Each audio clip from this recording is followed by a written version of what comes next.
You've been lied to about discipline. They told you it's about adding more habits, more routines, more effort. But the truth? Discipline isn't about adding, it's about cutting away. Success isn't built on what you do, it's built on what you're willing to destroy. The weak version of you, it has to die. The distractions, they have to be erased. The excuses, burn them to the ground. Because the only way to become who you're meant to be is to eliminate everything that's holding you back. Watch until the end, because by the time this is over, you'll either wake up to reality or stay chained to the version of yourself that's keeping you weak. The choice is yours. Lesson 1. Discipline isn't just about adding, it's about cutting away. Most people think self-discipline is about stacking habits, adding routines, layering productivity hacks like bricks in a fortress. They believe that if they just pile on enough effort, success will be inevitable. They're wrong. Discipline isn't about adding, it's about removing. Just like a sculptor takes a hammer and chisel to a raw slab of stone, carving away everything that doesn't belong, your success depends on your ability to destroy what no longer serves you. And that's where most people fail. Not because they're lazy, not because they lack motivation, but because they refuse to let go. They cling to comfort, to weakness, to distractions, to old versions of themselves that have no place in the future they claim to want. They drag their past like a corpse, rotting, decaying, slowing them down, and then they wonder why they're stuck. You have to cut the dead weight. The hardest part of transformation isn't waking up early. It isn't reading more books. It isn't building a routine. The hardest part is murdering the version of you that refuses to evolve. That version of you loves excuses. It whispers that one more episode won't hurt, that you'll start tomorrow, that you're doing fine as you are. It will try to lull you into submission, wrapping you in a warm blanket of mediocrity. That version of you has to die, because every minute spent keeping it alive is a minute stolen from the person you are meant to become. You say you want success? Then burn the bridges that lead back to failure. Delete the distractions. Cut the toxic relationships. Erase the plan B. Make your old ways impossible to return to. True discipline is ruthless. It doesn't care about your feelings. It doesn't care about your comfort. And that's what makes it so rare. People want discipline that feels good. They want discipline that fits neatly into their lives without forcing them to bleed for it. But real discipline demands sacrifice. It demands you let go of the entertainment addiction that eats away your time. It demands you cut the weak voices that tell you to slow down. It demands you abandon the old self that seeks approval, comfort, and security. Because that self is nothing but dead weight. Discipline is not a game of addition. It is a process of elimination. The process of stripping yourself down to your purest, most unstoppable form. You are not the stone. You are the sculptor. And it's time to start carving. Lesson 2. Burning the bridges that lead back to weakness. Most people fail, not because they aren't capable, not because they aren't smart, but because they give themselves an exit, a back door, a safety net, a way to retreat when things get hard. They whisper to themselves, "If this gets too difficult, I can always go back." And just like that, they have already lost. Because true discipline isn't about trying. It's about committing so completely that failure is no longer an option. The mindset of no return. Think about it. The most dangerous soldiers are the ones who have no way out. The ones who have burned their boats on the shore, leaving themselves only two choices: win or perish. That's how you must approach your goals. You can't say you want to be great, then keep your old life waiting in the shadows just in case you change your mind. You can't say you want discipline, then let weakness keep a seat at the table. You can't say you want success, then keep the door open to failure. You have to burn the damn bridge. Because if there's a way back, your mind will find it. And the moment you let that thought creep in, I can always stop if it gets too hard. You're already standing in the ashes of your ambition. The death of the backup plan. Do you want to transform? Do you want to reach the highest level of discipline, of success, of mastery? Then here's your new rule. There is no backup plan. There is no version of you that goes back to wasting time. There is no version of you that settles for less. There is no version of you that tries and then gives up. That person is dead. And when you kill that version of yourself, something powerful happens. You start moving forward like a force of nature. There is no hesitation, no second guessing, because there's no way back. You're either going to make this happen, or you're going to die, trying. Retreat is a disease. Eradicate it. Most people think failure is about losing. It's not. Failure happens the moment you give yourself permission to quit. And you give yourself permission the moment you allow a way back. You say you want to get in shape? Then remove every excuse. Don't even let it exist as an option. You say you want to build wealth? Then stop thinking about what you'll do if it doesn't work out. You say you want discipline? Then don't negotiate with weakness. Kill it. Because when retreat isn't an option, you fight harder. When retreat isn't an option, you go all in. When retreat isn't an option, you win. So burn the bridges. Torch the escape routes. Let the old you scream in the flames. Because from the ashes, a new version of you will rise. One that does not know the meaning of surrender. Lesson 3. The unseen chains. Discipline is often about unlearning, not learning. They told you success was about learning more, knowing more, doing more. That if you could just gather enough knowledge, you'd finally unlock your potential. They lied. Success isn't about how much you can add. It's about how much you can strip away. Because before you can become who you are meant to be, you must first unlearn who they trained you to be. The programmed prison. From the moment you were born, you were given a script. Play it safe. Don't take risks. Follow the rules. Do what everyone else is doing. They programmed you to fear discomfort, to avoid pain, to settle for security over greatness. And now, you wonder why discipline feels impossible, why motivation fades, why you feel like you're dragging yourself uphill every day. It's not because you lack the ability. It's because you are still operating on a broken system. You were wired for survival, not success. And if you don't rewrite the code, you'll never escape the prison of mediocrity. Unlearning weakness, relearning power. Most people focus on adding new habits, but discipline isn't about stacking routines on top of a faulty foundation. It's about shattering the foundation itself. Ask yourself, what thought patterns are holding you back? What limiting beliefs were drilled into you that need to be erased?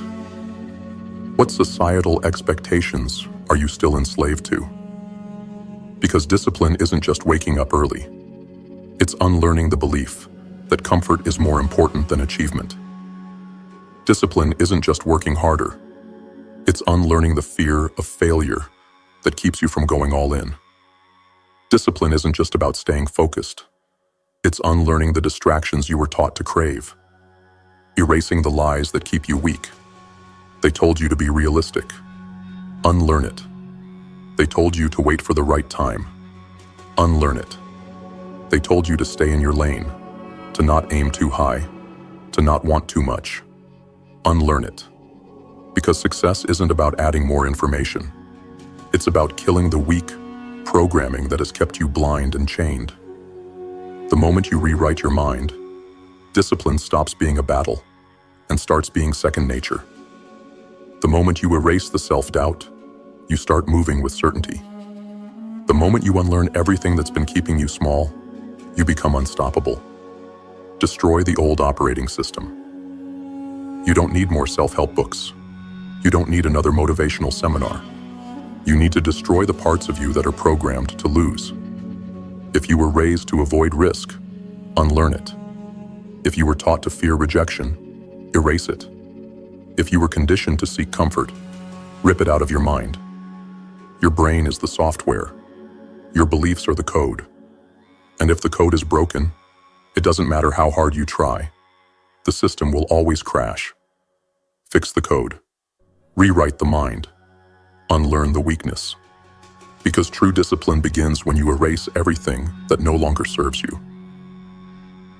Lesson 4. The courage to kill your old self. There is an enemy living inside you. A shadow, a parasite, a weaker version of you that whispers lies in your ear. It tells you to stay comfortable. It tells you to be patient. It tells you that change is too hard, too painful, too risky. And as long as that version of you lives, you will remain trapped. Because the greatest enemy of your future is not failure. It is not fear. It is the version of you that refuses to evolve. And that version must die. The illusion of the old you. Most people don't change. Not because they can't, but because they refuse to bury their past self. They cling to the familiar, the predictable, the same excuses, the same habits, the same identity. Even when they claim they want more, they secretly fear transformation. Why? Because real change is violent. It demands sacrifice. It demands you take the version of you that is weak, distracted, and undisciplined, and put it to rest. Permanently. The death of weakness. You can't be two people at once. You can't be both disciplined and lazy. You can't be both committed and doubtful. You can't be both a warrior and a coward. One version must die. Every time you choose discipline, the weak version of you suffocates. Every time you reject distraction, it loses strength. Every time you push forward, no matter how exhausted, the old you begins to rot. But here's the truth. It will fight back. It will beg for another chance. It will tempt you with comfort, with nostalgia, with the lie that you can always start later. It will try to convince you that it still has a place in your life. Don't listen. Kill it. Burn the funeral pyre. The only way to evolve is through sacrifice. You say you want to be stronger? Then kill the version of you that makes excuses. You say you want to be successful? Then kill the version of you that wastes time. You say you want discipline? Then kill the version of you that seeks comfort over progress. There is no negotiation, no compromise, no balance between who you were and who you need to be. There is only war, and when the dust settles, only one version of you will remain. A new identity rises. Once the old you is dead, you will no longer hesitate, no longer question. You will move differently, think differently, operate differently. Because you will no longer be the person who wants success. You will be the person who demands it. You will no longer fear pain. You will embrace it. You will no longer crave comfort. You will seek challenge. Because the weak version of you is gone, and in its place stands something unstoppable. So have the courage. Take the blade to your past self. Kill the weakness. Kill the doubt. Kill everything that holds you back. And from its ashes, become something greater. If you made it this far, you're not like the rest. To the returning GrimFace warriors, you already know the deal. This path isn't for the weak, and you keep coming back because you refuse to be average. Respect. Keep sharpening your mind, cutting away the excuses, and forging yourself into something unstoppable. To the new ones, if this lit a fire in you, if you're ready to kill the weakness and build the kind of discipline that makes you dangerous, then subscribe and join the GrimFace movement. This isn't just motivation. This is war against everything holding you back. And here, we don't retreat. Stay ruthless. Stay relentless. And I'll see you in the next one.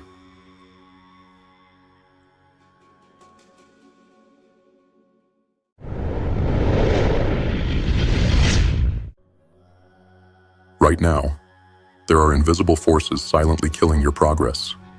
Habits, beliefs, and behaviors that are keeping you trapped while others race ahead. These aren't just small mistakes. These are the difference between staying average and breaking through. And until you cut them out, success will always feel just out of reach. But if you're ready to stop playing small, if you're ready to break the patterns that have held you back for years, then keep listening.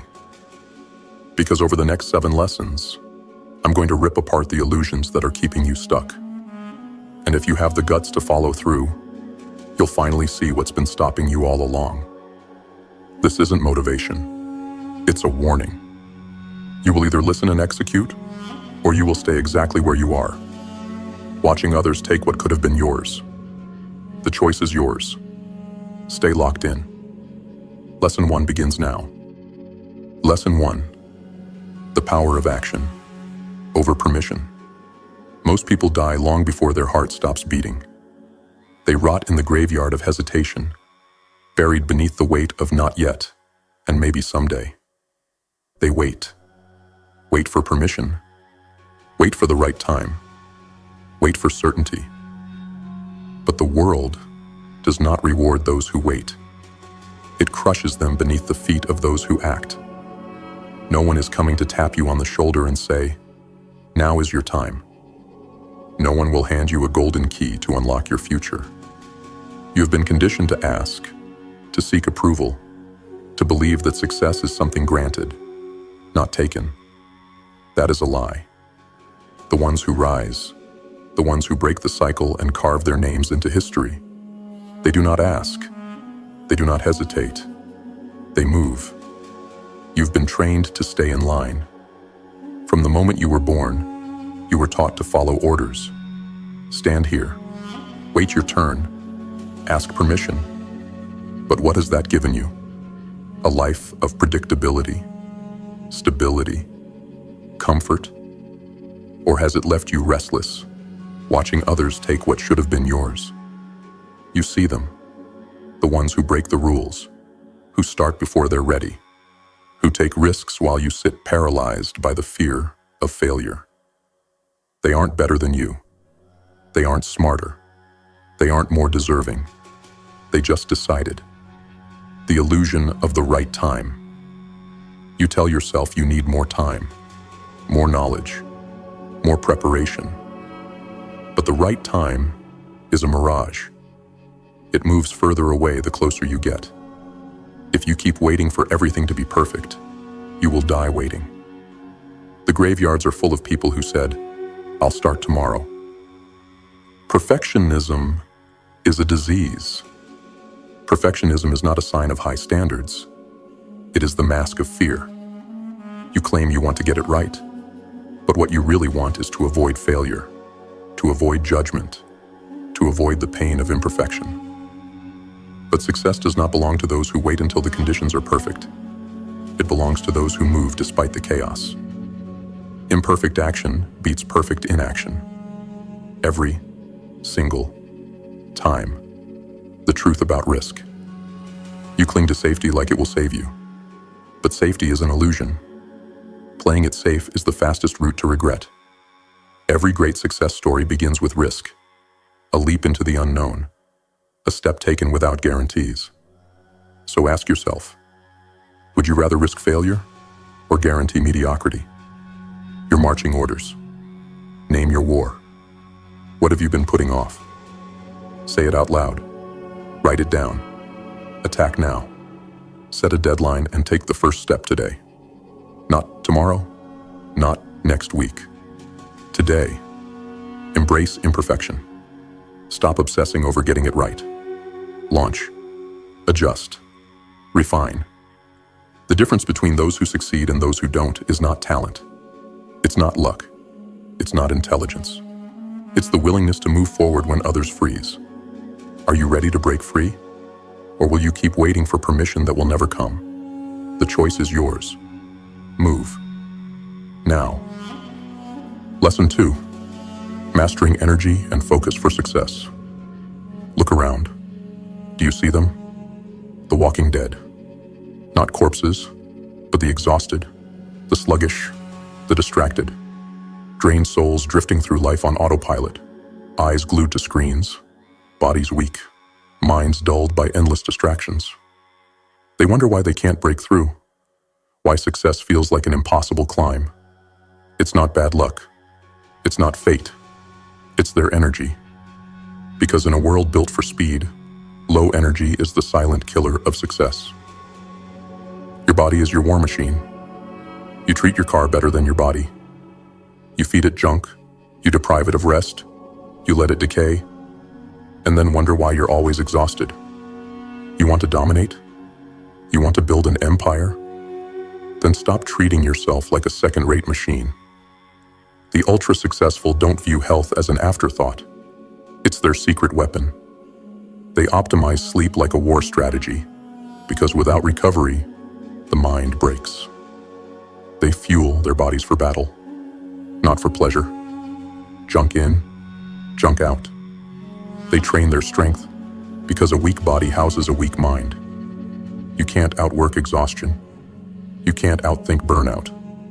Fix your energy or stay stuck in mediocrity. Distraction, the new addiction. Your attention is under siege. Social media, video games, endless scrolling. Every second you give away is a second stolen from your future. And the worst part? You think you don't have enough time. You say, I'm too busy. But you had time to scroll, didn't you? You had time to binge watch, to check notifications, to waste hours lost in mindless consumption. Every wasted second is a piece of your future. Burned. The elite protect their attention like it's life or death, because it is. The 3 rules of energy mastery. Audit your habits. Track where your time and energy go. Cut the leaks or drown in distraction. Fuel the machine. Sleep like an athlete. Eat like a warrior. Move like a predator. Guard your focus. If it doesn't make you stronger, smarter, or richer, eliminate it. Because while the world sleeps, the hungry ones rise. While the distracted waste their days, the focused build empires. So, will you take control? Or will you let exhaustion and distraction steal your future? The weak will ignore this. The strong will act. Choose. Lesson 3. The right mindset for growth. There is a war happening inside your mind. A battle between the version of you that wants to rise and the version of you that clings to fear, doubt, and weakness. Most people lose this battle before it even begins. They are prisoners in their own heads, shackled by self-doubt, drowning in comparison, and desperate for approval. And because of this, they never move forward. If you want to win, if you want to break free from the mental chains holding you back, then you must kill the things that weaken you. Quit doubting yourself. Self-doubt is the silent assassin of potential. It whispers, "What if I fail?" and convinces you to stand still. But here's the truth. Winners bet on themselves. They move forward even when they don't feel ready. They trust that even if they don't have all the answers, they'll figure it out along the way. Success doesn't come from waiting until you feel confident. Confidence is built through action. Every time you take action despite fear, you prove to yourself that you are capable. Every time you refuse to back down, you become stronger. Every time you push forward, self-doubt loses its grip on you. So, what will you choose? Action or hesitation? Strength or surrender? Quit comparing yourself to others. Comparison is a parasite. It feeds on your focus, drains your motivation, and leaves you feeling empty. The moment you look at someone else's success and think, "Why am I not there yet?" is the moment you lose sight of your own journey. High achievers do not waste time watching the scoreboard. They are too busy playing the game. They don't compete with others. They compete with themselves. They measure progress against who they were yesterday, not against someone else's highlight reel. Use other people's success as proof of what's possible, not as a reason to doubt yourself. Because the second you stop looking sideways and start focusing on your own path, your progress accelerates. So, will you keep watching others win? Or will you put your head down and build your own empire? Quit the need to be liked. The need to be liked is a disease, and most people are infected. They water down their goals, play small, and hesitate, all because they are afraid of what others will think. But let me ask you this. Would you rather be liked, or would you rather win? The truth is, not everyone will understand your path. Not everyone will support your vision. Some will doubt you. Some will hate you. Some will try to pull you back down. Let them. Because the ones who truly succeed, they do not seek approval. They seek results. The greatest innovators were ridiculed before they were respected. The strongest leaders were doubted before they were admired. The ones who change the world are almost never liked at the start. So what will you do? Blend in or stand out? Chase approval or chase greatness? Your orders. Kill self-doubt. The only permission you need is your own. Stop looking sideways. Measure progress against yourself, not others. Let go of approval. Respect beats popularity every time. Most people will hear this and do nothing.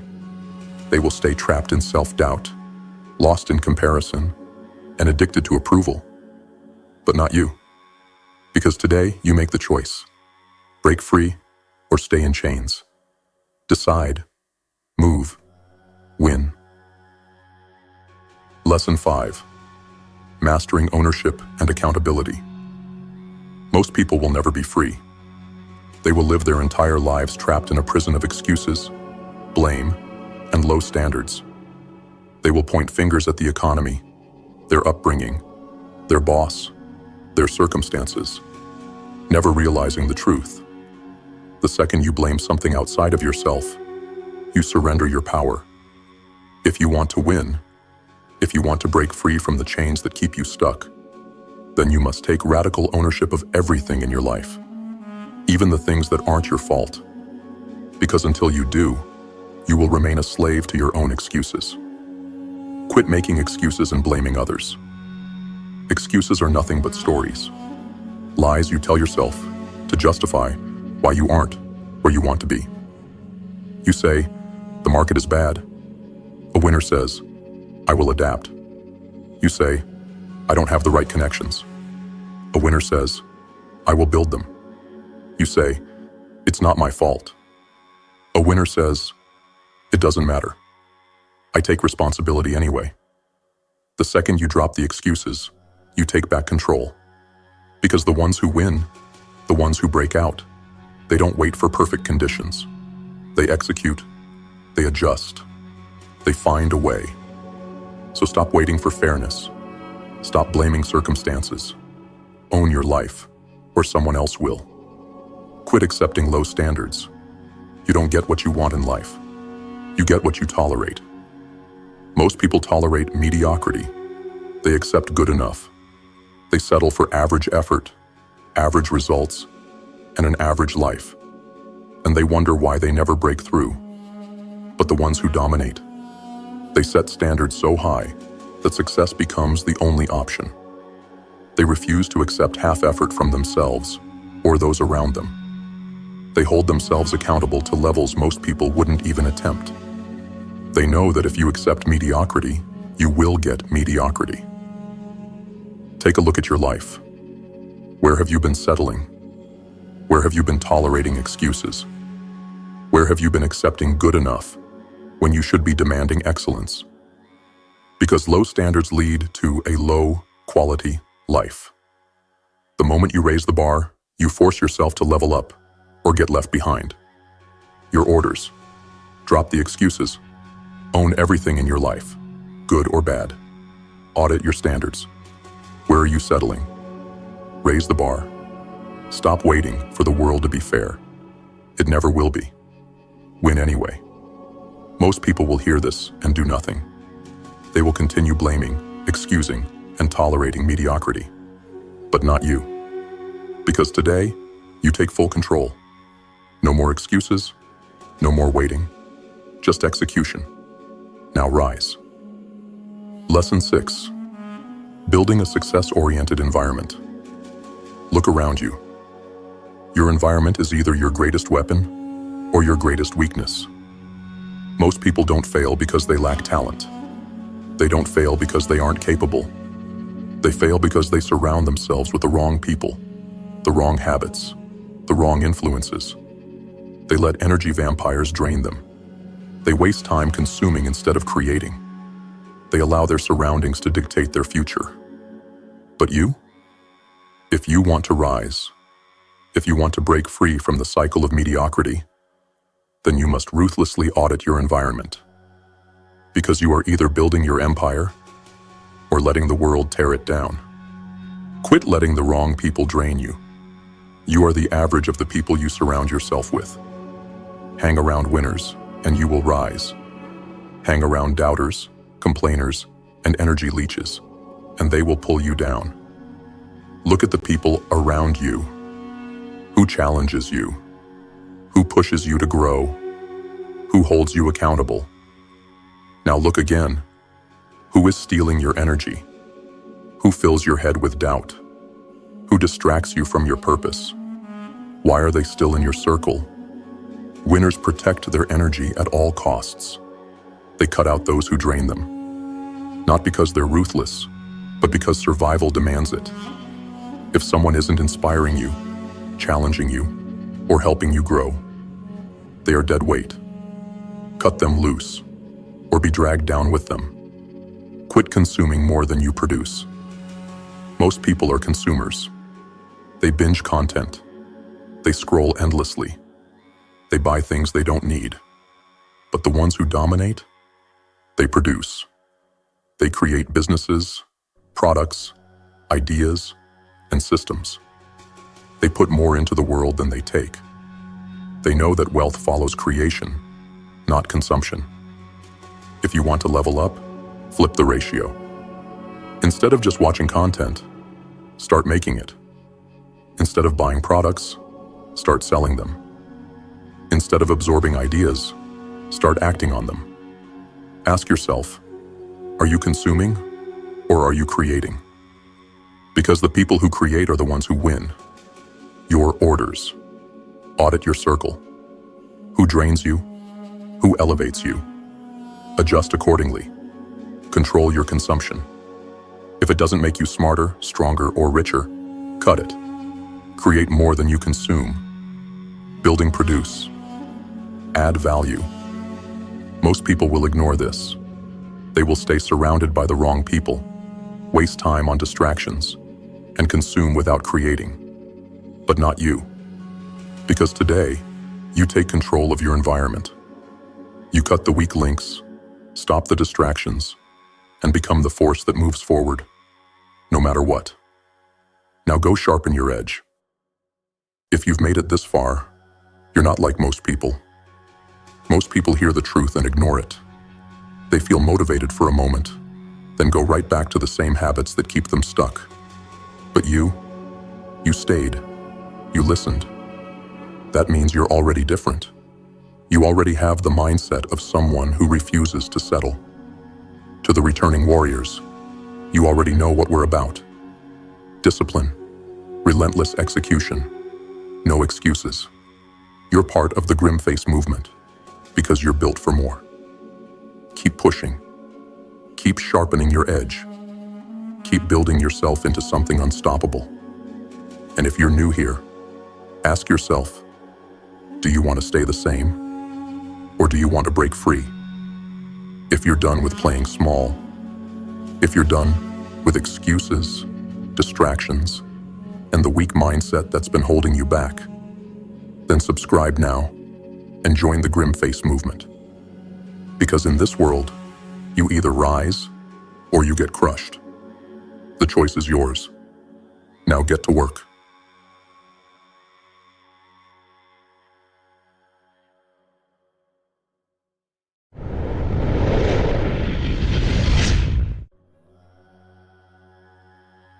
This is GrimFace. You don't need me to tell you who you are. You already know. You've walked through the fire. You've endured betrayal, hardship, and obstacles most people wouldn't survive. You've watched the world try to break you, to shape you into something smaller, weaker, more obedient. But through it all, you are still here. This message isn't about me. It never was. I've built many things in my life, businesses, ventures, ideas, but nothing has ever aligned with my mission the way this movement has. Not because of me, but because of the people who find their way here. People like you. The world is built to work against you. It is designed to test you, to strip you of your power, to convince you that you are insignificant. It will tell you to sit down, stay quiet, follow the crowd. But deep down, you've always known you were different. You've always felt it, like a fire burning beneath the surface. The world wants you to ignore that fire, to silence your instincts, to second-guess your own intuition. But you have never been one to kneel, and that is why you are here. Not because you need inspiration, not because you need someone to lead you, but because you recognize something familiar, a call to something greater. Nothing in this life is given. Everything must be earned. It doesn't matter who you pray to, or if you believe in anything at all. There is always a line, a separation between what is right and what is wrong, between what makes you stronger and what makes you weaker. Most people don't trust themselves enough to walk that line. They make excuses. They choose comfort. They avoid struggle. But not you. You are the exception. You have been beaten down, isolated, discarded, and overlooked. You have seen others take the easy way out while you chose the hard road. And yet, you continue forward. Why?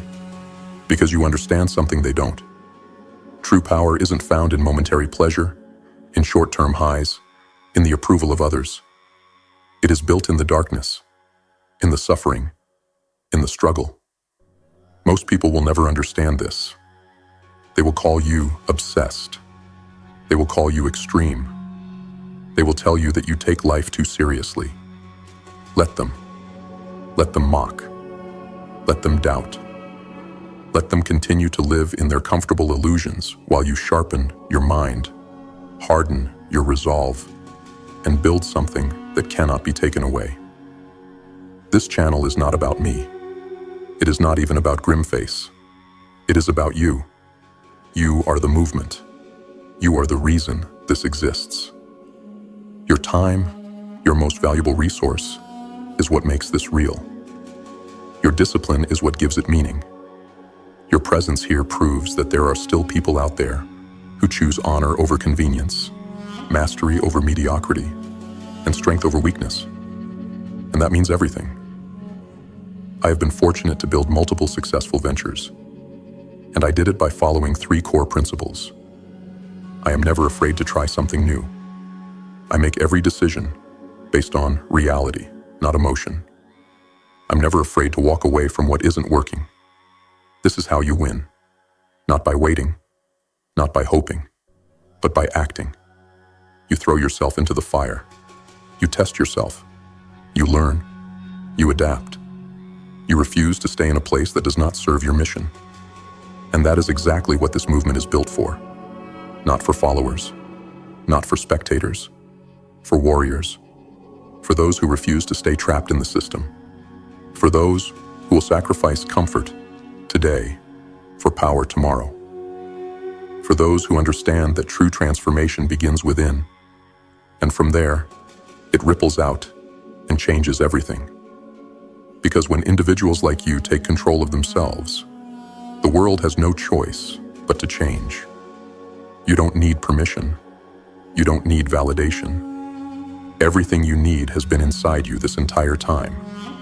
And now, it's time to use it. Not tomorrow. Not when things feel easier. Now, you have walked through the fire. Now, it's time to rise from it. This is your movement, your war, your life, and no one will fight for it but you. Major thanks to the GrimFace warriors. Let's continue on the path of love, honor, and commitment to a greater future.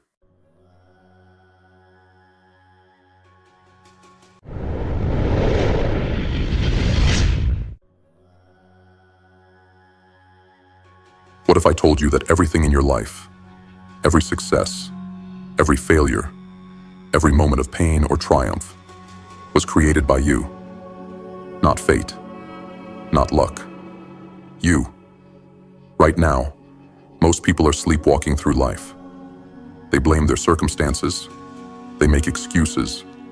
They wait for something, anything to change. But the truth is brutal, undeniable, and inescapable. You are exactly where you have chosen to be. Your thoughts are the architects of your reality. Your actions, or lack of them, shape your destiny. Your discipline, your vision, your ability to persist when everything is against you. These are the only things that determine your fate. And if that truth makes you uncomfortable, good. Because the moment you take full responsibility for where you are, is the moment you gain the power to change it.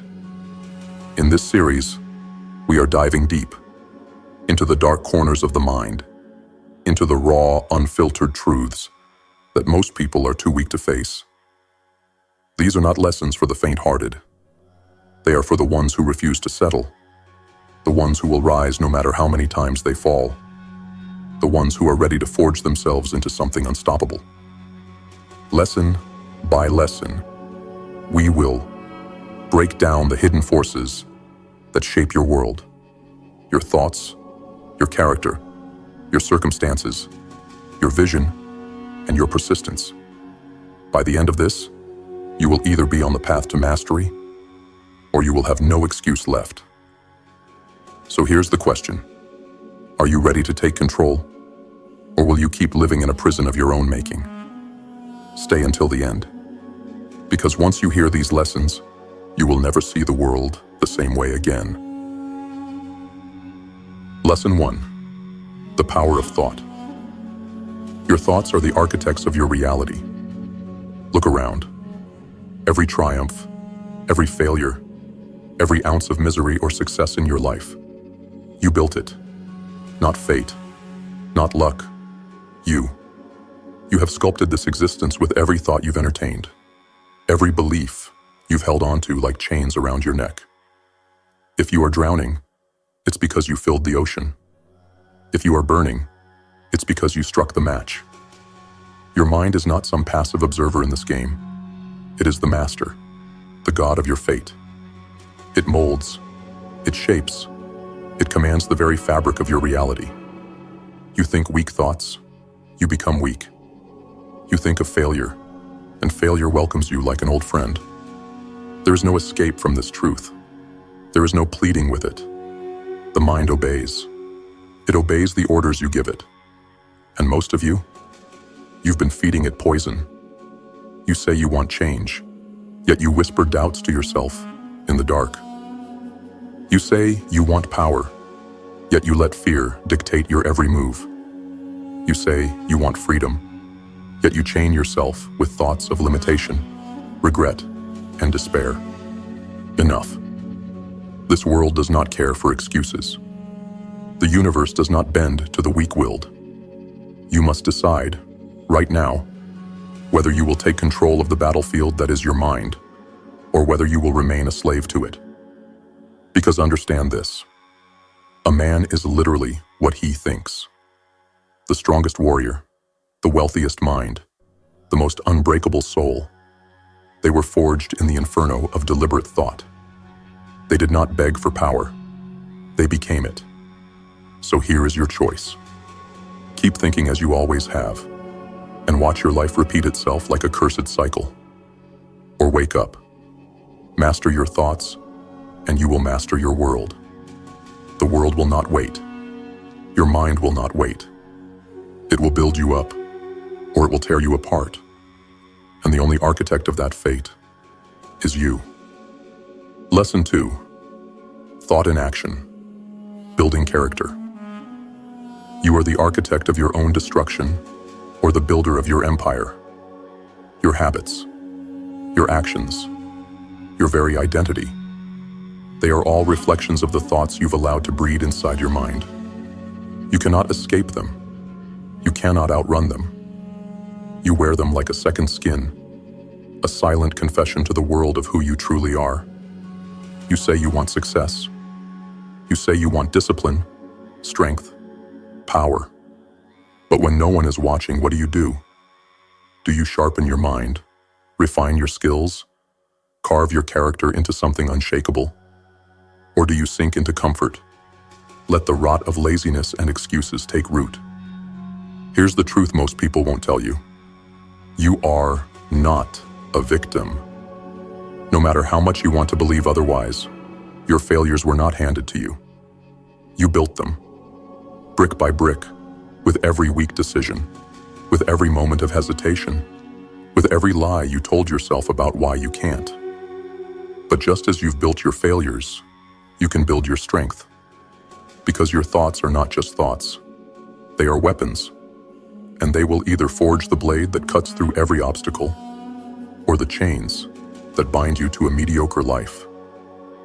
A disciplined mind creates a disciplined life. A relentless mind creates a relentless force.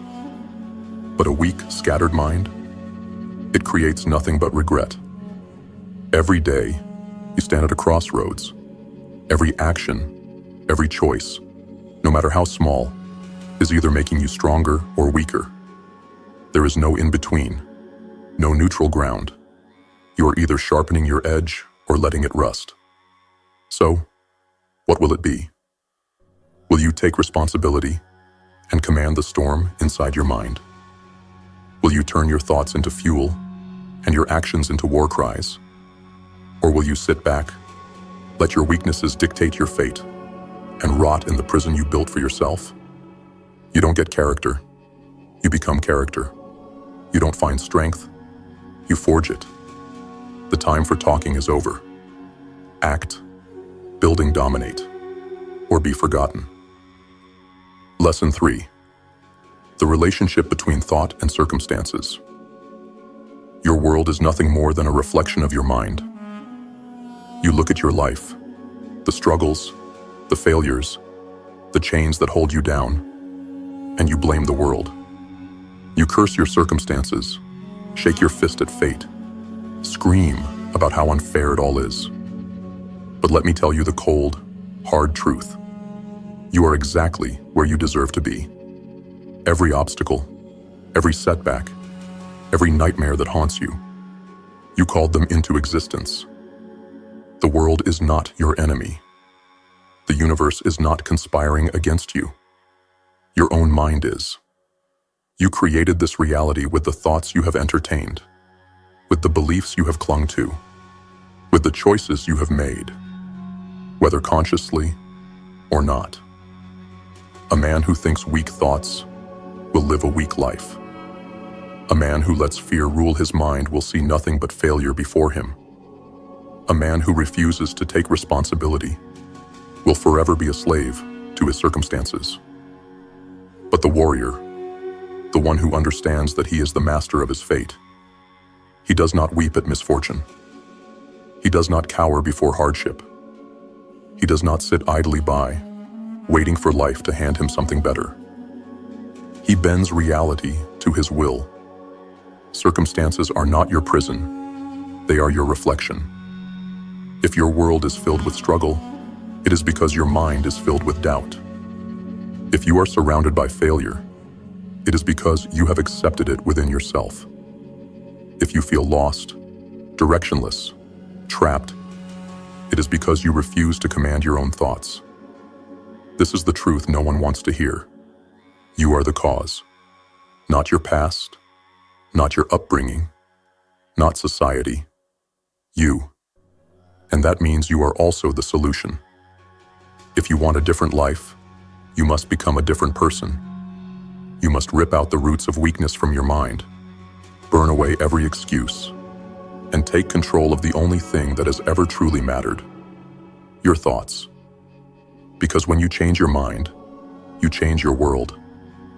There is no escape from this truth. You either master your mind and shape your fate, or your fate will shape you. Choose. Lesson 4. The role of vision and purpose. A man without purpose is already dead. He just hasn't been buried yet. Look at the masses. Look at their hollow eyes, their restless hands, their meaningless routines. They wander through life like ghosts, drifting wherever the wind of circumstance takes them, waiting for something, anything, to give them direction. But nothing ever will. Because purpose isn't given. It's taken. It's forged in fire, carved from suffering, stolen from the void, with blood and willpower. And without it, you are nothing. A wasted breath. A creature crawling toward death with no reason to fight. Ask yourself, what are you building? Because make no mistake, you are always building something. Either a throne or a tomb. Either a kingdom that stands tall against the ages, or a pit where your dreams go to die. You say you want success. You say you want power. But have you committed to it? Have you bled for it? Have you declared war on every distraction, every weakness, every worthless indulgence that keeps you chained to mediocrity? Or are you just another lost soul, filling your days with empty pleasures, drowning in meaningless comforts, convincing yourself that you'll start tomorrow? There is no tomorrow. There is only now. And if you do not lock your mind onto a vision, if you do not carve out a purpose so sharp that it cuts through every excuse, then you will spend your days wandering in circles, forever trapped in a life that is not your own. The warriors, the legends, the untouchable minds that rise above the rest, they do not wait. They do not beg for direction. They do not live for comfort. They live for purpose. They die for purpose. And because of that, they cannot be stopped. So what will you do? Will you claim your purpose and shape the world around it? Or will you fade into the background, another nameless soul who never took control? The choice is yours. But know this, a man without purpose is already dead. Lesson 5. Persistence and mastery. The weak quit when they're tired. The strong quit when they're done. Everyone wants power. Everyone wants freedom. Everyone wants success. But when the storm hits, when pain, doubt, and struggle come crashing down, most fold like cowards. They break. They retreat. They whisper to themselves, maybe this isn't for me. That is why the world is filled with the forgotten. The dreamers who never acted. The warriors who never sharpened their swords. The kings who never claimed their throne. Because they lacked the one thing that separates the gods from the mortals. Persistence. Look around. Every empire was built on the bones of the unshakable. Every legend was carved by the hands of the relentless. Every story worth telling is soaked in blood, sweat, and suffering. Do you think success bows to the impatient? Do you think mastery is handed to the weak-willed? Do you think life rewards those who start something only to walk away when it gets hard? No. Life bows to the unbreakable. It surrenders to the ones who refuse to yield, who rise when they fall, who refuse to accept defeat. Because persistence is not about motivation. It is not about talent. It is not about luck. It is about making the decision that nothing will stop you. Not failure, not pain, not fear, not the voices in your head that tell you to quit. Most people stop when they're tired.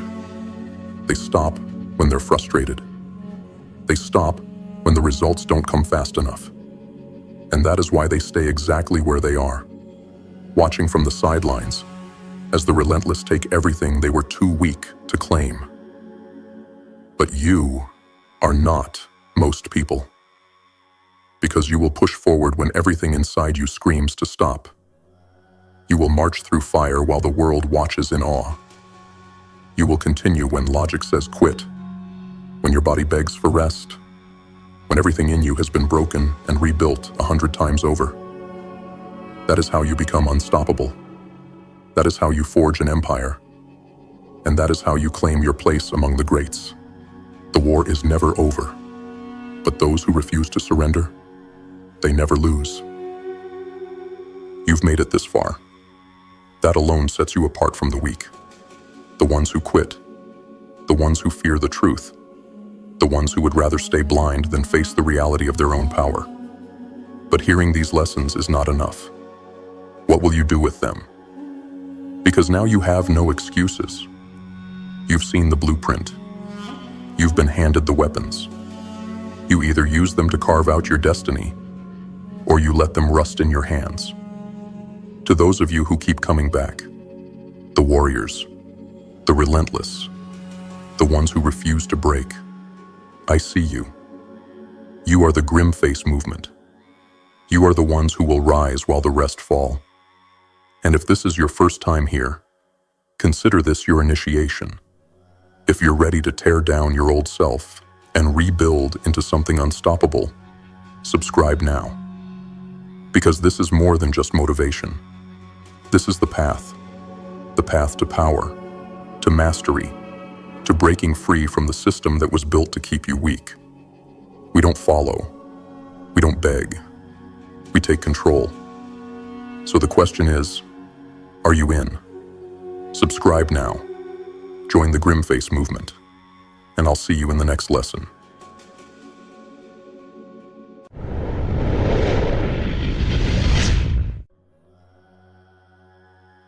They told us to visualize.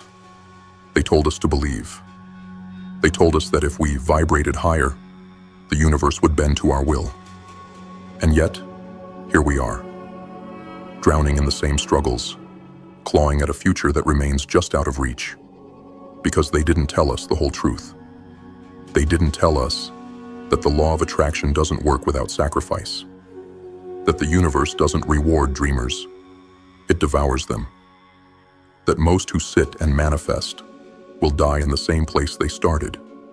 Their visions left to rot inside their skulls. The hidden truth? The law of attraction was never meant to be a passive act. It's not about alignment in the way they sell it to you. It's about warfare. The moment you set a vision, you have declared war on your current reality. Every weakness in you will fight to survive. Every bad habit will sink its claws into your soul and refuse to let go. Every failure will feel personal, because it is. The universe doesn't grant wishes, it tests resolve. So, what are you willing to destroy? Will you sacrifice the comfort that's been killing you? Will you burn the bridges leading back to mediocrity? It doesn't reward good vibes. It rewards those who refuse to kneel. So the question is not whether the law of attraction works. The question is, are you willing to survive the price it demands? Lesson 1. The death of the old you. They told us to think positively, to visualize our success, to feel the joy as if it's already ours. But what they didn't tell us is this. The moment you set a vision, the current version of you becomes obsolete. You have lived in your current reality for a reason. Every thought, every habit, every excuse has built the life you're in right now. So if you dare to demand more, if you dare to reach for something greater, understand that the version of you that exists today cannot come along for the journey. This is the part they didn't warn you about. The pain, the grief, the suffering of watching your old self die. You don't just align with success, you fight for it. The universe will rip you apart, piece by piece, and test whether you are willing to let go of the weaknesses that have kept you small. And that won't happen in some meditative bliss. It will happen in moments of agony. It will happen when you have to cut ties with people who only know your past. It will happen when your own mind revolts against you, screaming that you are nothing but a fraud. It will happen when you stand at the edge of change and realize there is no way back. Are you ready for that? Because this is where most people fail. Not because they didn't manifest hard enough, but because they weren't willing to sacrifice who they are for who they could become. Your first assignment: burn the bridges. If you are serious about changing your reality, then start by destroying every escape route back to the old you. Cut the habits that keep you weak. Cut the distractions that drain your mind. Cut the people who enable your excuses. Write it down. Make it real.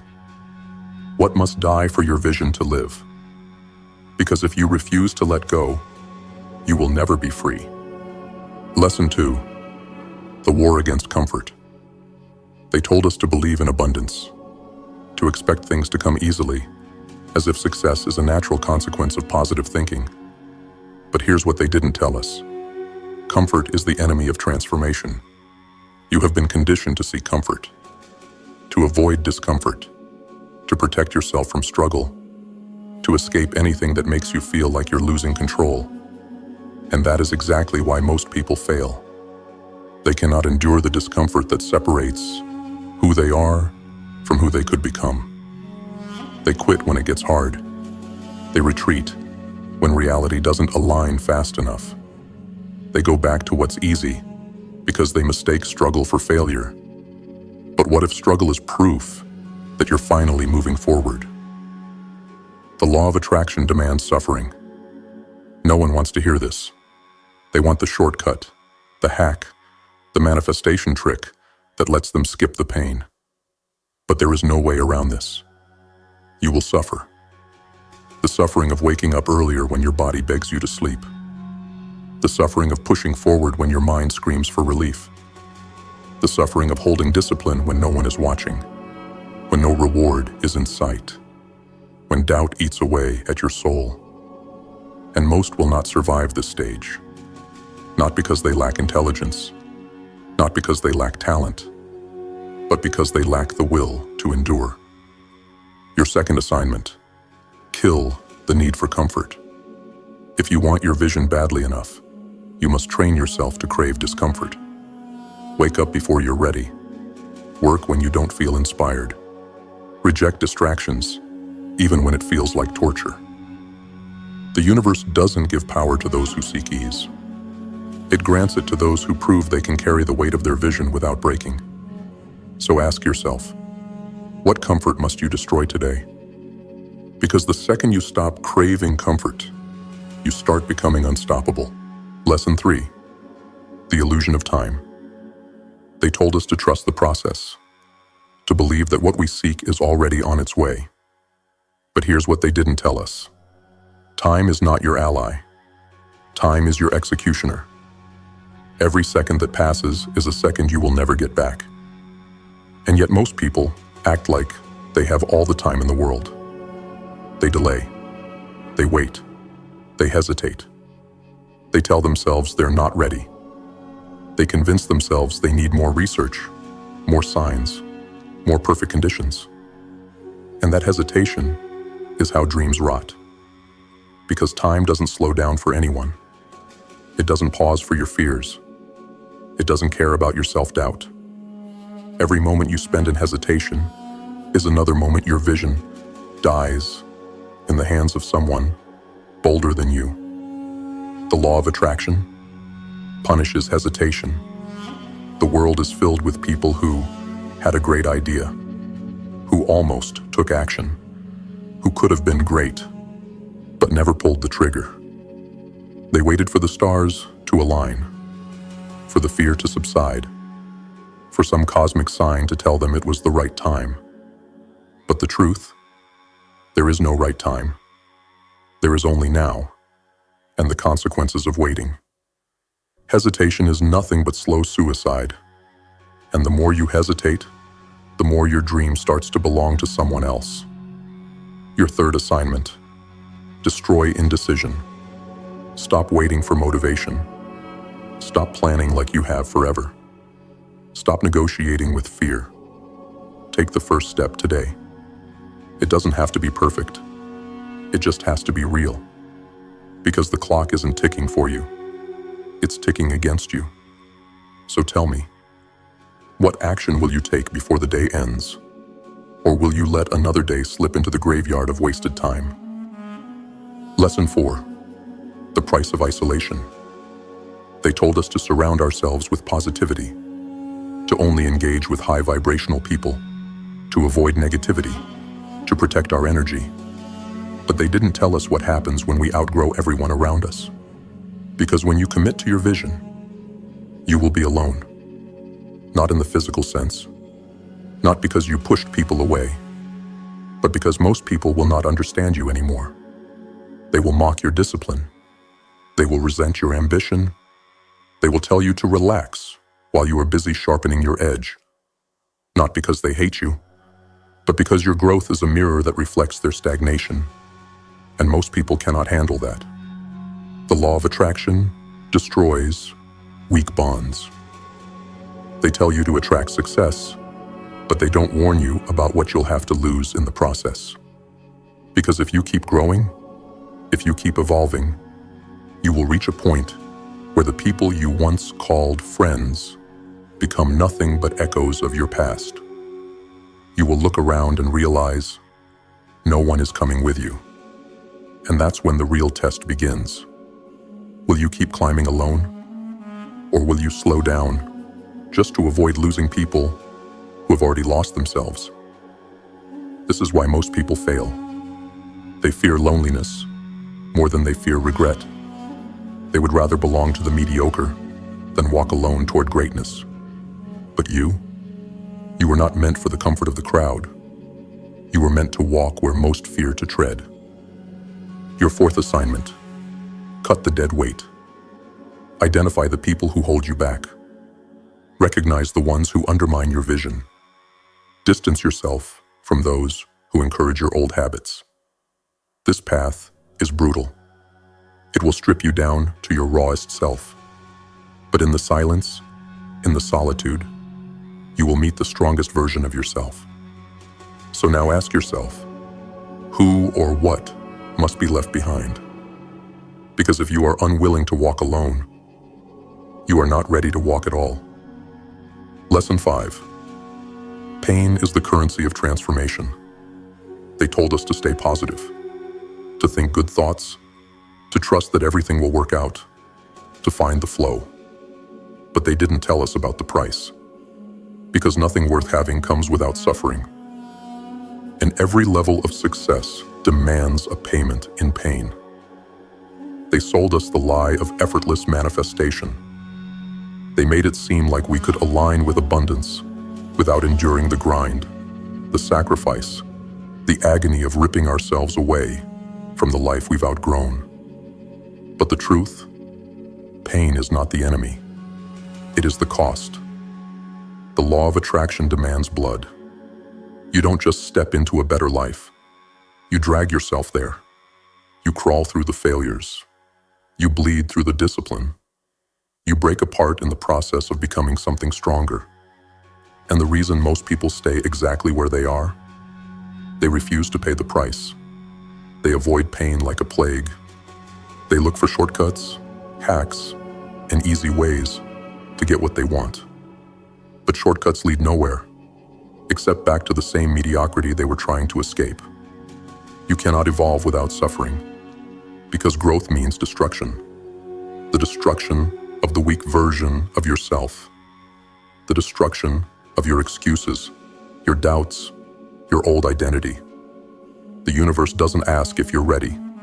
It forces you to prove it. Your fifth assignment: learn to love pain. Find what you're avoiding and face it. Embrace the discomfort of pushing through resistance.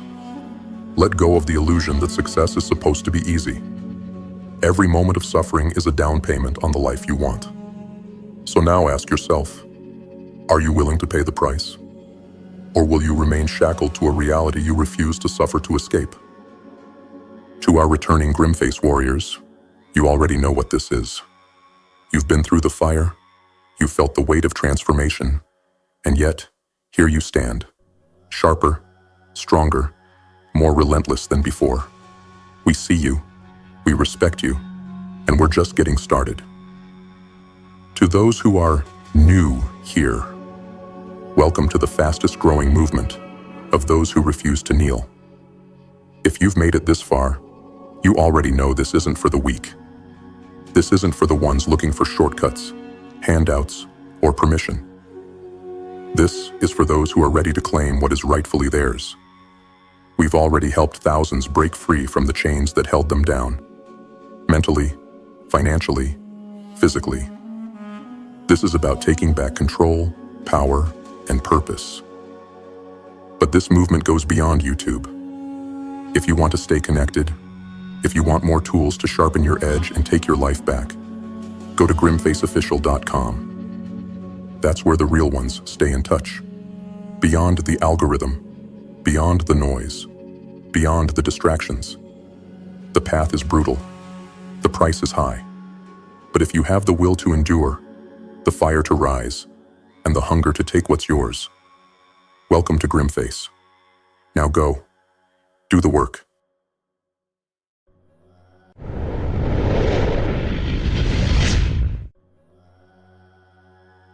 You've been playing their game without even realizing it. Every wasted hour, every cheap dopamine hit, every excuse you let control you, all of it was engineered to keep you from becoming who you were meant to be. But something inside you has started to wake up.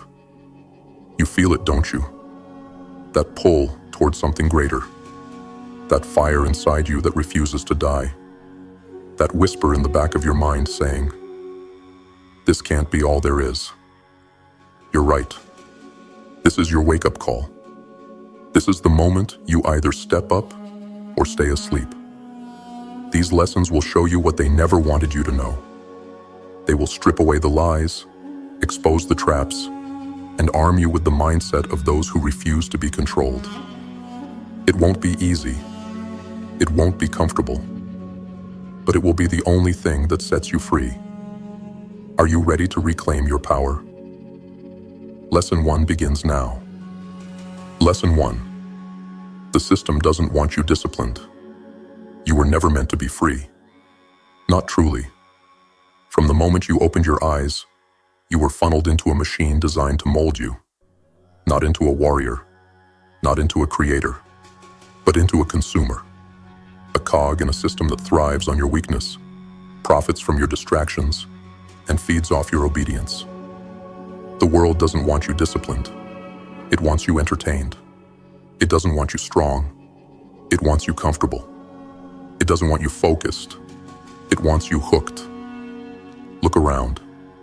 Every flashing screen, every notification, every perfectly engineered convenience, it's all part of the trap.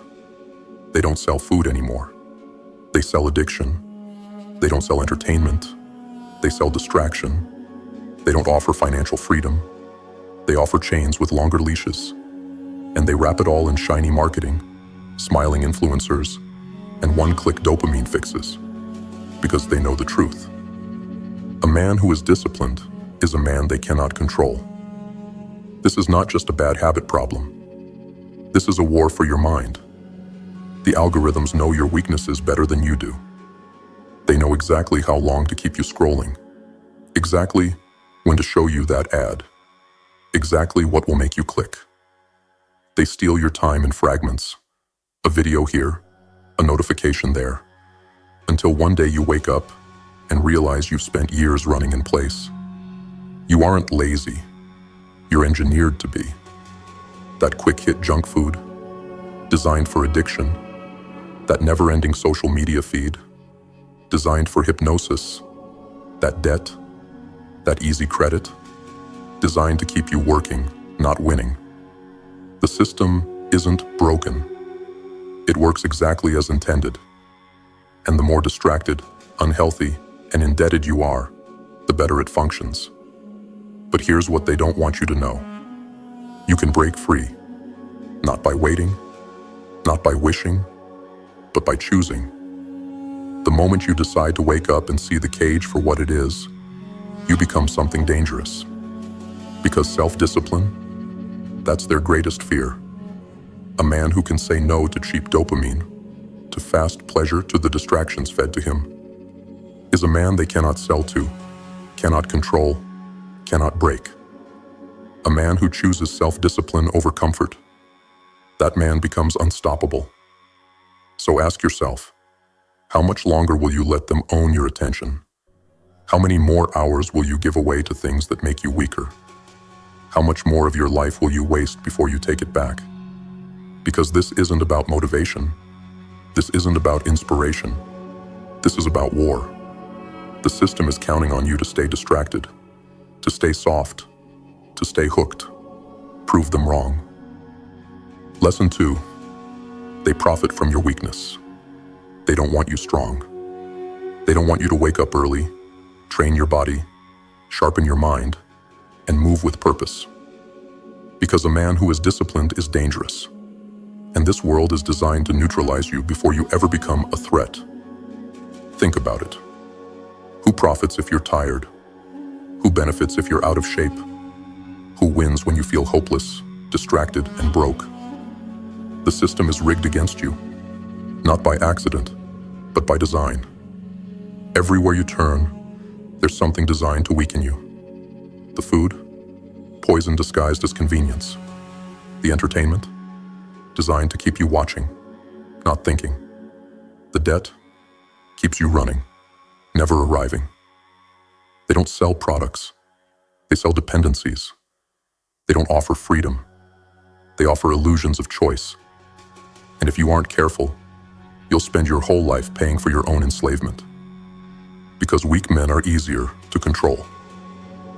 A weak man doesn't question the system. A weak man doesn't challenge the rules. A weak man is too tired, too distracted, too addicted to fight back. And that's exactly how they want you. So how do you break free? Not by waiting for a miracle, not by blaming the system. You break free by becoming stronger than the forces designed to break you. Control your body, because when you're physically weak, your mind follows. Control your time, because every wasted second is a second they own. Control your desires, because if they can tempt you, they can trap you. Discipline isn't about punishment, it's about power. Because every time you choose discipline over comfort, you reclaim a piece of yourself. Every time you say no to the distractions designed to destroy you, you become a little more unstoppable. And that's what they fear most. So ask yourself right now, who is winning? The system that feeds off your weakness? Or you, the man who decides enough is enough? The choice is yours. Lesson 3. The war is won in the mind. You can have the strongest body, the sharpest skills, the best strategy, but if they own your mind, they own you. And that's where they attack first. Not with bullets, not with chains, not with force, but with ideas.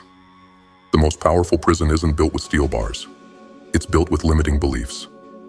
From the moment you were born, they whispered the same lies. You can't win, so you never try. You're not good enough, so you never push. It's too risky, so you never escape. They don't need to force you into submission. They just train you to submit on your own. And once your mind is weak, they don't have to take your freedom, because you'll hand it over willingly. But here's what they don't want you to realize. You are more powerful than you've been led to believe. Not because of luck, not because of privilege, but because your mind is the most dangerous weapon on this planet. The moment you reject their programming, the moment you realize you are not some helpless pawn, but the master of your own fate, you become untouchable. They can take your money, but if your mind is sharp, you'll make more. They can take your comfort. But if your spirit is strong, you'll thrive in the struggle. They can take everything from you, but they can never take your will unless you surrender it first. So how do you fight back? Guard your thoughts like a fortress. Everything you allow in, news, entertainment, conversations, either makes you stronger or makes you weaker. Question everything. If they're telling you something over and over, ask yourself, who benefits if I believe this? Stop feeding the distractions. Every time you scroll mindlessly, binge garbage, or avoid the hard work, you feed the machine that enslaves you. Discipline isn't just about what you do. It's about what you allow to shape your reality. Because once they can't break your mind, they can't break you. The turning point. So here's the choice. Continue living on autopilot, following the script they wrote for you, or wake up and take control. Most people will stay asleep. Most people will never break free. But you, if you've made it this far, something inside you is already rejecting the lie. You feel it. That pull towards something greater. That fire in your gut that refuses to die. That voice in the back of your mind whispering, you were meant for more. Listen to it. Because the war is won in the mind first. And once your mind is yours again, nothing, not their tricks, not their traps, not their system, can ever own you again. Lesson 4. The power of isolation. Why you must walk alone first. Discipline is lonely. That's what they don't tell you. When you decide to wake up, to break free, to take control of your life, you will walk alone. Not because you want to, not because you hate the world, but because the world does not understand discipline. They mock what they don't have. They fear what they can't control. They reject what reminds them of their own weakness. And when you step out of line, when you stop playing their game, they will try to pull you back in. They'll call you obsessed. They'll call you crazy. They'll call you selfish. But do you know what they're really saying? Your discipline reminds me of my own failures. The herd fears those who break away. Because the crowd is comfortable in its mediocrity. The crowd loves distractions. The crowd follows without thinking. And when you choose to reject it, to step outside their little bubble of mindless consumption and wasted time, you expose their biggest fear, that they could have been more, but they chose not to be. So they laugh at your discipline. They try to tempt you back into their world. They try to make you feel guilty for choosing better. Ignore them, because greatness requires isolation. You do not grow in comfort. You do not evolve surrounded by weakness.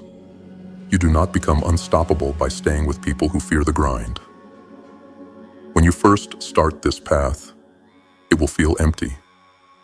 You will miss the distractions, the cheap validation, the easy dopamine.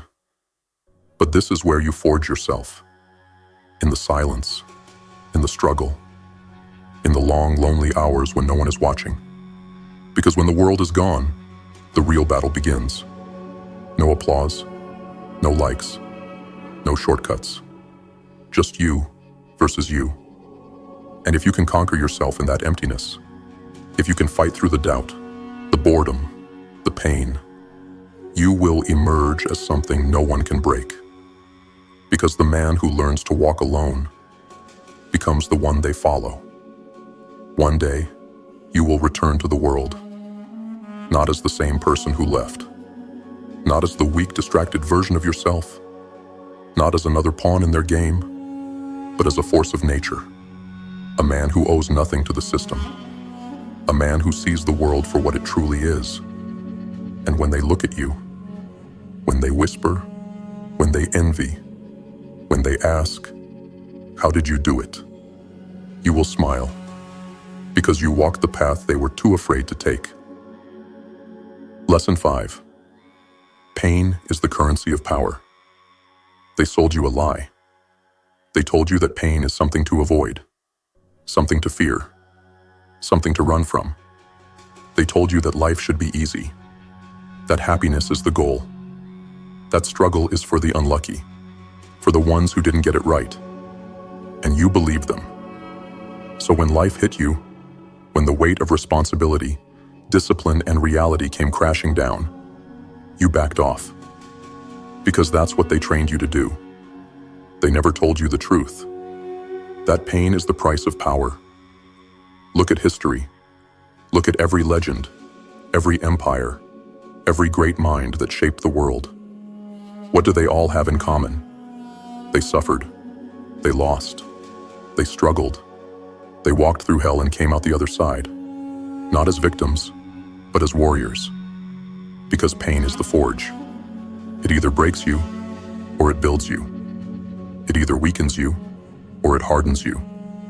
It either kills you, or it rebirths you into something new. But in this world, they don't want you to go through the fire. They don't want you to get stronger. They want you soft, comfortable, and weak. Because a man who has never faced pain is a man they can control. Most people avoid pain. Most people quit at the first sign of struggle.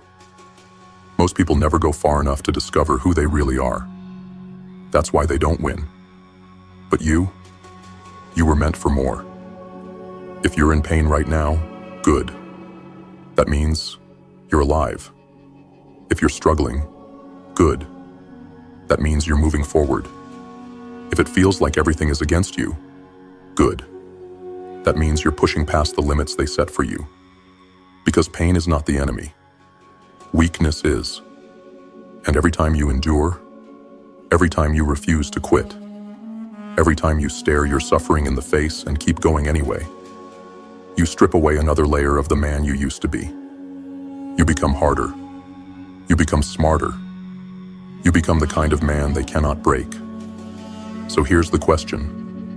What will you do with your pain? Will you run? Will you numb yourself like the rest of them? Will you hide in distractions, addictions, and excuses? Or will you use it?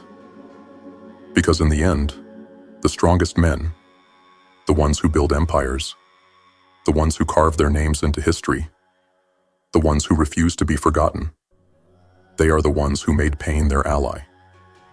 They didn't wait for motivation. They didn't beg for inspiration. They bled. They suffered, and they endured. And because of that, they won. So what about you? You feel the fire?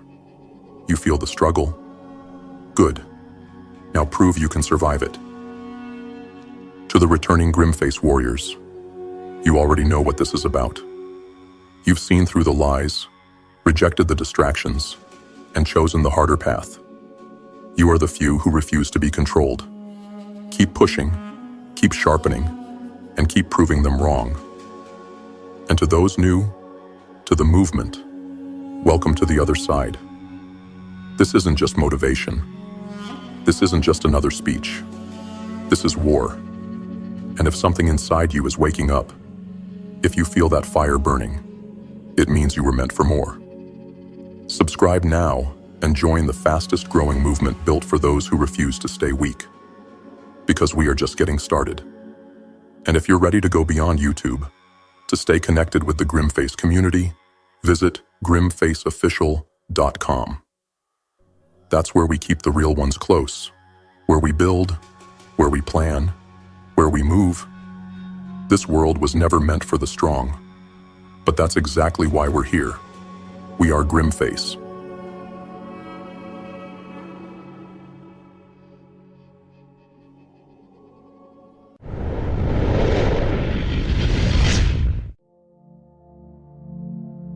Most people go through life reacting, driven by impulse, fear, and emotion. They make weak decisions, sabotage themselves, and wonder why they never rise. They are controlled instead of being in control. But what if you could think on a higher level? What if you could strip away hesitation, fear, and uncertainty, and move with pure strategy? These lessons are mind hacks, psychological weapons designed to make you stronger, sharper, and unstoppable. They will rewire your thinking, giving you the ability to control emotions instead of being ruled by them. Make decisions with logic, not impulse. See the world as it is, not as fear or ego distorts it. Turn hesitation into clarity and weakness into power. These are the tools of the elite, the mental frameworks that separate those who rule from those who obey. Master them, and you will gain an unfair advantage in business, relationships, decision-making, and life itself. The weak react, the strong think. The question is, which one will you be? Lesson 1. The power of thinking differently. Most people don't think. They react.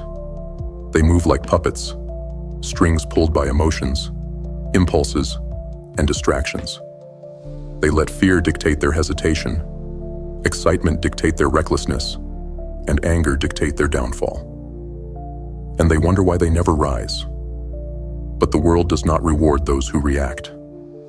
It does not crown the emotional, the impulsive, or the easily distracted. The world belongs to those who think, those who see past the noise, past the illusions, and past the bait laid out to trap the weak-minded. Look around you. Who holds the power? Who controls the systems, the wealth, the influence? It's not the ones who lash out in anger, who cry over setbacks, who drown in self-pity. It's the ones who stand still while others panic, the ones who observe while others lose themselves in the chaos, the ones who plan while others chase temporary pleasure. And yet, most people will never understand this. They will live and die as slaves to their impulses. They will scream at shadows, fight meaningless battles, and waste their lives in pursuit of things that never mattered. Because thinking, true thinking, takes discipline. It takes control. And control is a skill most people never develop. But you are not most people. You are here because something inside you knows there is another way. A path that leads away from the herd, away from the cycle of reaction and regret. So ask yourself, when was the last time your emotions cost you something valuable? A relationship, a deal, an opportunity? How many times have you sabotaged yourself because you acted before you thought? Because you let a fleeting emotion make a permanent decision for you? Think back. Find 3 moments where your lack of control left you weaker, not stronger. 3 times when, had you only paused, had you only stepped back, cleared your mind, and seen the bigger picture, you could have won. Because that is the difference between the ordinary and the extraordinary, between the ones who are ruled and the ones who rule, between those who spend their lives reacting and those who engineer their own fate. It starts now. From this moment forward, you will not be moved by impulse. You will not be swayed by distraction. You will not let emotions dictate your destiny. You will think first. You will plan first. You will act only when the moment is right. And when the weak crumble around you, when they panic, when they show their hands too soon, you will stand above them, calm, patient, and ready, because you see what they do not. The world belongs to those who think. So decide, will you be ruled by impulse, or will you master the power of thinking differently? Lesson 2. The emotional delay rule. The greatest mistakes in history were made in seconds. A man lets his anger take over. He says the wrong thing, makes the wrong move, and his entire life changes. A leader makes a decision in fear, hesitates when he should act, and an empire crumbles. And the worst part, they knew better. But in that moment, they weren't thinking. They were reacting. They were ruled instead of being in control. Now look at your own life. How many times have you spoken words you couldn't take back? How many times have you let excitement make a promise you weren't ready to keep? How many times has fear made you hesitate, costing you an opportunity that would never come again? Emotions are powerful, but they are temporary. Science proves it. The most intense emotions, whether it's rage, fear, excitement, or frustration, last only 10 to 15 minutes at their peak. That's it. And yet, in those few minutes, people make decisions that cost them years. But the strongest, the ones who dominate, they don't fall into that trap because they know one thing. Control over emotion is control over outcome. The difference between the powerful and the powerless is not the absence of emotions. It's the ability to pause, to think, to strip away impulse and act only when it is time. So here's your new rule. You will never make another decision in the heat of the moment. Not when you're angry, not when you're scared, not when you're desperate. How to apply the emotional delay rule. Step 1. Create space before reacting. The moment you feel a surge of emotion, stop. Do not speak. Do not act. Wait. Give yourself at least 10 minutes. If it's a major decision, wait longer, because the longer you wait, the clearer you think. Step 2. Separate emotion from facts. Write it down. What actually happened? Not how you feel about it. Not the story your emotions are telling you. Just the raw facts. Treat the situation like a detective, not a victim. This forces your mind to shift from emotional to logical. Step 3. Ask the cold, calculated question. If I had no emotions right now, what would be the smartest decision? Not the easiest decision, not the most comfortable, the smartest, because that's what matters. Step 4. Observe how others fail. Watch how most people sabotage themselves. Notice how they lash out, expose their weaknesses, and destroy opportunities because they let emotions control them. Every time you remain calm, while others lose control, you gain power over them. Why? This rule makes you instantly more powerful. You win conflicts. Others react emotionally. You respond strategically. You control your reputation. No more saying things you regret. You make better decisions. Every choice is based on logic, not impulse. You gain an edge over the weak-minded. While they crumble, you remain untouchable. This is the first step toward absolute control. Every second you pause before reacting is a second where you take back power. While others let their emotions burn them to the ground, you will stand above them, calm, deliberate, and unstoppable. Because the one who controls their emotions controls everything. Lesson 3. Thinking in numbers, not feelings. Most people live in a world of illusions. They make choices based on hunches, on gut feelings, on fleeting emotions that shift like the wind. They say things like, I feel like this won't work, or I just have a good feeling about this, and they wonder why they keep failing. Feelings are unreliable. They fluctuate with mood, with stress, with outside influence. They tell you one thing today and the opposite tomorrow. And yet, most people base their entire lives on them. But the ones who rise, the ones who dominate, they don't trust emotions. They trust numbers, data, and probabilities. They don't say, I feel like this is risky. They say, there's a 70% chance this fails based on past data. They don't say, I think this will work. They say, what evidence do I have that proves this is the right move? Because high-level thinkers don't guess. They calculate. And that's where you start today. How to apply the think in numbers rule. Step 1. Replace feelings with facts. Catch yourself using emotional language. If you hear yourself saying, I feel like this is a bad idea, stop. Reframe it. What past data suggests this is a bad idea? Every decision must be rooted in logic, not fear. Step 2. Ask, what do the numbers say? Before making a move, check for quantifiable proof. Business decisions. Analyze market trends, case studies, and competitor performance. Investments. Look at risk-to-reward ratios and historical success rates. Personal choices. Study past patterns. What happened to others in similar situations? Step 3. Break down risk. Logically. Fear exaggerates risk. Data clarifies it. What is the worst-case scenario? What is the probability of failure? Does the potential reward outweigh the risk?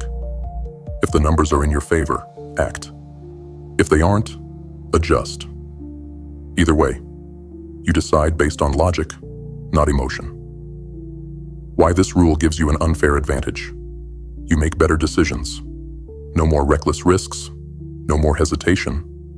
You see the world as it is, not as your emotions paint it. You gain an edge over the weak-minded. While they rely on instinct, you rely on facts. You predict outcomes better than anyone around you.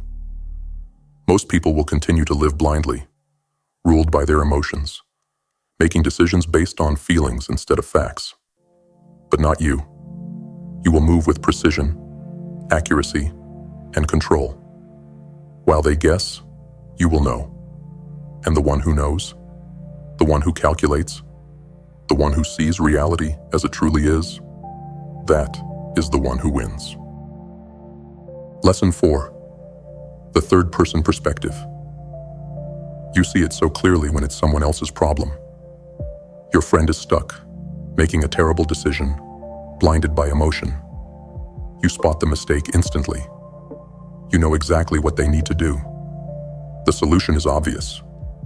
But when it's your problem, when it's your emotions clouding the situation, suddenly everything feels complicated. Suddenly logic takes a back seat.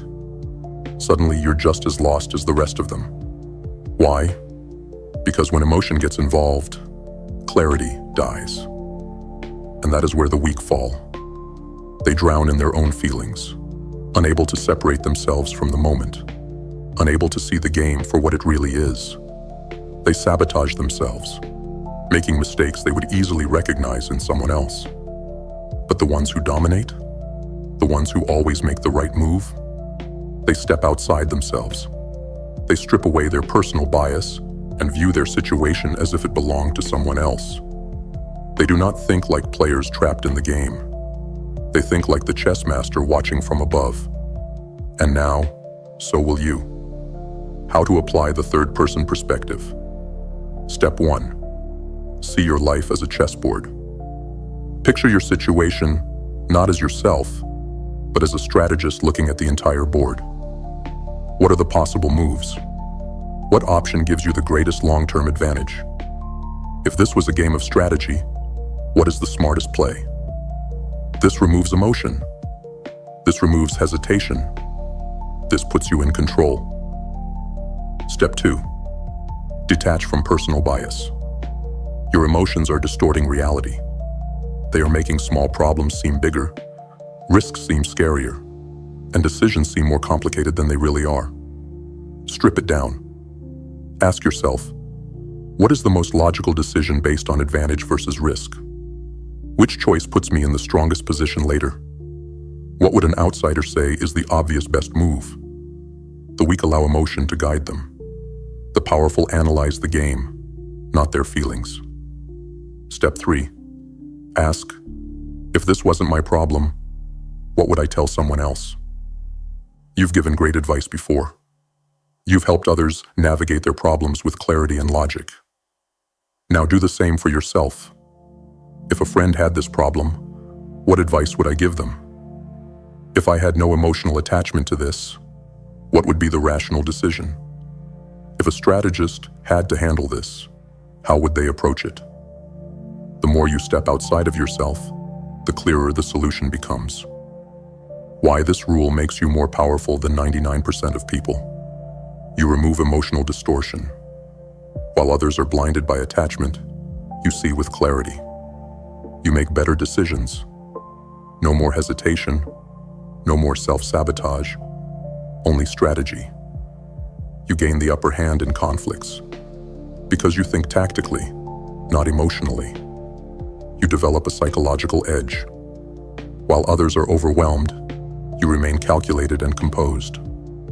Most people will continue to drown in their own emotions. They will struggle with indecision, ruled by feelings instead of facts. But you will think like a grandmaster, moving pieces with precision, never revealing your hand, always 3 steps ahead. Because the world belongs to those who can see reality as it is, not as their emotions paint it. Lesson 5. Mastering fear and worst-case thinking. Fear is the greatest weapon used against you. It controls you. It makes you hesitate when you should act. It makes you run when you should stand your ground. It keeps you small when you were meant to be great. Most people are slaves to it. They let fear whisper in their ear, telling them to wait, to doubt, to surrender. They imagine disaster, humiliation, failure, so they do nothing. They remain stuck. But here's the truth. Fear only has power if you let it remain undefined. Your mind exaggerates danger when it doesn't know what it's dealing with. The unknown feels massive, unstoppable, crushing. But the moment you define the worst-case scenario, you take away its strength. You realize most risks won't destroy you. Most failures aren't permanent. Most fears are just illusions. And once you neutralize fear, nothing can stop you. How to apply the worst-case thinking rule. Step 1. Ask, what's the absolute worst that could happen? Your brain fears the unknown, so force yourself to confront it head-on. If you fail in business, what does that actually look like? If you take a risk and it doesn't work, what is the real consequence? If you make a bold move and people judge you, does it truly change your life? Most of the time, when you describe the worst case in clear detail, you realize it is far less catastrophic than your emotions made it seem. Step 2. Ask, can I survive that? Fear makes you believe failure will end you. That one mistake will ruin your entire future. But 99% of the time, you can recover. If you lost all your money, could you rebuild? Yes. If you embarrassed yourself, would people care in a month? No. If you failed completely, would it truly be permanent? No. Once you see that even the worst-case scenario is survivable, fear loses its grip. You take back control. Step 3. Prepare for the worst, then move forward with confidence. The strongest minds don't ignore fear. They calculate it, plan for it, and then crush it.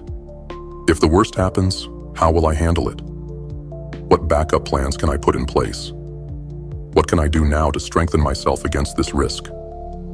You don't run from fear. You stare it in the face and prepare for it. Why this rule makes you unstoppable? You move while others freeze. Fear controls them. You control fear. You take calculated risks while they stay trapped in doubt. You embrace failure while they avoid challenges altogether. You become untouchable because nothing can surprise or overwhelm you. Fear only controls those who refuse to define it. But the moment you face the worst-case scenario, you take away its power. That's when you become unstoppable. To the returning GrimFace warriors, you are the reason this movement is expanding, reaching thousands, and changing lives. Your dedication, your mindset, and your hunger for absolute control over your destiny have made an impact far beyond what you can see. You're not just watching, you're building something greater. For those of you new to the movement, welcome to the place where weakness dies and power is forged. This is not just motivation, this is transformation. If you're tired of reacting, tired of living by someone else's rules, and ready to train your mind for dominance, then subscribe now. Because this is more than just a channel. This is a revolution, and the world belongs to those who think, move, and strike with precision. Stay sharp. Stay ruthless. Stay GrimFace.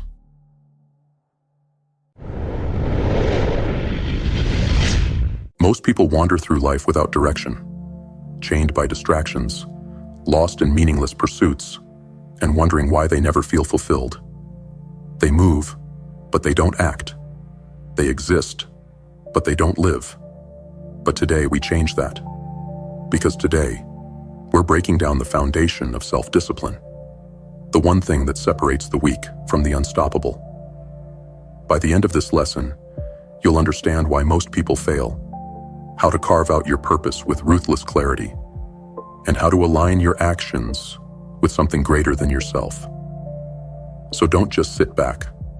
Lock in, focus, and stay through to the end. Because this lesson isn't just something to listen to. It's something that will reshape the way you live, if you let it. Lesson 1. The wake-up call. You wake up. Another day. The world moves. The noise rises. And before you even take your first conscious breath, the distractions are already clawing at your mind. The endless cycle of messages, opinions, obligations, temptations, pulling you in every direction except the one that matters. And that is where most people fail. They move, but they do not act. They exist, but they do not live. They obey, but they do not decide. You see, without purpose, you're nothing more than a pawn, drifting, reacting, bending to whatever the world throws at you. But a man with purpose, a woman with purpose, they are a force of nature, unshakable, ruthless in their focus. While the rest wander in a fog of uncertainty, they move with clarity, carving their own path, setting fire to every obstacle in their way. So, ask yourself, what is my purpose? Not the shallow lies you've been fed, not the expectations they've forced upon you, not what the world tells you that you should be. I'm talking about the truth that lives in your bones, the thing that, if stripped from you, would leave you hollow. That force inside that will not let you settle. That hunger that will never be satisfied with mediocrity. Because purpose is not a fantasy. It is not a dream. It is the battle cry of your existence. And if you do not claim it, if you do not fight for it, then something weaker will take its place. Comfort, distraction, pleasure, regret. And so, the question is not whether you have a purpose.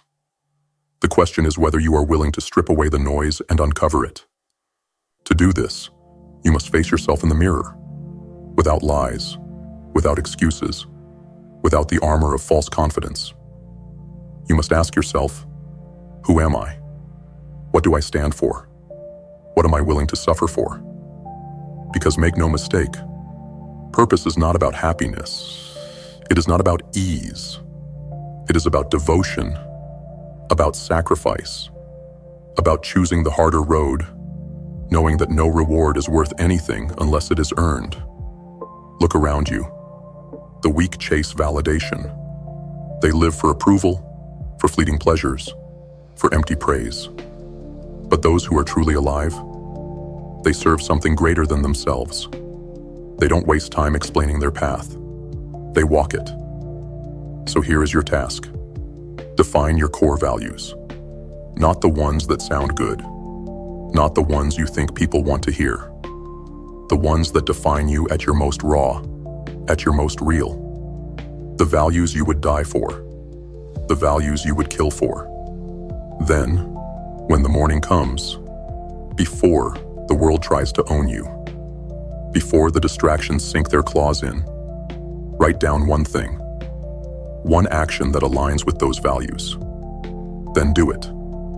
No matter how small, no matter how hard, no matter how much your mind begs you to choose comfort.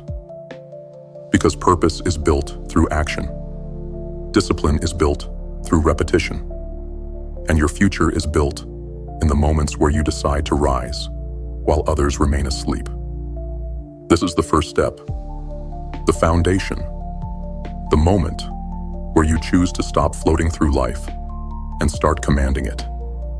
So I'll ask you again, what is your purpose? And more importantly, what will you do today to prove it? Lesson 2. Count on yourself. Not them. Not the system. Not the opinions of the weak. The promises of the unreliable. Or the crutches you've leaned on for far too long. You. Because at the end of the day, when the noise fades and the lights go out, there is only one person who is responsible for where you stand. You. Yet so many people refuse to accept this. They wait. They blame. They hope that someone else will come along and save them from their own failures, their own hesitation, their own weakness. But that day never comes. Because nobody is coming. Read that again. Nobody is coming to save you. You think the world owes you something? It doesn't. You think life will reward you just because you want it? It won't. You think someone will swoop in and hand you the life you dream of? Keep dreaming. Because the brutal truth is this: if you are not willing to rely on yourself, you are nothing more than a prisoner, shackled by your own indecision. A puppet whose strings are pulled by anyone strong enough to command them. But those who count on themselves, they are the ones who cannot be controlled. They are the ones who rise, who dominate, who walk into any situation knowing that they don't need permission, approval, or validation, because they built themselves. And if you want to reach that level, you must take full accountability. No more excuses, no more waiting, no more blaming circumstances. Everything you want, it's possible, but it requires a choice to stop expecting and start executing. And that choice must be made every single day. Because discipline is not a one-time event. It is a war, a daily battle between the version of you that wants to stay weak and the version of you that is willing to suffer, to struggle, to bleed if necessary, because they know that victory is the only option. And here's the real test. Can you trust yourself? When you set a goal, do you keep your word? When you promise yourself change, do you follow through? Or are you just another liar, breaking promises to yourself every time things get hard? Because if you cannot trust yourself, why should the world trust you? If you cannot rely on your own discipline, your own drive, your own resilience, what foundation do you have? This is the difference between those who succeed and those who fail. The successful, they don't wait for motivation. The powerful, they don't need outside approval. The unstoppable question mark, they don't break when things get hard. They sharpen, and you must become the same. So starting today, keep your word. Set a goal, no matter how small, and execute every single day. No negotiation, no compromise, no excuses. You don't stop when you're tired. You don't stop when you don't feel like it. You stop when it's done. Because this is what separates the weak from the strong. And when the world looks at you, let them see someone who does not break, does not beg, does not waver. Let them see someone who counts on themselves. And let yourself see, finally, the power that has always been inside you. The only question is, will you step up and claim it? Lesson 3. Show up. Not when it's easy. Not when you feel like it. Not when the stars align and everything is perfect. Every single day. Because that's what separates the unstoppable from the forgotten. That's what makes the difference between those who build an empire and those who waste their lives chasing distractions. It's not talent. It's not luck. It's not some secret formula hidden in a book or whispered by the successful. It's the will to show up, no matter what. Most people, they only move when they feel motivated. They only work when it's convenient. They only chase their goals when the path is smooth, when the wind is at their back, when the applause is loud. But the moment things get hard, the moment discomfort creeps in, the moment their mood shifts, they crumble. They don't show up. And that is why they fail. Because success, mastery, discipline, these are not the products of fleeting inspiration. They are the result of relentless, unbreakable consistency. Do you understand what that means? It means that your excuses do not matter. Your mood does not matter. Your feelings in the moment do not matter. What matters is what you do when nobody's watching. What matters is how you act when it's just you, your goal, and the empty silence between success and failure. That silence, that's where your future is built. And here's the truth, most people will never accept. You will not always be motivated. Some days, you will feel empty. Some days, you will feel like nothing is working. Some days, the temptation to quit, to delay, to walk away, will be louder than anything else in your mind. And it is in those moments that you must decide. Do you let weakness win? Or do you show up anyway? Because the real battle is never against the world. It is against yourself. And the version of you that wins is the one that gets up when there's no reason to. That moves forward when every voice says stop. That does what needs to be done, not when it's easy, but because it must be done. So stop waiting. Stop hesitating. Stop searching for an escape. Decide. What is one thing that you know you need to do? That thing you keep putting off. That step you know will push you forward but terrifies you to take. Do it. Not tomorrow. Not later. Not when life slows down. Now, because showing up is not about motivation. It is about mastery. It is about proving, day in and day out, that you are not like the rest. It is about making a decision, a declaration, that nothing, no setback, no doubt, no pain, will stop you. You are here. You are working. You are relentless.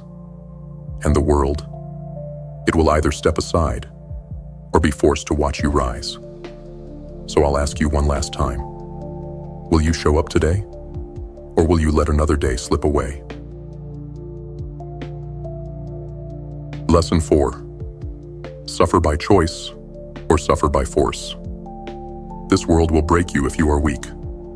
It will strip you of everything you cherish, take what you love, and leave you hollow if you are not prepared. But the truth is, you have a choice. You can either train yourself to endure pain on your own terms, or you can wait until life forces it upon you, unprepared and defenseless. Comfort is the slow poison of the mind. It lulls you into complacency, makes you fragile, turns you soft. It tells you that you deserve ease, that you should avoid hardship, that struggle is for someone else.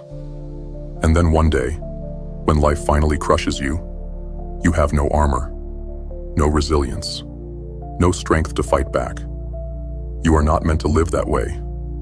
You are meant to be strong, unyielding, a force that cannot be broken, not because you were born that way, but because you built yourself that way. And the only way to build that strength? Step into discomfort, willingly. Suffer now, so that nothing can break you later. That is how warriors are made. That is how kings are built. That is how legends are forged. Not in moments of comfort, but in the fire of voluntary struggle. So stop running from pain. Chase it. Hunt it. Make it your ally. Put yourself through hell while you still have a choice. Wake up earlier than you want to. Work when you're exhausted. Push yourself physically and mentally beyond what feels possible. Deny yourself distractions, easy pleasures, and cheap rewards. Break your body, sharpen your mind, and strip away everything that makes you weak. Because here's the truth. If you do not choose hardship, Hardship will choose you. And if you are not ready, it will destroy you. But if you have trained yourself to endure, if you have built an iron will through suffering, if you have walked through fire on your own terms, then nothing can shake you.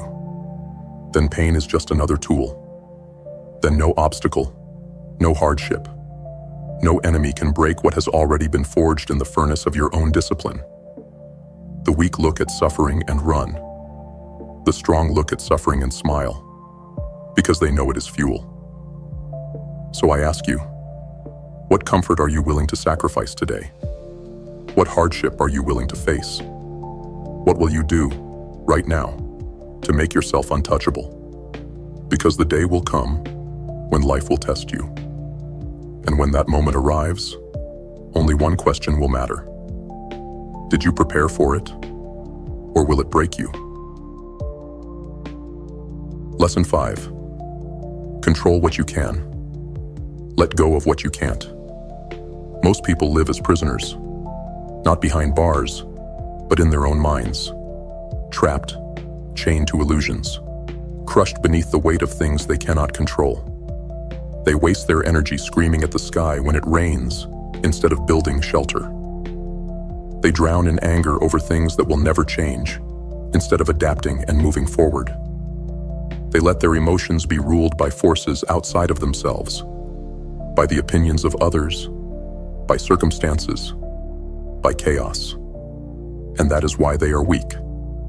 Because power does not belong to the one who rages at what they cannot change. Power belongs to the one who masters their response. So hear this now. If it is outside your control, it does not deserve your energy.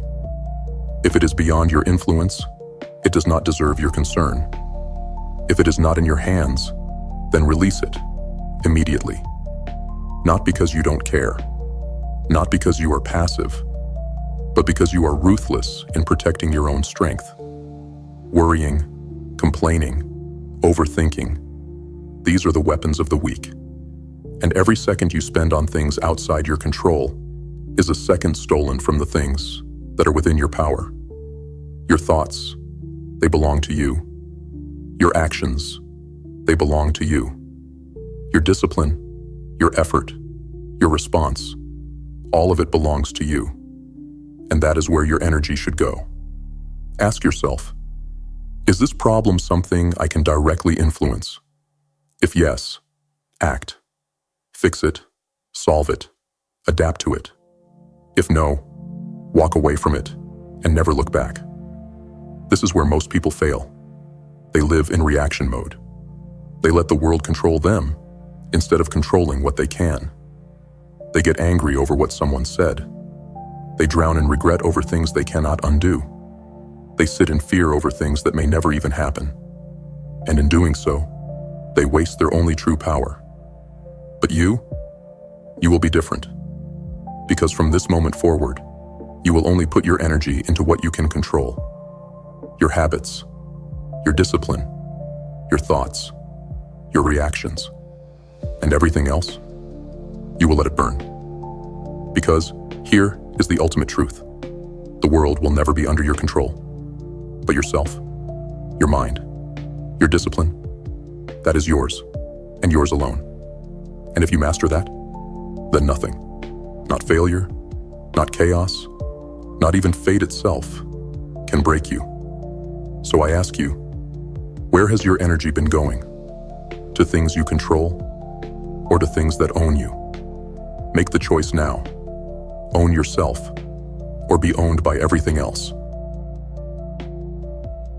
If you made it this far, you're not like the rest.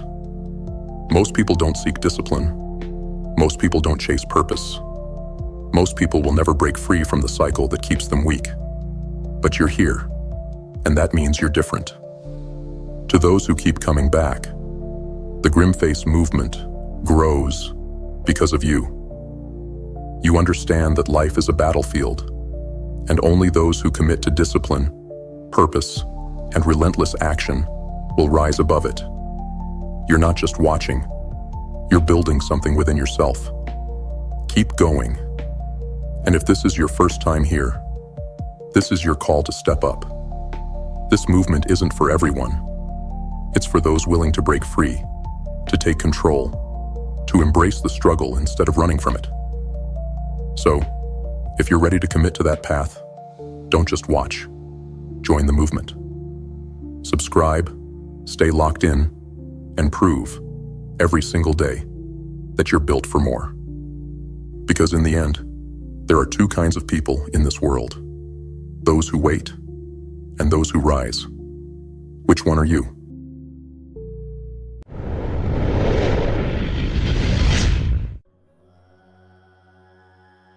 Wake up. The screen flickers. The game begins.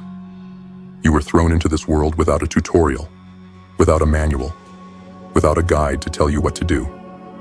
Yet here you are, dropped into the chaos, forced to figure it out as you go. This is the game of life. And most people, they don't even realize they're playing.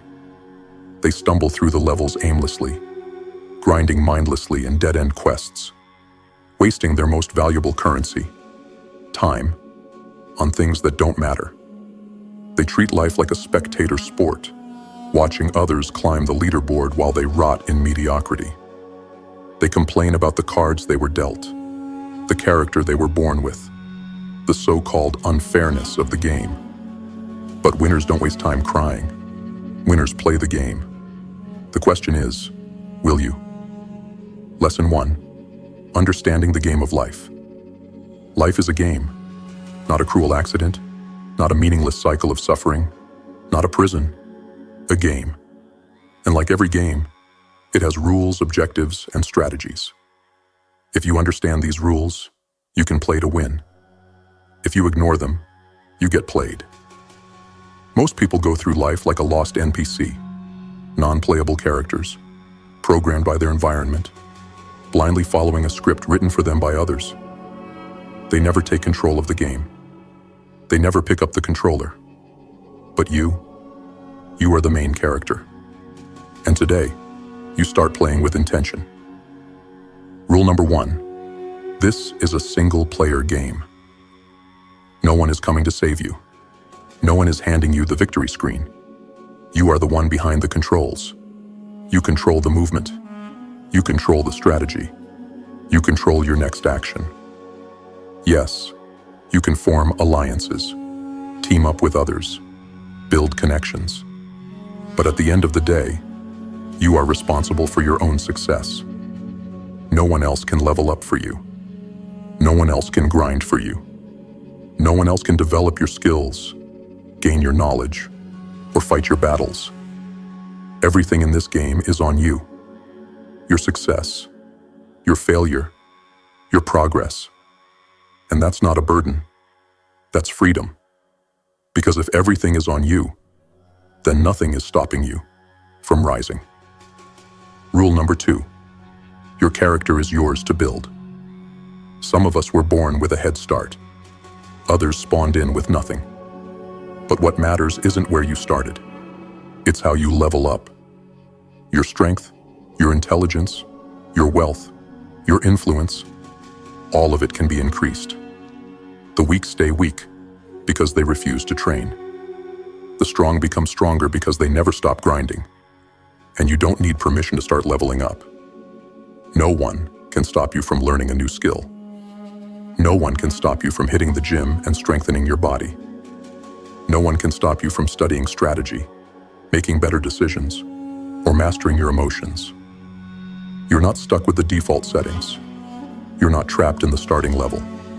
You are evolving. You are upgrading. You are building a version of yourself that cannot be stopped. The only question is, will you commit to the grind? Rule number 3.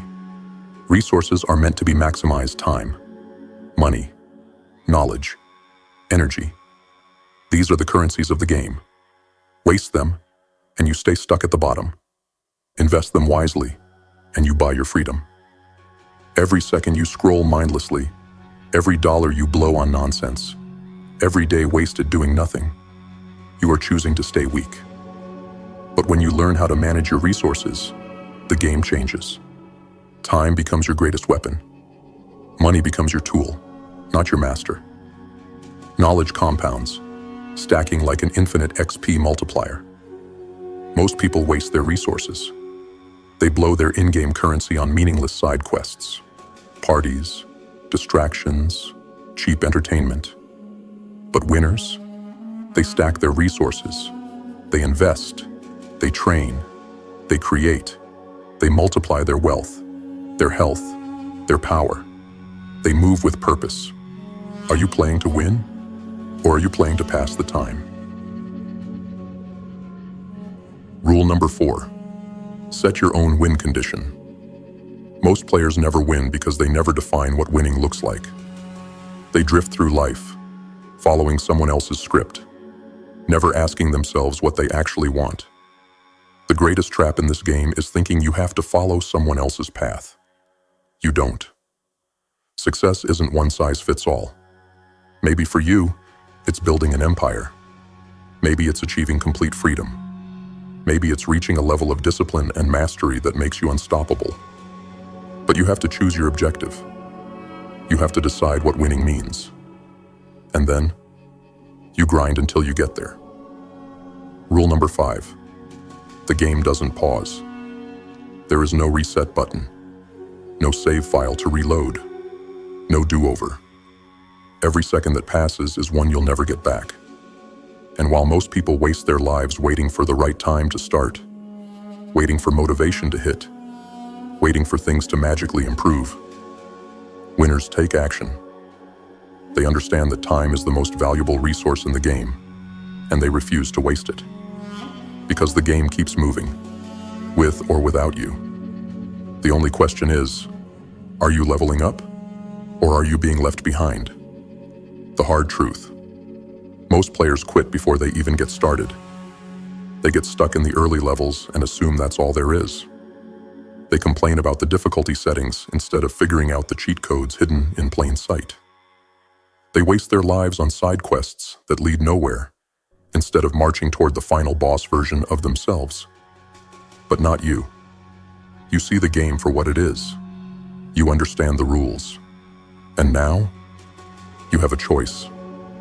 You can either sit on the sidelines, watching others play, or you can take control. You can pick up the controller, sharpen your strategy, and dominate the game. No more excuses. No more waiting. No more living life like an NPC. The screen is on. The controller is in your hands. It's time to move.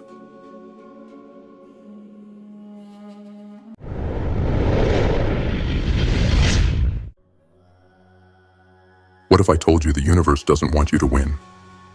That no matter how hard you visualize, how many affirmations you repeat, or how much you believe, you will still meet resistance at every turn. Because reality is not designed to hand you what you want. It is designed to test you, to break you, to see if you are truly worthy of the power you seek. Most people fail because they expect the universe to cooperate. They expect success to come with ease. And when it doesn't, they crumble. They blame the system, their circumstances, their past, their luck. But the few who rise, the ones who command reality instead of begging it to change, they do not break. They understand the truth. Manifestation is not passive. It is war. If you are ready to claim your power, if you are ready to stop wishing and start creating, if you are ready to bend the world to your will no matter how much it resists, then these lessons will show you how. Lesson 1. Reality is hostile. Master the battlefield. You were lied to. They told you the universe would conspire in your favor, that all you had to do was think positive, visualize, and wait. But you've seen the truth, haven't you? You've bled for your ambitions, fought for every inch of progress, only to watch the world spit in your face. Reality isn't a wishing well, it's a battlefield. And yet, that is the greatest gift of all. If the universe handed you everything, if there were no struggle, no resistance, no hardship, what would you be? Weak, fragile, unprepared. But the universe does not create gods from comfort. It forges them in fire. You must unlearn the myth of effortless attraction and embrace the truth of warrior manifestation. The world is not designed to reward your desires. It is designed to test them. It will beat you down, strip you of everything, and demand to know one thing. How bad do you want it? The weak will crumble. The timid will retreat. But the warrior sees the hostility of reality and laughs, because he knows that resistance is power. The first rule of shadow manifestation: bend, but never break. Every obstacle is a lesson. Every failure is a sharpening stone. You do not shatter under pressure. You adapt. You do not crumble in chaos. You control it. The world will push. It will fight. It will try to grind you into dust. But you bend, but never break. You are not here to ask the universe for permission. You are here to take what is yours. The war has already begun. It started the moment you dared to dream. Now the question is, are you willing to fight for it? Lesson 2. Weaponizing your subconscious mind. They don't want you to know this. They tell you to dream big, to believe in yourself, to visualize success. But they never tell you the real war isn't fought in the world. It's fought inside your own mind. You see, the subconscious is a ruthless gatekeeper. It doesn't care what you want. It only follows one rule. It must protect you, even from your own ambitions. And that's why most people fail. Their subconscious sees risk and shuts them down before they even begin. But here's the truth. The subconscious is not your enemy. It is your weapon, if you know how to use it. How hidden self-sabotage blocks manifestation before it starts. Ever wonder why you hesitate? Why you procrastinate? Why you set goals, but never follow through? That's your subconscious choking you with invisible chains. You don't even realize it's happening.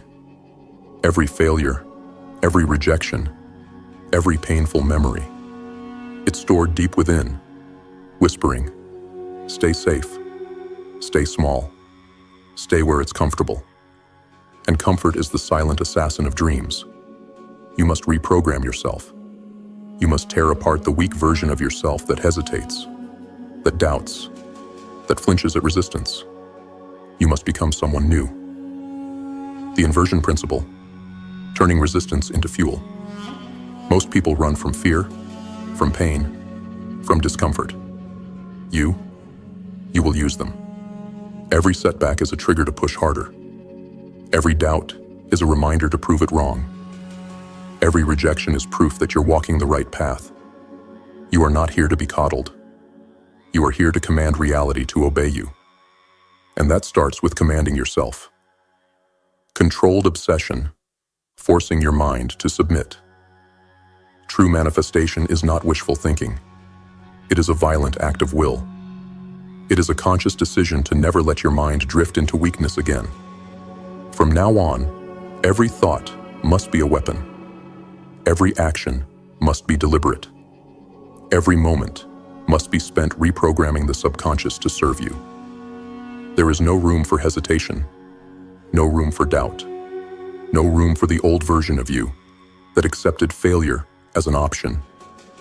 You are the master now. Your subconscious is a tool. Use it. And when the world tries to tell you that you can't, that you won't, that you should settle, smile. Because you've already won the war where it matters most. Inside your own mind. Lesson 3. The dark energy transmutation method. Pain, fear, rage. Most people drown in these emotions. They let them paralyze their will, break their spirit, and keep them in chains. But what if I told you that these emotions, the very ones that hold most people back, are the greatest fuel for manifestation? What if I told you that anger is power, fear is focus, and suffering is an amplifier for desire? You've been taught to suppress negativity, to run from it, to numb yourself with distractions. But those who truly manifest at an unstoppable level do not run from the darkness. They consume it and turn it into strength. This is the art of dark energy transmutation. This is where you stop fearing your demons and start commanding them. Negativity isn't an enemy. It's fuel. Look at the most powerful moments in your life. The times when you moved mountains, defied the odds, and broke through walls. Were you comfortable? Were you at peace? No. You were angry. You were fed up. You had nothing left to lose, and that desperation became pure, unstoppable energy. The system wants you docile. They want you to feel good enough, to be content. Because a person who never embraces their inner fire never becomes dangerous. But you will weaponize your emotions. The alchemist's secret: how to convert pain into power. An alchemist turns lead into gold. You will turn pain into dominance. Here's how. Feel it fully. Stop running from pain. Sit with it. Let it burn through you. Let it show you what you truly desire. Reframe the story. Instead of thinking, "Why is this happening to me?" Start thinking, "How is this making me unstoppable?" Redirect the energy. When you feel rage, don't lash out. Use it. Pour it into your work. Pour it into your training. Pour it into your vision until every ounce of that fire is spent making you stronger. Nothing will ever be given to you. Every dream you have, every goal you set, the world will throw every obstacle in your way. It will mock you, break you, make you suffer. Good. Because suffering is a furnace. And in that furnace, you are forged into something unbreakable. The rage into reality technique. Take the deepest pain, the darkest betrayal, the most crushing failures, and use them as the foundation for your empire. Betrayed? Good. Let it fuel your rise. Doubted? Perfect. Make them eat their words. Failed? Even better. Because now you know what doesn't work, and you're still standing. You are not here to wish for an easy life. You are here to demand success, to command reality itself. And that requires fire. The world doesn't hand power to the weak. It bows to those who refuse to break. So don't suppress your darkness. Transmute it. Don't fear your demons. Command them. And when the universe dares to stand in your way, don't beg. Burn through everything until it bends to your will. Lesson 4. Thought alone is weak. The ritual of embodiment. You've been deceived. They tell you to think positively, to visualize success, to believe, as if thoughts alone can change the world. But here's the truth. Thoughts without action are nothing but wasted potential. The universe doesn't reward those who simply wish. It bends to those who become. This is where most fail. They spend their lives trapped in the realm of thought, convinced that if they think hard enough, dream long enough, reality will shift in their favor. But thoughts without action are like weapons without warriors. Useless. You must move beyond thinking and into embodiment. You must not just visualize success. You must become the kind of person who attracts it effortlessly. This is the ritual of embodiment. The identity forge, becoming the cause, not the effect. Most people live as effects of the world around them. They react, they wait, they follow. But warriors of manifestation?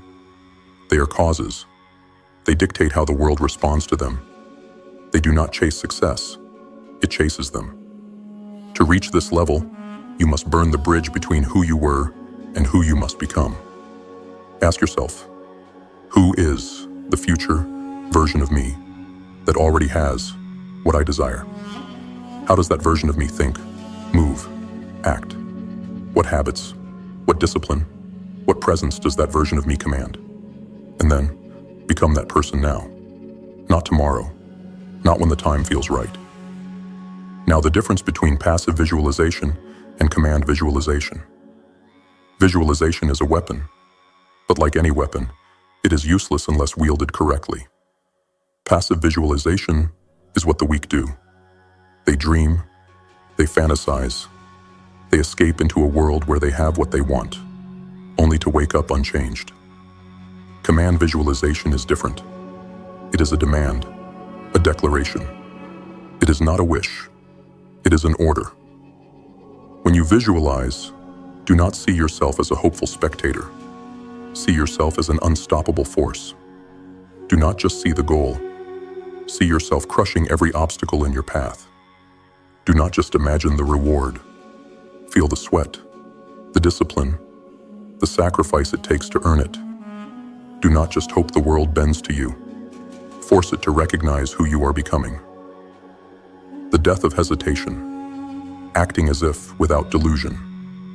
Some here act as if and mistake it for blind arrogance. They fake confidence, fake success, fake effort. In reality, it sees through them. To truly act as if, you must earn it.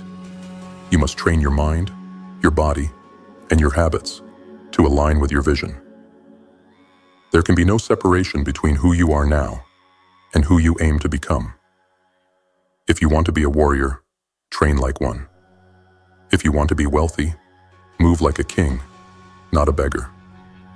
If you want respect, carry yourself like someone who commands it, not someone who pleads for it. Do not wait for the world to give you permission. Embody the future version of yourself today. The ritual of embodiment, a path to manifestation. Through action. Every morning, affirm who you are becoming, not what you want. I am a relentless force. I am inevitable. I take what I want. Every day, take action that aligns with that identity, no matter how small. Every night, assess. Did I live as my highest self today? If not, what needs to be burned away? Repeat until the world has no choice but to recognize you. This is where most fail. They hesitate. They make excuses. They tell themselves they're not ready. But reality does not wait. And if you refuse to move, you will remain trapped forever in the purgatory of almost. Embodiment is the key. Be before you have. Move before you see. Act before you are ready.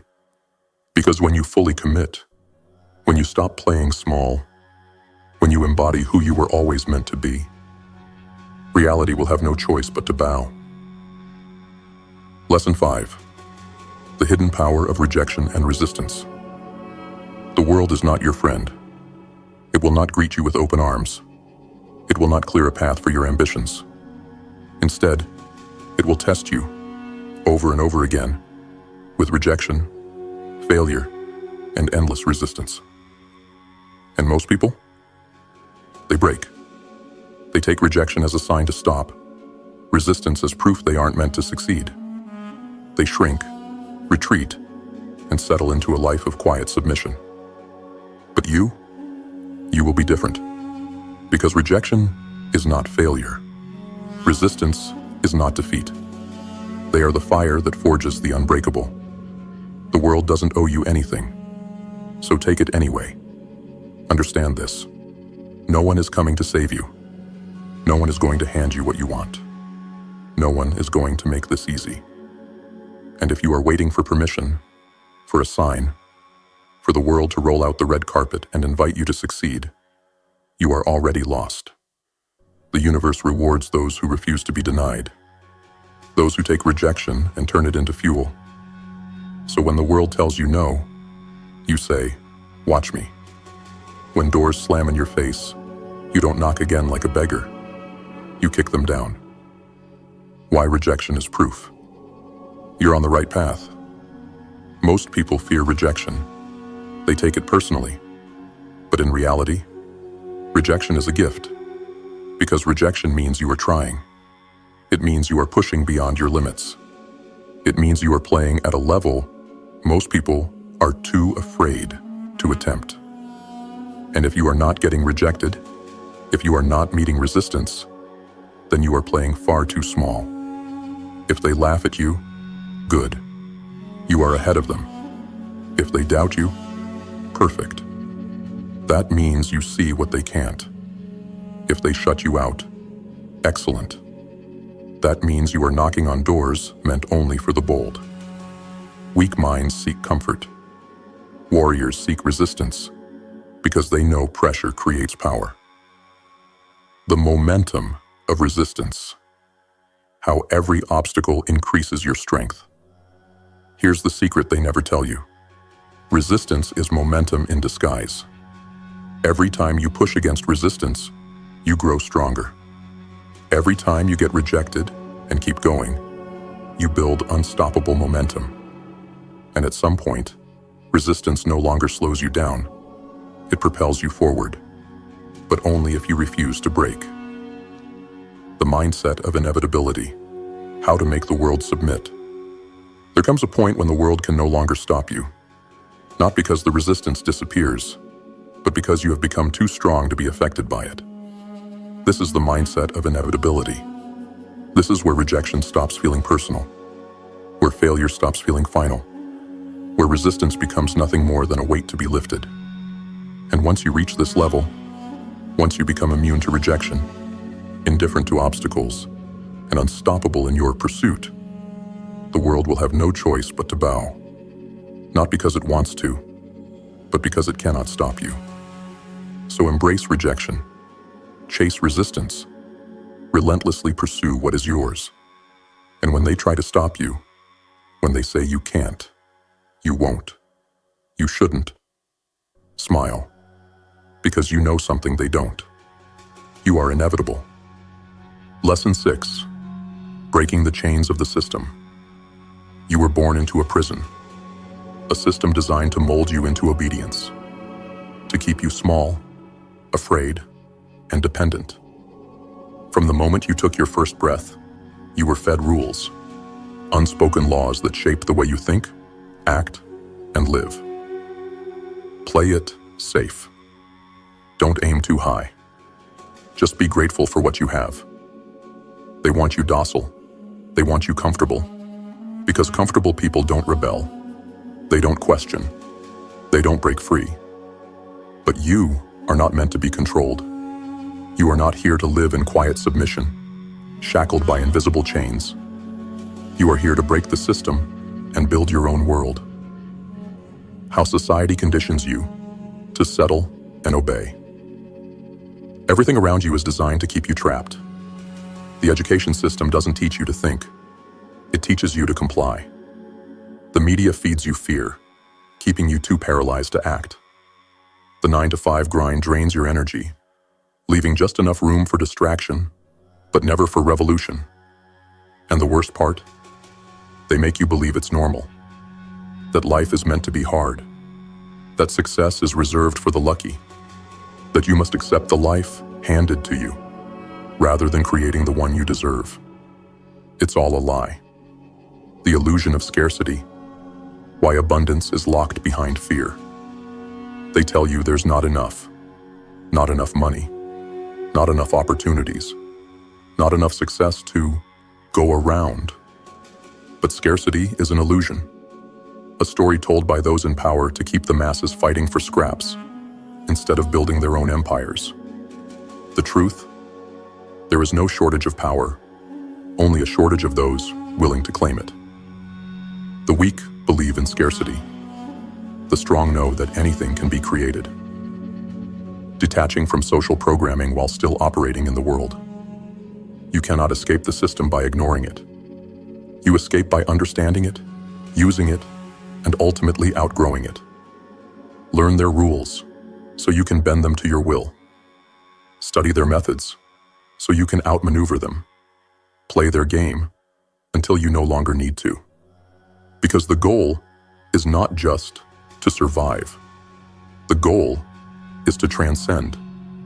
The strategic rebel mindset, winning by playing the system against itself. Most rebels fight blindly. They resist for the sake of resistance, and that is why they fail. You will not be reckless. You will not be another casualty of the system. You will be surgical, tactical, relentless. Learn the game. The system is a rigged casino, designed to keep you playing on their terms. Study the rules, then rewrite them. Control your mind. The greatest weapon they have is fear. Kill it. The moment you stop being afraid is the moment you become unstoppable. Build your own power. Never depend on their validation, their handouts, their approval. Create, own, command. And when the day comes that you no longer need them, when you have built something so strong that they can no longer touch you, that is the day you are truly free. Break the chains or be buried in them. Most people will never wake up. They will live and die inside the prison they were born into, never questioning, never fighting, never realizing how much power they could have had. But you have a choice. You can let the system dictate your limits, or you can burn those limits to the ground. You can live as they expect you to, small, fearful, obedient, or you can become the exception. You do not wait. You do not ask for permission. You do not accept the world as it is. You shape it. You own it. You take what is yours. And when they try to break you, when they try to pull you back into their world of fear and control, you smile, because you have already won. Lesson 7. The final seal. Manifestation through ruthless commitment. The weak talk about dreams. The strong execute. That is the final difference between those who succeed and those who spend their lives waiting. You have seen the truth. You have learned the rules of reality, shattered illusions, and armed yourself with the power to create. But none of it matters. Not your vision, not your knowledge, not even your ability to fight, unless you commit with ruthless, unstoppable force. Because the universe does not reward wishful thinking. It bows only to those who refuse to accept anything less than victory. Why most people fail at manifestation, and how you won't. Failure isn't about talent. It isn't about intelligence. It isn't even about luck. It's about commitment. Most people fail because they give up too soon. They set a goal, face resistance, and decide it's not meant to be. They let obstacles convince them they should stop instead of using them as proof that they must push harder. But here's the truth. Success isn't about whether it's meant to be. It's about whether you will make it be. Most people quit after the first rejection. You will not. Most people break under pressure. You will thrive in it. Most people lose faith when things don't go their way. You will believe even harder. Because you do not hope to win. You decide to win. The no escape rule. Burn the bridges behind you. There is a reason warriors burn bridges before battle.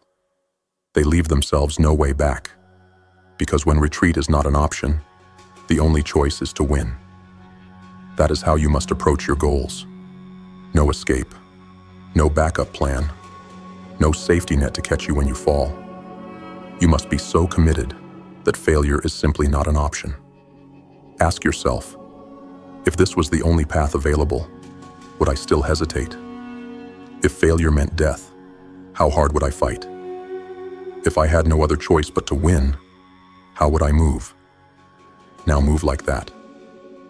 The infinite game strategy. How to make your goals inevitable. The secret to unstoppable manifestation is to stop treating success like an event and start treating it like a game that never ends. Most people play small, looking for shortcuts, quick wins, easy routes. They get excited for a while, then burn out. But the warriors, the legends, the ones who take what they want from life, they commit to the long game. They don't work for results. They work because it is who they are. They don't quit when they hit roadblocks. They adapt and continue. They don't stop when they achieve one goal. They build higher ones. This is the infinite game. This is how you make your success inevitable. Because when you refuse to stop, when you refuse to break, when you refuse to settle, the world will have no choice but to yield. The final key, unshakable belief. This is where all 7 lessons converge. At this level, it is no longer about external resistance, obstacles, or even the system trying to hold you down. The only thing left is you. Do you believe in yourself enough to never stop? Because if you do, if your belief is unshakable, your commitment absolute, then reality itself will shift in your favor. Not by chance, not by luck, but because you refuse to let it be any other way. The last choice, submit or dominate. This is the moment where you decide. Do you keep living like the rest, making excuses, waiting, hoping? Or do you step forward, claim your power, and demand what is yours? There is no middle ground. You either bend reality to your will or let it crush you. So ask yourself, right now, are you ready to stop playing small? Are you ready to kill hesitation? Are you ready to live as the unstoppable force you were born to be? Then commit, fully, without hesitation, without escape, without retreat. Because once you do, the universe will have no choice but to bow. If you've made it this far, you already know. You're not like the rest. Most people won't push themselves to see reality for what it is. Most people won't embrace the resistance, won't weaponize their mind, won't commit fully to their own power. But you're still here. And that tells me one thing. You were meant for more. To those of you who keep coming back, who have been part of this movement from the beginning, you already know what we stand for. We don't submit. We don't break. We don't wait for permission to live the life we were born to create. You are the ones proving every day that reality bends to those who refuse to accept anything less than victory. And to those of you who are just finding us now, welcome to the rebellion. The GrimFace movement isn't for everyone. It's for the ones who are tired of the lies, tired of the limitations, tired of being told to wait their turn. It's for those who are ready to wake up, take control, and force their destiny into existence. So if you're ready to kill hesitation, if you're ready to command your mind and dominate your reality, hit that subscribe button and become part of something bigger. This is more than motivation. This is power. This is GrimFace, and we're just getting started.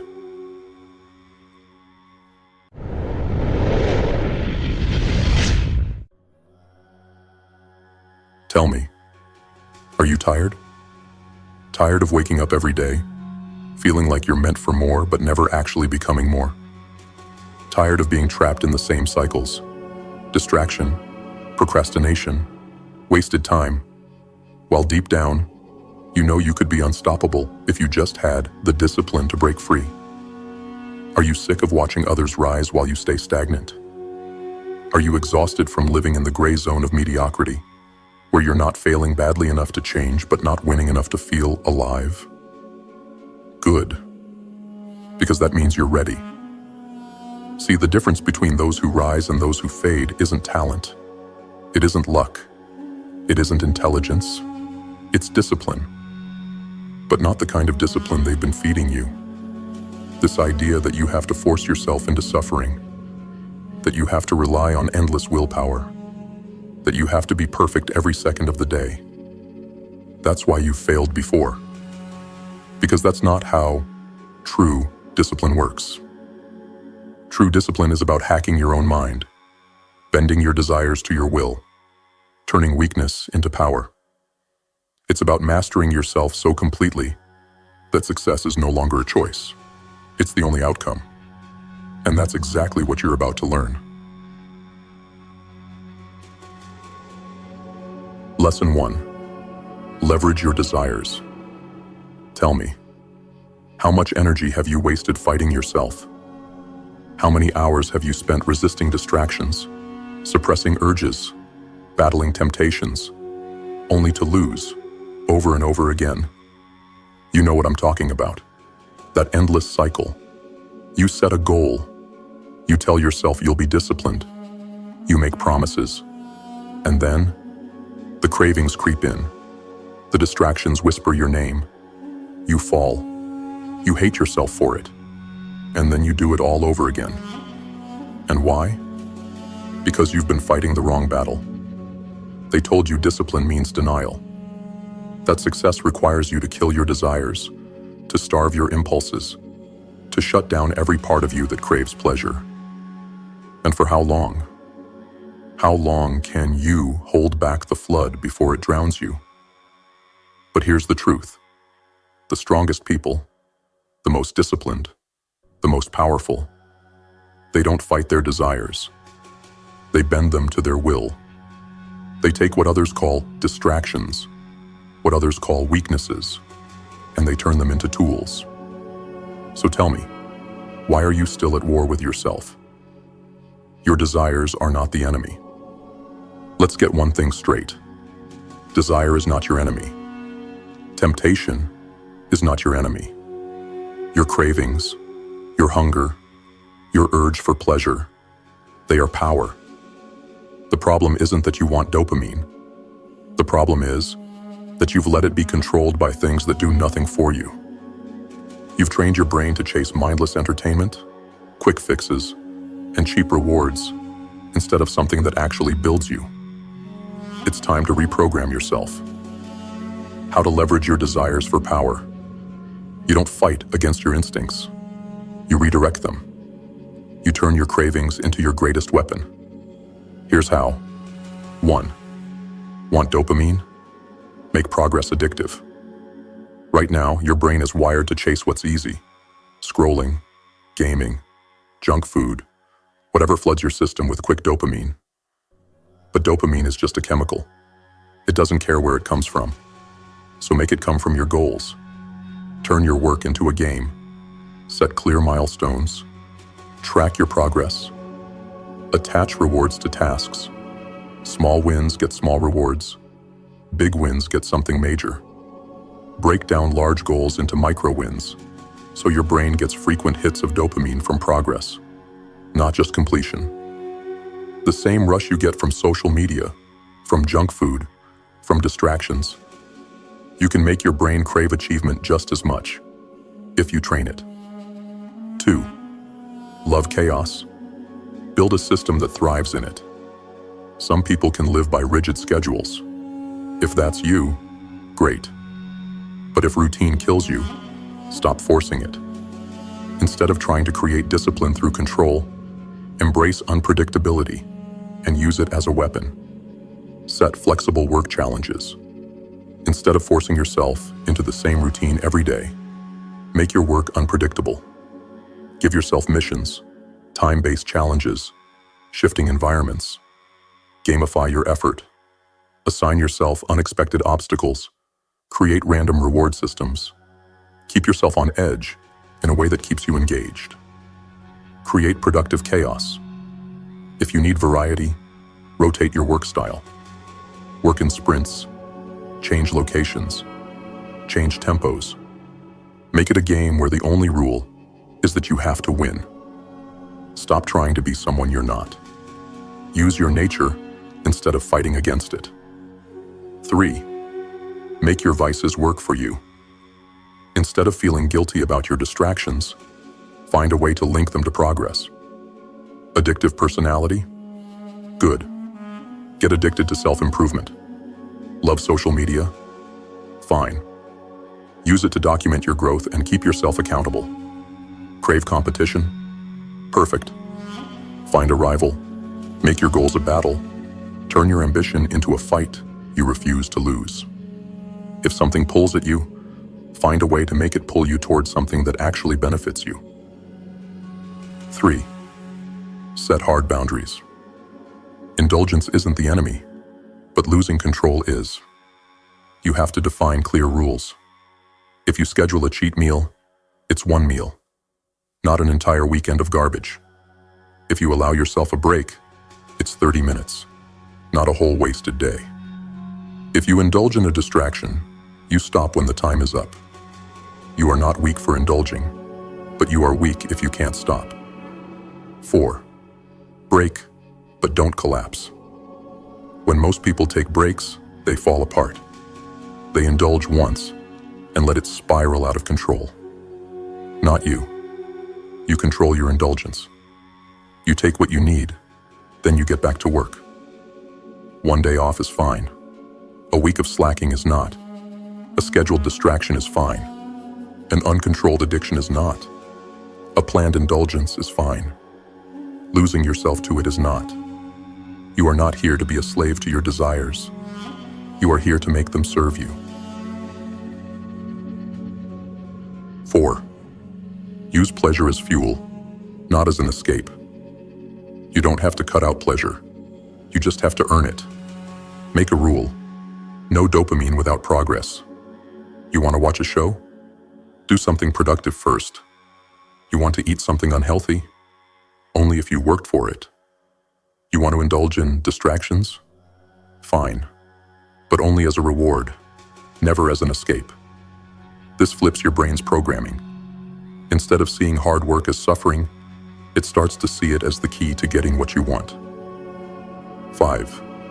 Rewire your identity. The final piece is the most powerful. Change who you believe you are. Stop calling yourself lazy. Stop saying you have no discipline. Those words are shackles. Start telling yourself, out loud, that you are someone who bends their desires to their will. Every time you take control, every time you turn a craving into a tool, reinforce it. Say it. Feel it. Become it. Because once you start seeing yourself as the master of your own mind, you become unstoppable. Discipline is not denial. It's domination. Understand this. The strongest people aren't those who deny themselves pleasure. The strongest people are those who control the source of their pleasure. You will always crave. You will always want more. That's human nature. The only question is, will you be a slave to those desires, or will you be their master? Because in the end, it's not about fighting yourself. It's about making every part of you, your instincts, your cravings, your distractions, work for you. The battle isn't about suppression. It's about control. It's about domination. And once you learn to bend your desires to your will, once you rewire your mind to chase what builds you instead of what wastes you, you become something else entirely. You become dangerous. Lesson 1 is over. Now what will you do with it? Lesson 2. Strategic indulgence. Let me ask you something. How many times have you burned out trying to be perfect? How many times have you started a new habit, a new goal, a new plan, only to go all in, push too hard, and then collapse under the weight of your own expectations? You tell yourself, this time will be different. You'll be disciplined. You'll cut out distractions. You'll work harder than ever before. And for a while you do. You wake up early. You grind. You push through exhaustion. But then, the cracks form. The fatigue sets in. The motivation fades. The urges grow stronger. And before you know it, you're back where you started, drowning in the same distractions you swore you'd escape. Why? Because you made the same mistake that destroys most people. You thought discipline meant perfection. But perfection is a lie. Nobody is perfectly disciplined 24/7.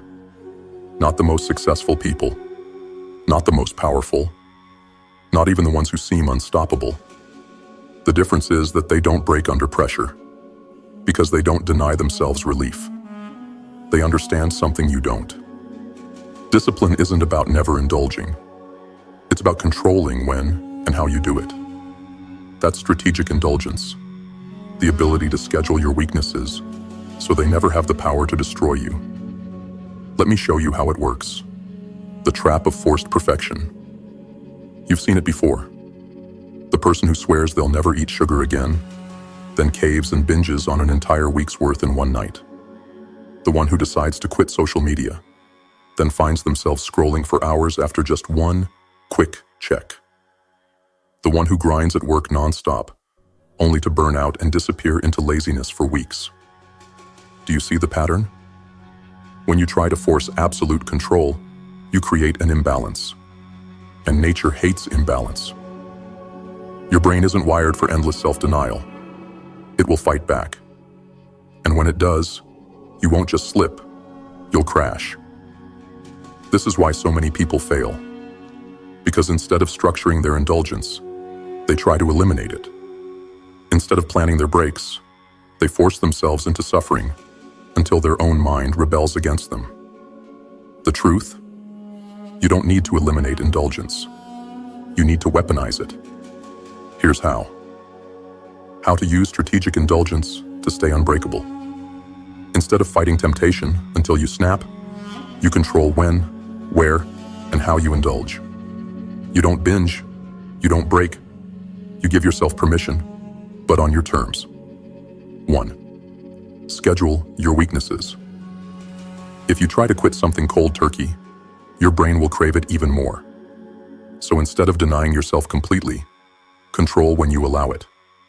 If you love junk food, don't cut it out forever. Pick one day where you eat what you want, then get back on track. If you crave social media, schedule a time to use it guilt-free. Instead of mindlessly scrolling all day, set a 20-minute window where you indulge, then shut it down. If you work non-stop, plan your downtime. Don't wait until you collapse. Take a controlled break before your brain forces one on you. When indulgence is on your schedule, it never becomes a weakness. It becomes a tool. 2.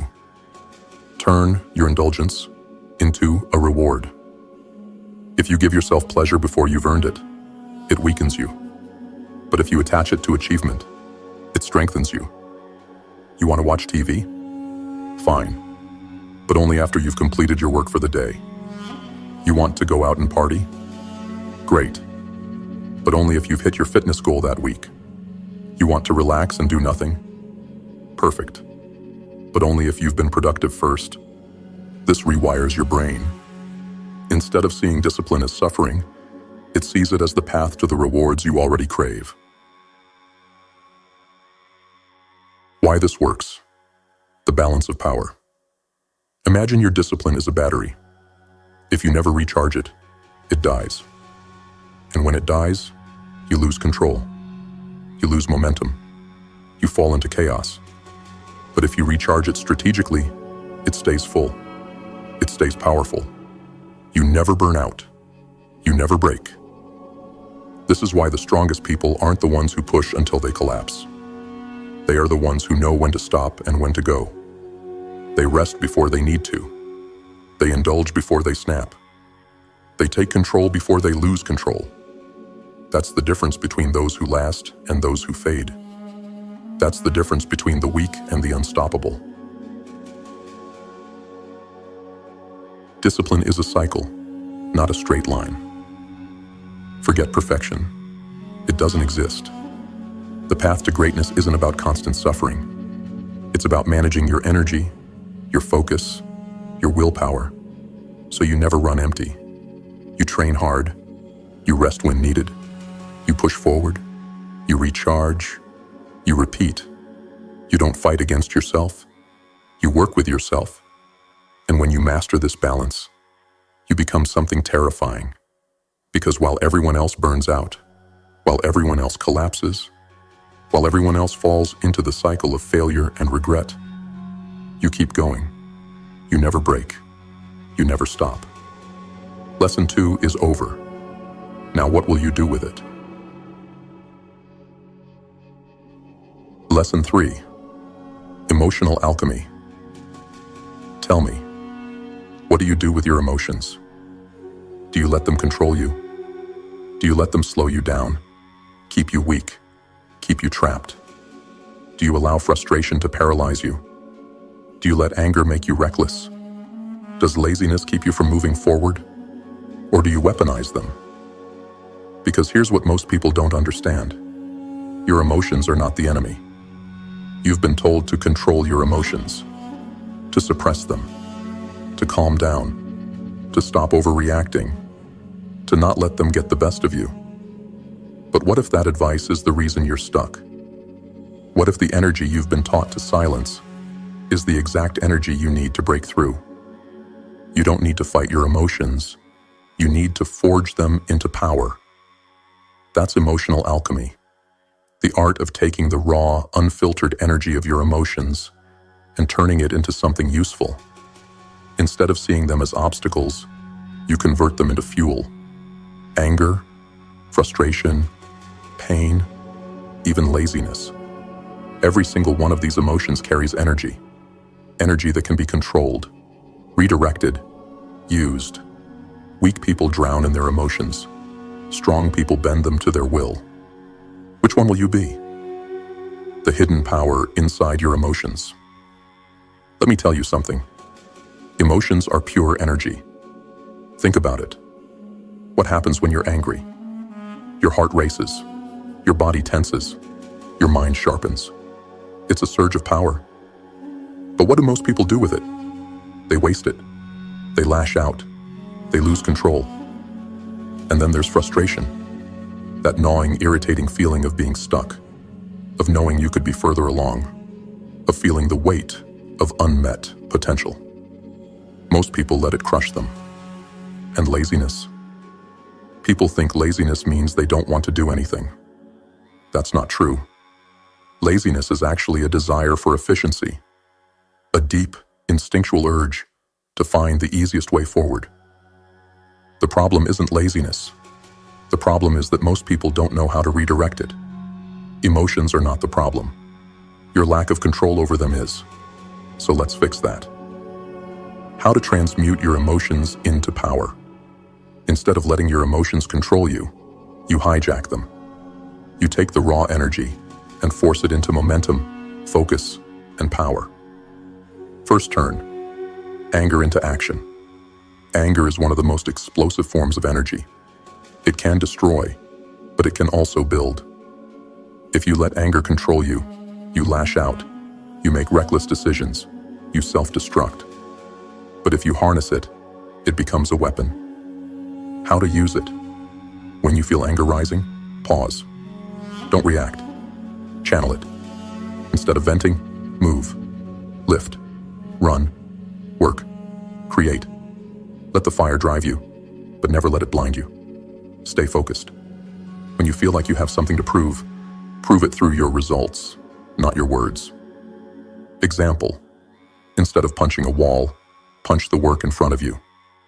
Instead of arguing, level up. Instead of wasting energy on pointless rage, turn it into unstoppable action. 2. Turn frustration into focus. Frustration means one thing. You know you're capable of more, and that's powerful if you use it. Most people let frustration make them bitter, make them quit.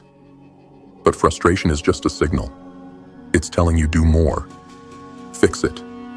Move. How to use it. When frustration creeps in, don't let it paralyze you. Let it sharpen you.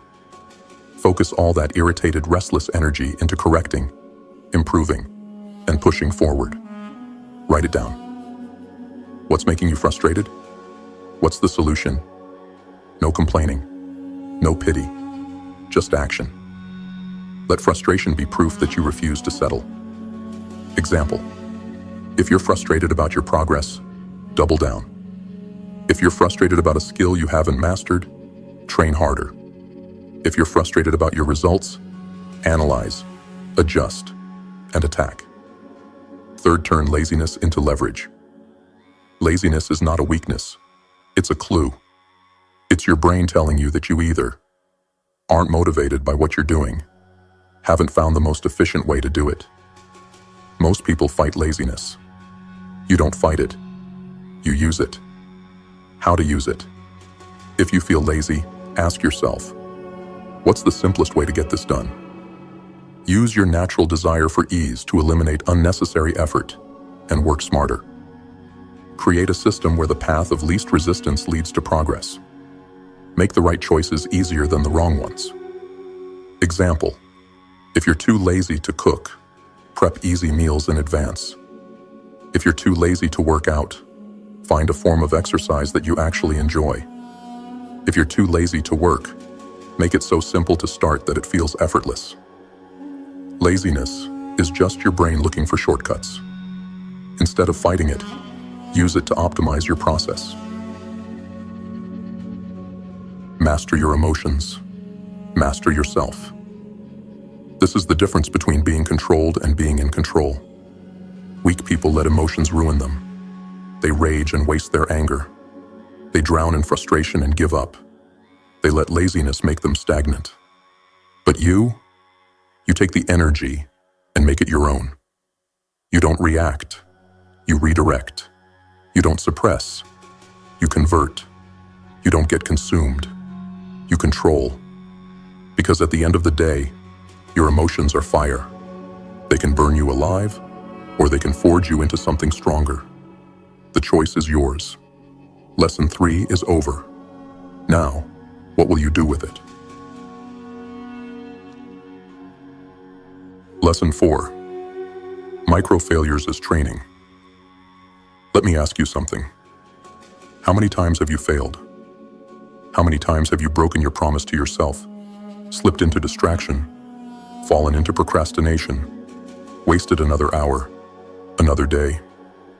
How many times have you looked at your reflection and thought, I should be further ahead by now? And what did you do?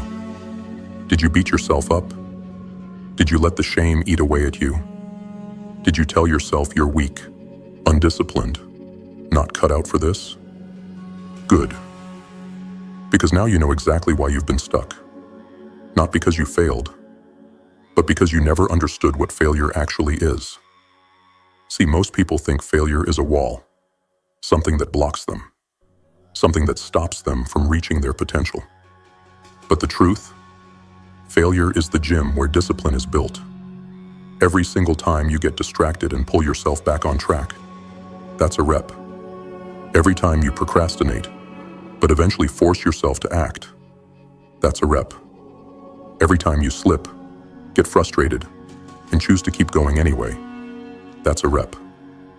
Discipline isn't about never failing. It's about how quickly you recover when you do. And the people who win in this life, they aren't the ones who avoid failure. They're the ones who fail faster, correct faster, and move forward while everyone else wallows in self-pity. So tell me, how many reps have you done today? Rewiring your mind. The power of micro-failures. Think about how a muscle grows. You don't lift a weight once and suddenly become strong. You lift, you push, and you fail. Your muscles give out. But what happens next? They rebuild stronger. Your discipline works the same way. Most people think discipline means being perfect, never slipping, always staying focused. But that's a lie. Even the most disciplined people in the world fail every single day. The difference, they don't see failure as the end. They see it as a necessary rep in the process of getting stronger. Every distraction is a test. Every mistake is feedback. Every failure is an opportunity to course correct faster. That's how real discipline is built. Not through perfection, but through relentless correction. Let's break this down. How to turn every failure into training. 1. Recognize the representative.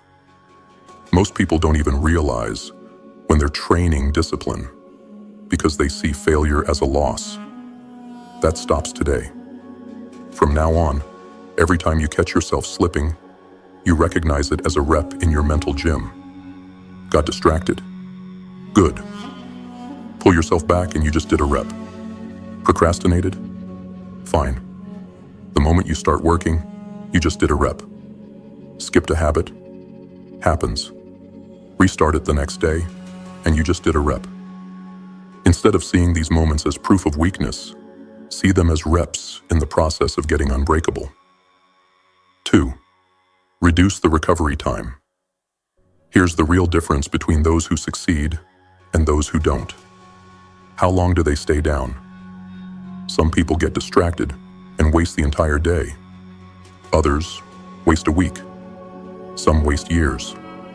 But the disciplined, they notice, correct, and move on within seconds. Your goal isn't to avoid failure. That's impossible. Your goal is to shorten the time between failure and correction. You catch yourself scrolling? Immediately stop. Don't dwell. Get back to work. You waste an hour? Fine. Make the next hour count. You broke a streak? Start again. No guilt. No hesitation. The shorter the recovery time, the stronger your discipline becomes. 3. Make failure a non-issue. Most people fail once and make it mean something. They spiral. They get emotional. They overthink. They start telling themselves stories like, I always fail. I have no discipline. Maybe I'm not cut out for this. Bullshit. That's not failure. That's just one rep in a lifetime of training.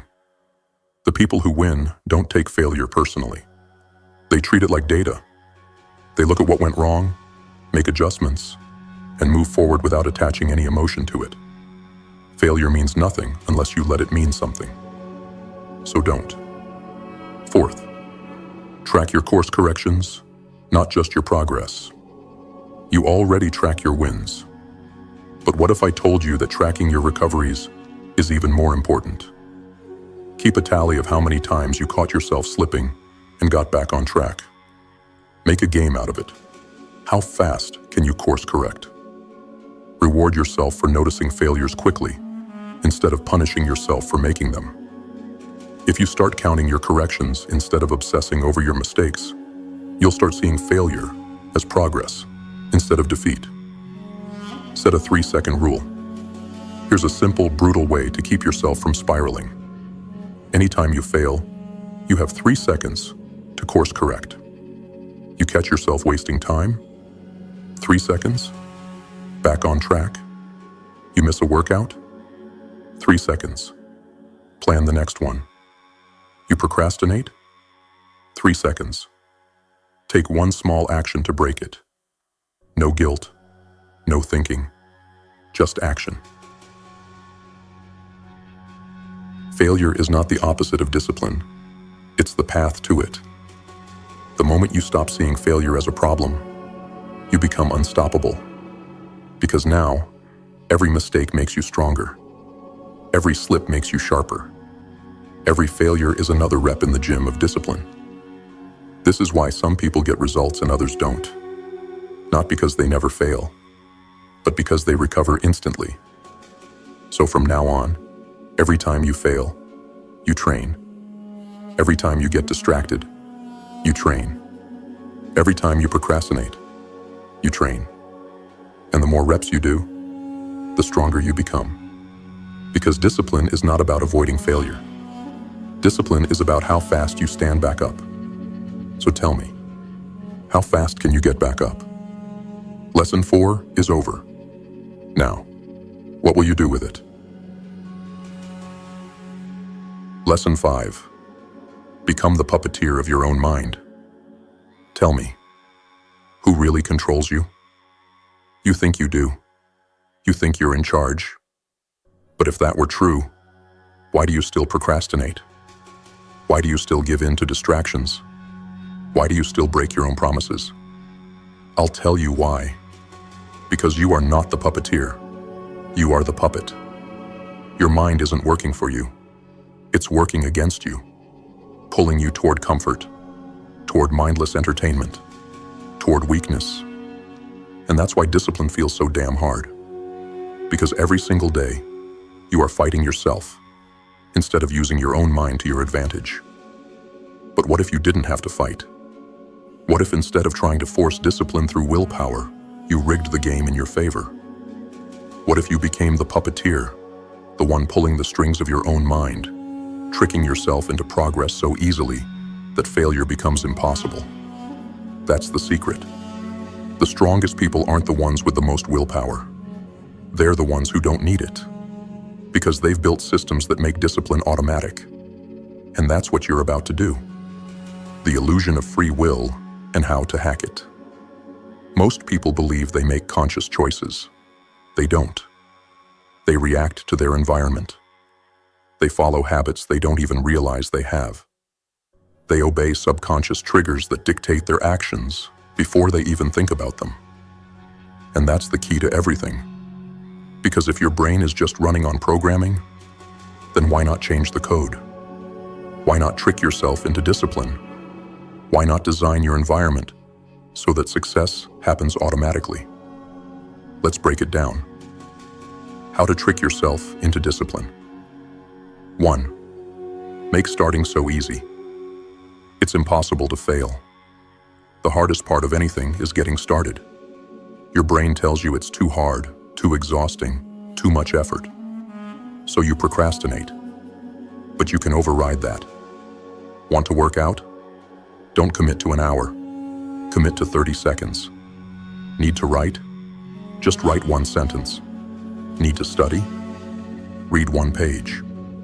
The moment you start, momentum kicks in. And suddenly, the thing you were avoiding becomes easy. The trick is to lower the barrier so much that your brain has no excuse. Once you start, you'll keep going. That's how you hack your mind.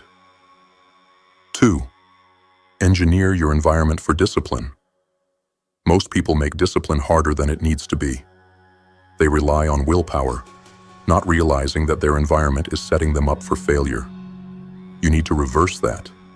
Make distractions harder to access. Delete the apps. Put the TV remote in another room. Log out of social media. The harder it is to access, the less likely you are to give in.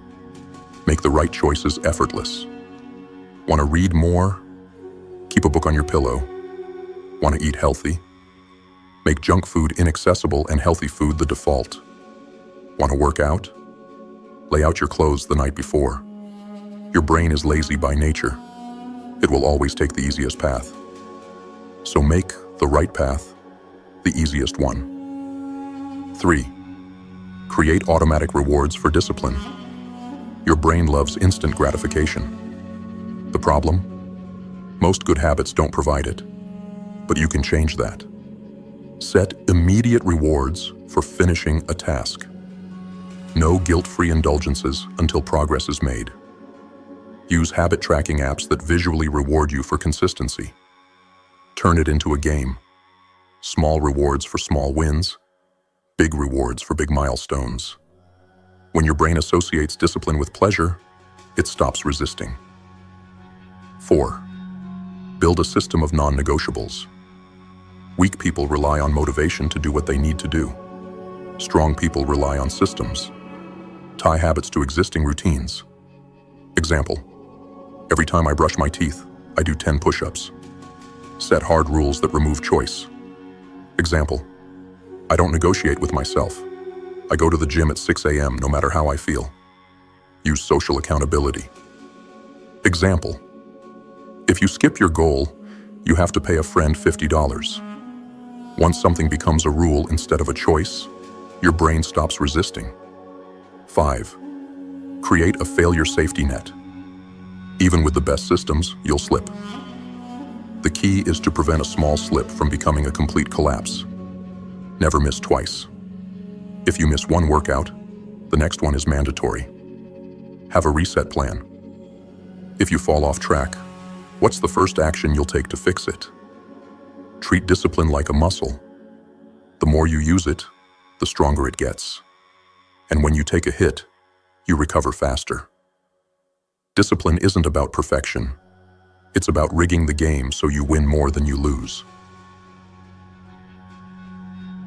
If you've made it this far, you're different. Most people won't. Most people will hear these lessons, nod their heads, feel that temporary spark of motivation, and then do nothing. They'll stay in their cycles. They'll keep making excuses. They'll keep waiting for discipline to magically appear. But not you. You came here because you're tired of mediocrity, because you're done with wasting time, done with being another nameless face in the crowd, done with watching others build their lives while you sit on the sidelines. So if you're new here, consider this your initiation. The GrimFace movement isn't for the weak. It isn't for those who want a comfortable, easy life. It's for those who are ready to take control, to rewrite their story, to step out of the shadows and carve their own path, no matter the cost. For those of you who have been here before, you already know what we're about. You've felt the shift. You've started breaking free. And now, it's time to push even harder. This movement isn't just about motivation, it's about transformation. So if you're ready to destroy the old version of yourself and rebuild into something stronger, something unshakable, something unstoppable, then subscribe. Join the GrimFace movement, because we're just getting started. And when we rise, nothing will stand in our way.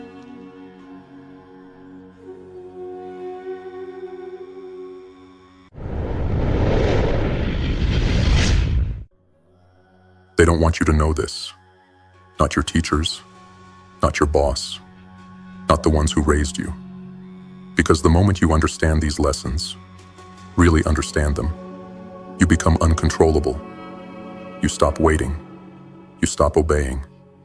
You stop living by the rules they built to keep you small. This isn't motivation. This isn't inspiration. This is a weapon. A weapon that once wielded will shatter every illusion, every excuse, every chain you've been carrying. 7 lessons. 7 truths they never wanted you to hear. Most people won't make it to the end. They'll get uncomfortable. They'll resist. They'll turn away because facing these truths means taking responsibility, and responsibility is too heavy for the weak. But if you stay, if you listen, if you absorb every word, you will never be the same again, and they will never see you coming. Let's begin. Lesson 1. Own your story. Rewriting the narrative of your life. You were not born to be a prisoner of circumstance. You were not placed here to be another nameless soul swallowed by the weight of the past. Listen to me. Your story is yours to command. And if you don't seize the pen, the world will write your ending for you. Somewhere along the way, you were told who you are. Maybe it was whispered by failure. Maybe it was carved into your skin by regret. Maybe it was screamed at you by people who never saw your worth. And you believed it. You let their words, their judgments, their rejections form the chains that bind you now. But today, that ends. You are not a victim of what has happened to you. You are the architect of what happens next. Every scar, every mistake, every moment you fell and thought you'd never rise again, it was fuel. You just didn't know it yet. The past does not define you unless you bow to it, unless you kneel before its ghost and let it whisper the lie that you are broken, that you are weak, that you are not enough. No, enough is what you decide you are. Strength is what you decide to forge. Power is what you take back when you stop blaming the world and start owning your choices. Everything you want begins the moment you turn inward and say, "This is my life.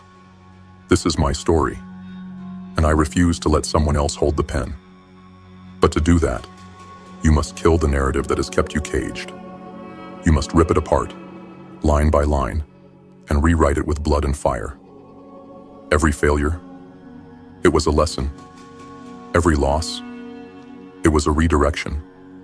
Every time the world spat in your face, it was a test to see if you would break or if you would rise. So here is your task. Take a moment.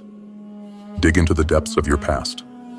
Find that one failure, that one moment that haunts you, and drag it into the light. Look it in the eye, strip it of its power, and transform it. What did it teach you? How did it shape the warrior standing here today? Write it down. Own it. And then set fire to the shame, the regret, the weight of what was. Because after today, you are no longer chained to it. You are free. Your past was the prologue. Now, it's time to write the next chapter. Lesson 2. Obsession beats motivation. Fueling your fire. without relying on feelings. You've been lied to. They told you that motivation was the key, that if you just stayed inspired, if you just kept yourself in the right mindset, success would come knocking at your door. But look around. How many people do you know who started strong, filled with motivation, only to crash and burn the moment things got hard? Motivation is a fleeting spark. It flares up, shines bright, and then dies the second the winds of resistance hit. But obsession is the fire that never stops burning. Obsession doesn't wait for the right moment, the right feeling, the right conditions.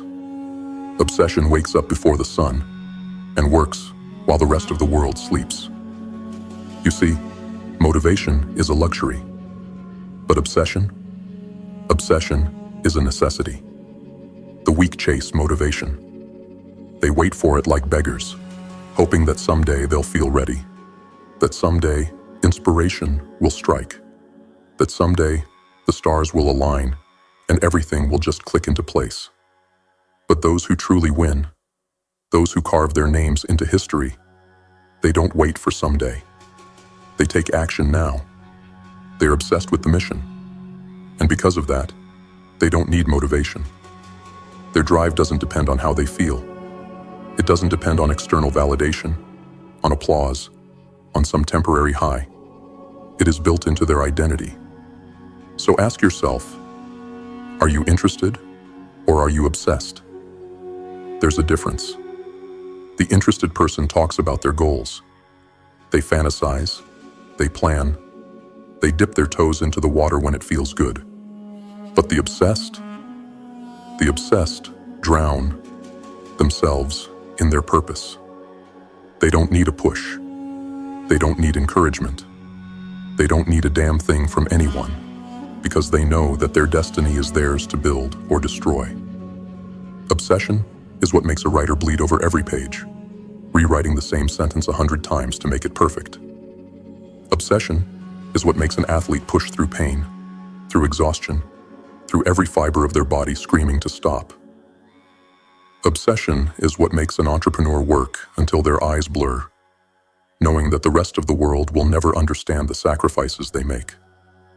Obsession is what separates the great from the forgotten. And you have to decide. Because if you're not obsessed, you will lose.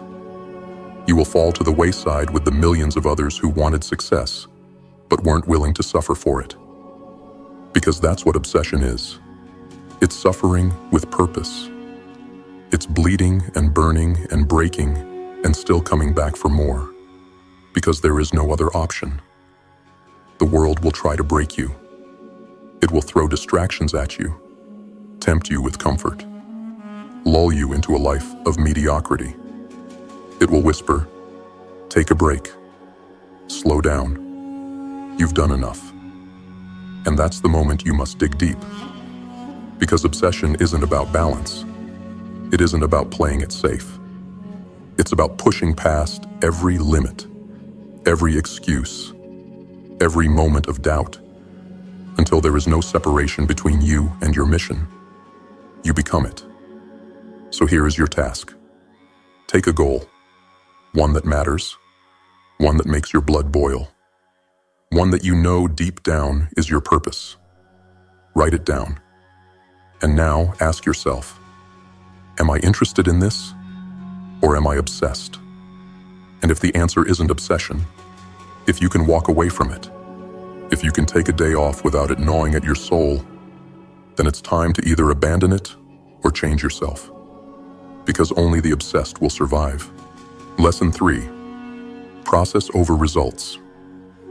Falling in love with the daily grind. You want to win. I know that. But what if I told you that wanting to win is exactly what's holding you back? Everyone wants the results, the victory, the wealth, the power, the recognition. That's easy. That's human nature. But here's the truth that will separate you from the rest. It's not about the outcome. It's about the process. The ones who truly rise, the ones who dominate in their field, they don't obsess over the finish line. They fall in love with the race. The weak are addicted to results. They chase the high of achievement, and when it doesn't come fast enough, they break. They start questioning if it's worth it, if they should keep going, if they were ever capable in the first place. The obsessed, they don't care about the scoreboard. They care about mastery. See, when you focus on results, you make yourself a slave to something you can't control. You become desperate. You start cutting corners. You get impatient. And eventually you quit because the finish line feels too far away. But when you focus on the process, when you show up day after day, no matter what, you become unstoppable. Think about it. The greatest fighters in the world don't focus on the championship belt. They focus on the daily grind. They master every movement, every strike, every ounce of their endurance, knowing that when the moment comes, the results will take care of themselves. The greatest musicians don't fixate on selling out arenas. They perfect their craft. They play when no one is listening, when the world doesn't care, when they are the only ones who believe. The greatest entrepreneurs don't chase money. They chase systems, building, refining, repeating, knowing that fortune follows process. You are not owed results. You are only owed what you earn through discipline. And discipline is built in the trenches, on the days when no one is watching, when there's no reward, no dopamine hit, no applause. That is where winners are made. And that's why most people fail. They are too addicted to validation. If they don't see progress fast enough, they break. They tell themselves it wasn't meant to be. They abandon the process because they never respected it in the first place. But you have a choice. You can chase outcomes like the rest of the world, impatient, desperate, weak, or you can make a different decision. You can commit to the grind. You can fall in love with the small, relentless, thankless work that no one else is willing to do. Because if you do that, if you surrender to the process, something changes. Suddenly, the results don't own you anymore. You're not trapped by the need for quick success. You become dangerous. Because no matter what happens, you will still show up. And eventually, the world will have no choice but to bow to you. So here is your task. Take your biggest goal and break it down. Not into deadlines, not into expectations, but into daily, repeatable actions. What can you do every single day with no reward, no validation, no immediate success, purely for the love of mastery? Write it down, and then commit to it. Not for a week, not for a month, but for life. Because the ones who master the process, they own the results. Lesson 4. Engineer your own luck. Success isn't random. It's designed. You think luck is real? You think the successful just stumbled into their fortune? That the powerful were simply born into their status? That the greats woke up one day and found themselves at the top? No. Luck is an illusion. A story told by the weak to justify their failure. A lie whispered in the dark corners of mediocrity to make people feel better about their own inaction. Because here's the truth. The ones who rise, they engineer their luck. They manufacture their opportunities.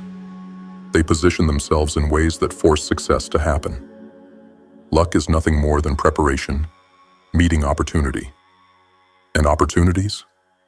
They don't fall from the sky. They don't knock on your door while you sit around hoping. They are created by relentless effort, by strategic positioning, by refusing to wait for the perfect moment, and instead forcing the moment to exist. The unsuccessful sit around, praying for a break, hoping for a chance, complaining that life is unfair. They call others lucky, while ignoring the years of discipline, the sacrifices, the sleepless nights that went into building that so-called luck. Meanwhile, the obsessed, the ones who refuse to lose, they are out there every single day, sharpening their weapons, strengthening their position, aligning themselves for the moment that will change everything. And when that moment comes, they don't hesitate. They don't question if they're ready. They strike because they've been engineering their own luck from the very beginning. Now look at your life. Look at your goals.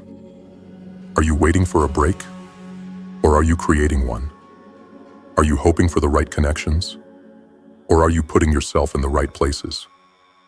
Are you waiting for knowledge to magically come to you, or are you studying, grinding, mastering your craft, so that when the opportunity arises, you are the only logical choice? Success is not an accident. It's a formula.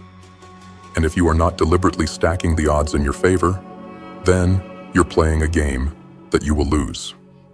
So here is your task. Identify 3 ways you can engineer your own luck this month. What skill do you need to sharpen so that when the door opens, you are ready?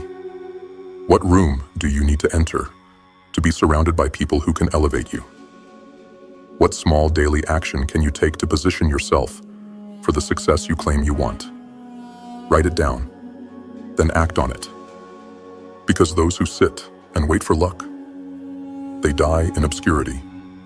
But those who create it, they are the ones the world calls unstoppable. Lesson 5. Abundance mindset. Scarcity is a lie. There's more than enough for those who take it. They taught you wrong.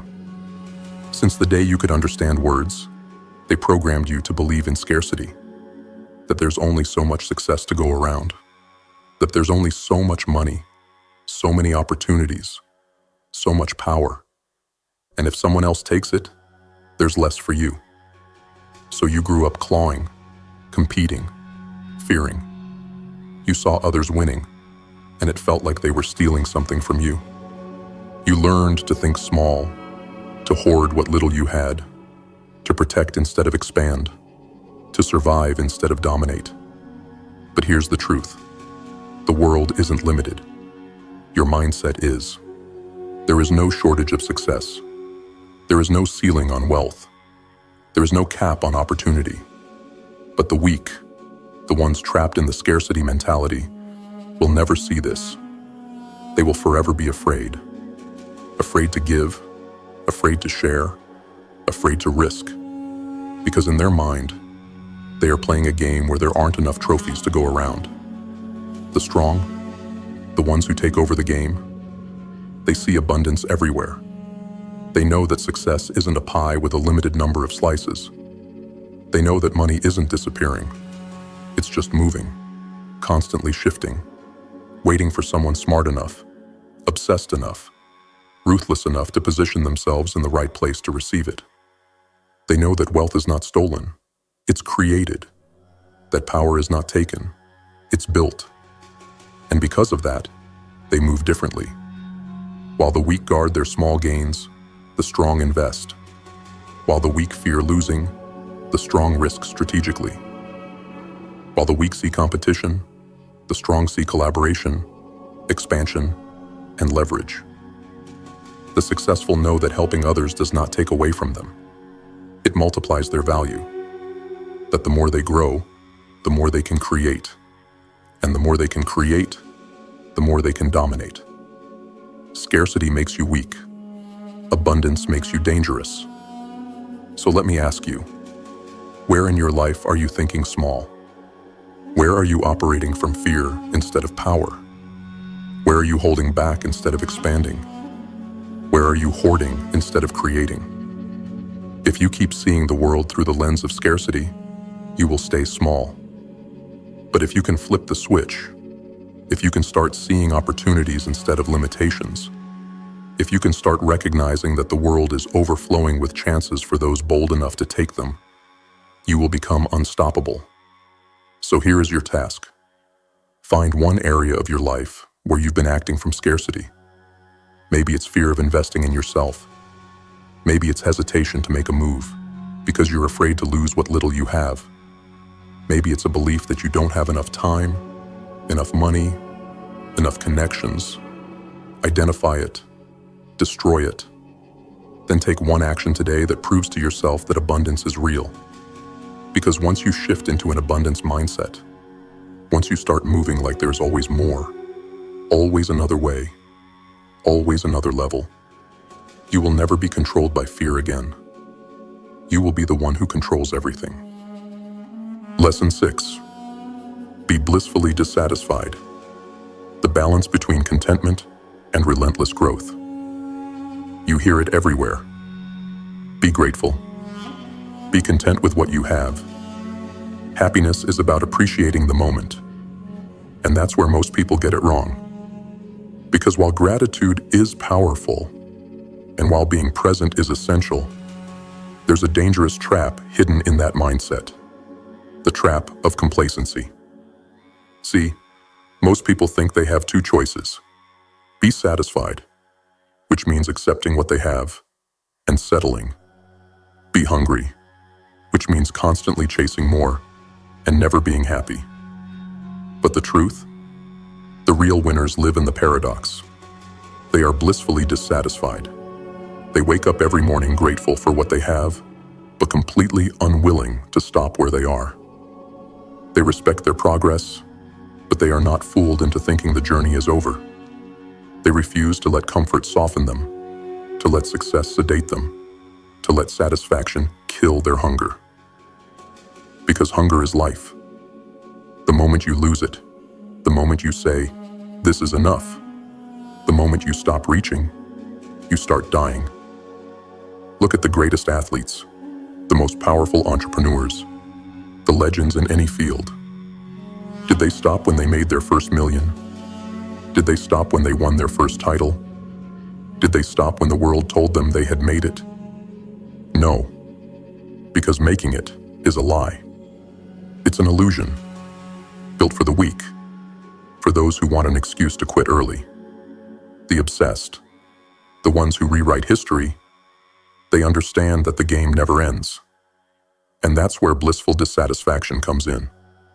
It means waking up grateful for the fight but still hungry for war. It means appreciating the climb but demanding the next peak. It means recognizing your progress but refusing to stay at this level. Because there is always another level.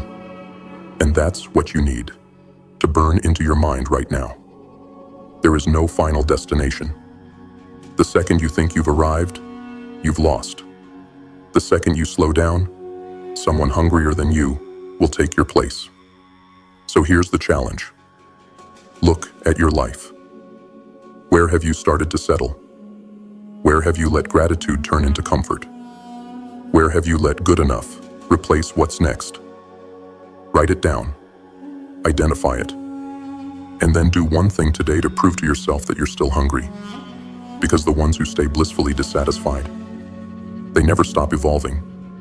And because of that, they can never be stopped. Lesson 7. The Master Key. Discipline over everything. Your future is built on the choices you make daily. This is it. The final piece.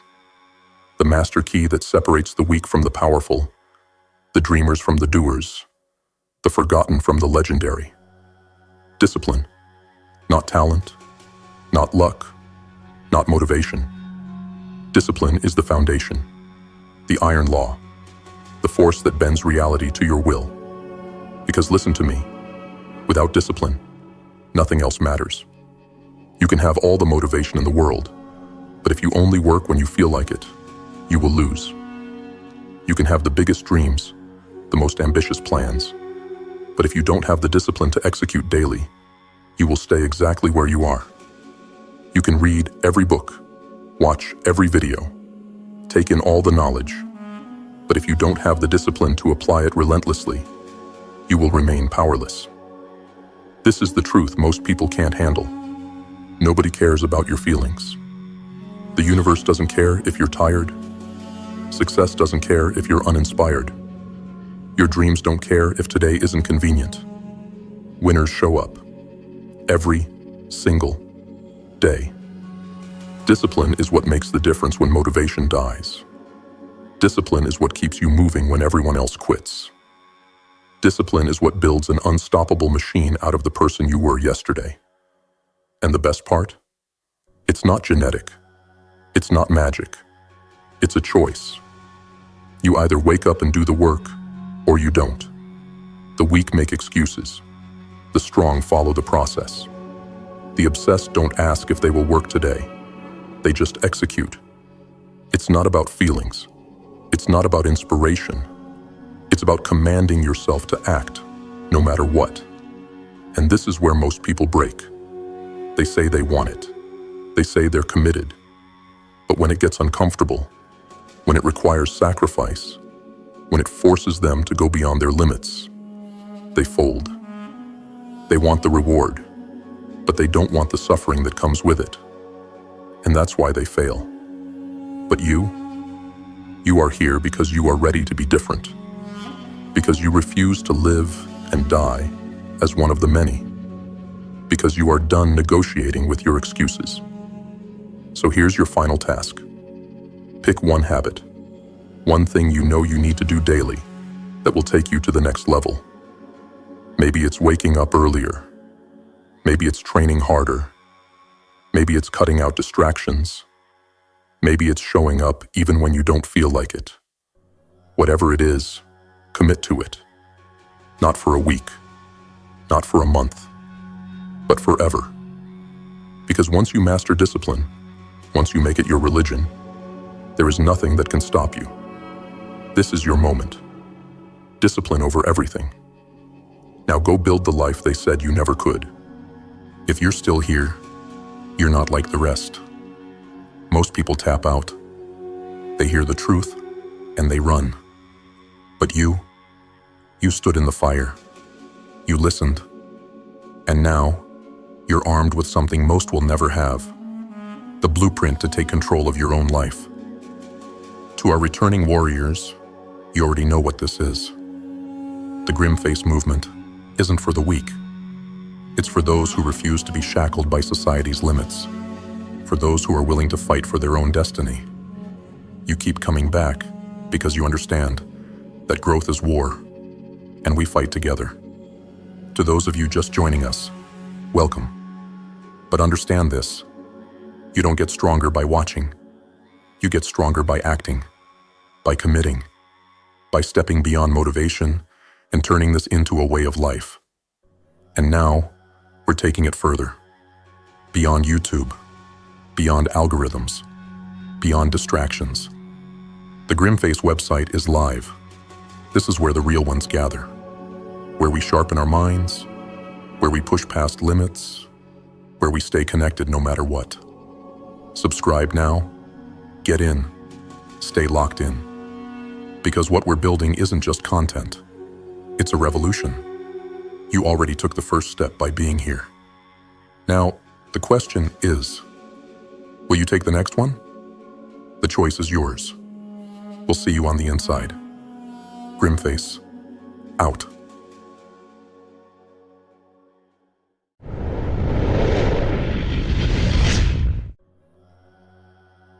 Look around you. Everything you have, or don't have, is a result of your choices. Your thoughts, your surroundings, your willingness to rise, or your willingness to settle. And here's the brutal truth. Most people never rise. Most people die long before their heart stops beating. They let fear dictate their decisions. They shrink their dreams to fit inside someone else's expectations. They trade ambition for comfort and call it being realistic. But what if you couldn't fail? What if failure was an illusion? What if the only real mistake was never trying? Would you finally take that risk? Start that business? Become the person you've always known you were meant to be? Or would you still hesitate? This is not a course. This is not some cheap motivation designed to give you a 5-minute high before you go back to your old ways. This is a reckoning. Over the next 8 lessons, you will be forced to confront yourself in ways you never have before. You'll be forced to question the lies you've believed about success, fear, and failure. You will be pushed to the edge of your comfort zone and then shoved off the cliff. Because the truth is, you have been playing small. You've been trapped in a prison you don't even see. But the door, It has been open this entire time. All you have to do is step through it. But understand this. This journey is not for the weak. You will have to face your fears. You will have to let go of the version of yourself that has been holding you back. And above all, you will have to be willing to pay the price for greatness. So before you continue, ask yourself one question. Do you want to stay comfortable? Or do you want to be free? Because you cannot have both. If you are ready to step into a new reality, one where success is not just possible, but inevitable, then let's begin. And remember, the only failure in life is refusing to rise. On fire. Lesson 1. What would you do if you couldn't fail? What if I told you that everything you fear is a lie? Not just a mistake, not just a misunderstanding, but a carefully designed illusion, a mirage crafted to keep you weak. You were trained to believe in failure, programmed to fear it, to avoid it, to let it control your every decision. You've been conditioned to stay small, to stay within the lines, to never step beyond the borders of what is safe. But let's cut through the deception. Who benefits from your fear? Certainly not you. Fear was never meant to protect you. It was meant to control you, to keep you docile, obedient, too scared to take what is yours. Now let me ask you a question that will haunt you for the rest of your life. What if you couldn't fail? Not, what if you had a little more confidence? Not, what if you had more time, more money, more talent? No. I mean, what if it was impossible for you to fail? Would you finally chase the life you dream about before you drag yourself out of bed and into another day of quiet misery? Would you finally stop waiting for the right moment and become the right moment? Or would you still hesitate, still make excuses, still cling to the comforting prison of doubt because it's all you've ever known? Let's not pretend. Most people will never move. They will spend their entire lives hiding behind the excuse of failure, waiting for a guarantee that will never come.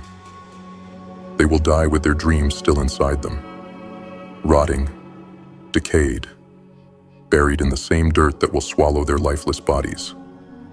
But you are here because something inside of you refuses to stay asleep. Something inside you is clawing at the walls of your existence, demanding that you wake up, that you rise, that you take control. So hear me now, and hear me well. Failure is an illusion. It does not exist. It never did. It was invented to keep you afraid, to keep you from realizing the truth. Every setback is a lesson. Every fall is a stepping stone. Every rejection is just a redirection. There are only two types of people in this world: those who let fear dictate their fate, and those who burn fear to the ground and walk through the ashes into greatness. Which one are you? Because I promise you this: your excuses will run out before your life does. You can wait. You can hesitate. You can tell yourself that you're not ready. And while you do that, time will devour you. Opportunities will slip through your fingers like sand. Doors will close that you never even had the courage to knock on. Or you can decide, right here, right now, that failure is not real. That the only failure is never trying. The only thing standing between you and the life you crave is the lie that you are not capable. The lie that you are not worthy. The lie that failure is something to be feared. Rip the blindfold off. See the world for what it truly is. A battlefield where only those who move forward win. So I ask you again, what would you do if you couldn't fail? Because after today, that's not a question. That is your reality. And the only thing left for you to do is take what's yours. No more waiting. No more doubting. No more fearing. Move. Now on fire. Lesson 2. Fear is stopping you from winning. There's a parasite in your mind. A whispering, slithering voice that wraps itself around your thoughts like a serpent, tightening its grip every time you try to step forward. It doesn't shout. No, that would be too obvious. It speaks softly, disguising itself as wisdom, as logic, as realism. What if you fail? What if they laugh at you? What if you're not good enough? And you listen. You always listen. You let the parasite coil itself around your ambition. Let it strangle your dreams before they ever take their first breath. And the worst part, you don't even realize it's happening. You think you're playing it safe. You think you're being responsible. But what you're really doing is rotting. Every time you let fear dictate your choices, you decay a little more. Your potential fades. Your fire dims. You become just another ghost wandering through life, shackled by the chains you placed on yourself. And here's the brutal truth. Fear is not the enemy. You are. Fear is just a signal, a response, a spark. It's what you do with it that defines you. Some will feel fear and use it as a cage. Others will feel fear and use it as fuel. So, which one are you? Because make no mistake, fear will always be there. It will be there when you wake up. It will be there when you look in the mirror. It will be there when opportunity knocks, whispering, begging you to stay small. But fear only has power if you obey it. Right now, I want you to picture your greatest ambition. Not a wish, not a half-hearted hope. I mean the thing that sets your soul on fire. The version of yourself that is unstoppable. The version that commands respect. The version that walks through life like a king, like a queen, untouchable, undeniable. Now tell me, what is standing in your way? It's not your past. It's not your resources. It's not your circumstances. It's fear. Fear that you might fail. Fear that you might look foolish. Fear that you might actually succeed, and then have to face the weight of responsibility that comes with greatness. But, listen to me. No one remembers the cowards. No one sings songs about the people who sat in silence, waiting for permission to be great. The world is built by those who were afraid, and moved forward anyway. So I'll ask you again, what is standing in your way? And this time, answer honestly, not with your excuses, not with your rehearsed justifications. Answer from the place deep inside you that knows the truth. Because the only thing stopping you is you. And the only thing left to do is fight. Not tomorrow. Not when you feel ready. Not when the fear magically disappears. Now rip fear from your mind like a parasite, and watch how fast the world bends to your will. This is your moment, your chance. The question is, will you take it? Or will you let fear win? Because if you do, it won't just steal your dreams. It will steal you. Move. Before there's nothing left of you to move. On fire. Lesson 3. The power of thinking big. You've been lied to since the moment you could understand language. They told you to be realistic. They told you to aim small. They told you to stay in your lane. And you obeyed. You shrunk your dreams to fit inside a tiny box of expectations. You cut off pieces of yourself to be practical. You traded ambition for acceptance. And now you wonder why life feels so empty. Why you wake up every morning with a vague, gnawing sense of dissatisfaction. I'll tell you why. Because you were never meant to think small. Thinking small is a disease, a virus, a slow creeping rot that infects your soul and convinces you that good enough is enough. That surviving is the same as living. That wanting more is somehow selfish, reckless, or foolish. But tell me this, who benefits from your small thinking? Not you. not the people who depend on you. The only ones who benefit from you staying small are the ones who fear what you could become. Because small thinking creates slaves, but big thinking creates leaders. So I ask you now, what if you dared to think bigger? What if you didn't just want success, but domination? What if you didn't just want security, but freedom? What if you didn't just want comfort, but power? No one is going to hand you permission to be great. No one is going to tap you on the shoulder and say, it's your turn to rise. If you want more, you have to take it.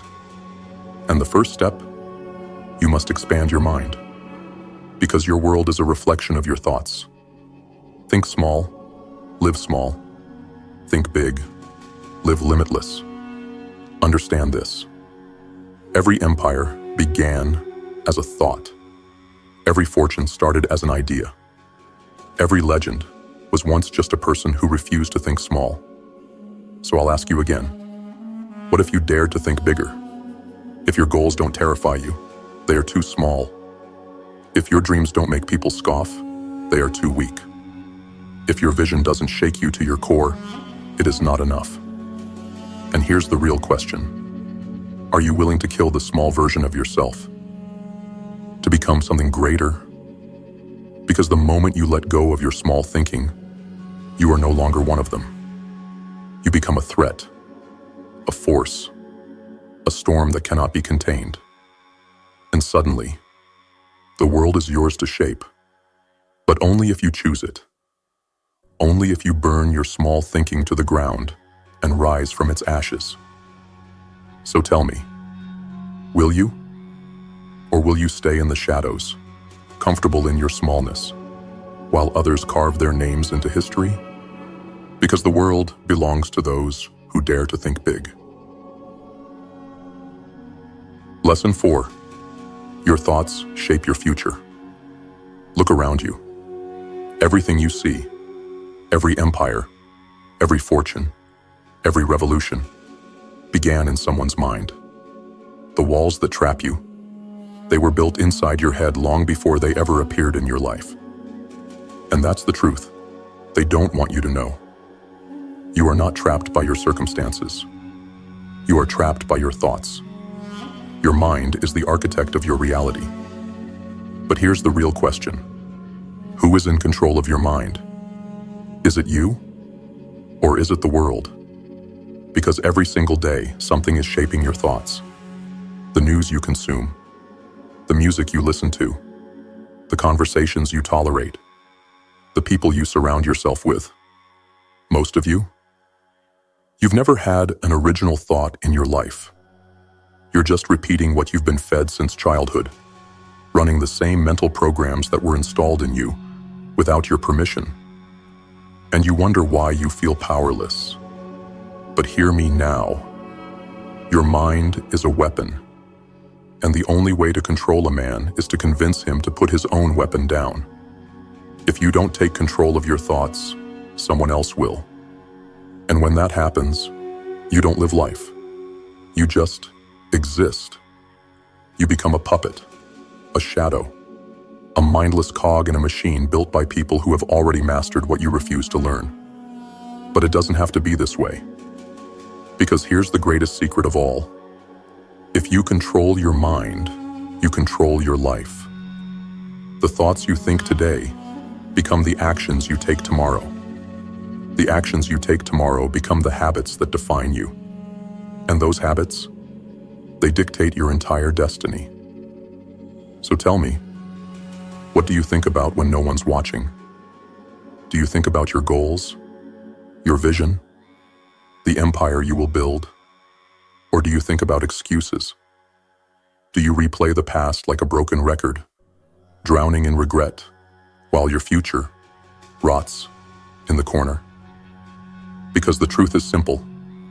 Your future is nothing more than a reflection of your thoughts.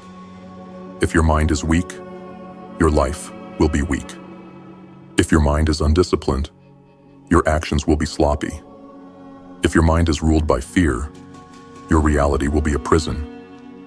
But if your mind is powerful, then your world is limitless. So I ask you, who are you going to become? The person who lets their mind control them? The person who drifts through life, reacting instead of creating? Or the person who masters their thoughts and bends reality to their will? You have the power to shape your future, but only if you take the first step. And that step is this: take back control. Filter your thoughts like a king guards his castle. Eliminate distractions like a surgeon cuts away the diseased. Feed your mind with discipline, with focus, with fire. Because in the end, the world belongs to those who think with purpose. So choose. Remain a prisoner to the weak, fearful thoughts that were planted in you, or burn them to the ground and create a future of your own design. Your mind is your weapon. Sharpen it, wield it, or be destroyed by it. On fire. Lesson 5. Change your input. Change your life. You are not who you think you are. You are what you consume. Not just food, not just water. I'm talking about everything. The thoughts you feed your mind, the words you let into your ears, the energy you allow into your space. These things shape you more than you realize. And here's the harsh truth. Most of you have been feeding on garbage. You drown in cheap entertainment, numbing yourself with distractions. You surround yourself with weak-minded people who do nothing but complain. You let the news, the media, and social networks flood your brain with fear, division, and hopelessness. And then you wonder why you feel lost. Your mind is not broken. Your spirit is not weak. You're simply being poisoned. Slowly, silently, every single day. But let's make one thing clear. No one is coming to save you. No one is going to reach into your brain and remove the toxic thoughts you've been absorbing. No one is going to filter out the negativity for you. That is your job. That is your responsibility. And if you don't do it, you will drown in the same filth that buries the rest of the world. You must become the gatekeeper of your mind. You must be ruthless about what you allow into your consciousness. Because what you put in is what you get out. Listen to losers, and you will think like a loser. Surround yourself with weakness, and you will become weak. Indulge in mediocrity, and you will drown in it. But listen to greatness, and you will begin to think like the great. Surround yourself with killers, and you will develop the mindset of a warrior. Consume wisdom, power, discipline, and you will become unstoppable. This is not about motivation. This is not about feeling inspired for 5 minutes and then going back to the same dead routine. This is about reprogramming your life at the source. Because make no mistake, you are being programmed. Every day, with every piece of content you consume, with every conversation you have, you are being shaped. And if you are not careful, that shaping will turn you into another mindless drone, docile, distracted, and defeated. So I ask you, what are you feeding your mind? Are you consuming knowledge that strengthens you, or distractions that drain you? Are you surrounding yourself with warriors or with victims? Are you programming your mind for success or for failure? There is no middle ground. There is no neutral. You are either rising or rotting. And right now, you have a choice. You can continue letting the world pollute your mind, feeding off whatever garbage is thrown your way. Or you can take control. You can choose powerful thoughts. You can choose wisdom over distraction. You can choose to surround yourself with people who challenge you, push you, force you to grow. You can choose to cut off everything that weakens you. Yes, that means turning off the noise. Yes, that means distancing yourself from weak people. Yes, that means being alone for a while. Because the path to power is not a crowded one. But the reward is freedom. The reward is greatness.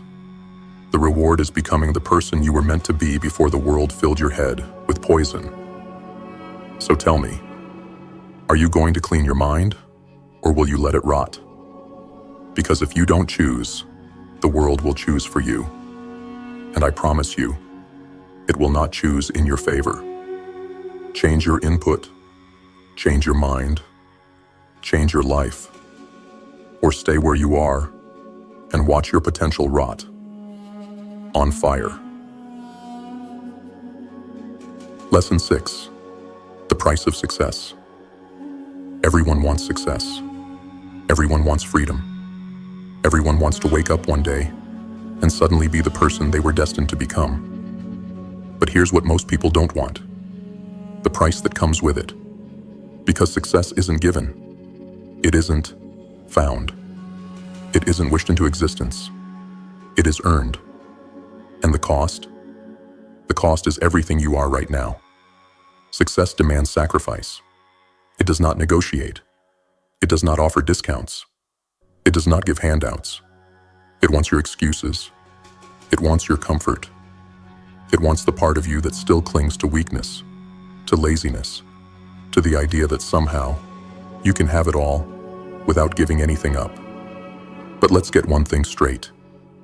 You will pay. The question is, what will you pay with? Will you pay with discipline, with effort, with relentless obsession for the life you claim to want? Or will you pay with regret?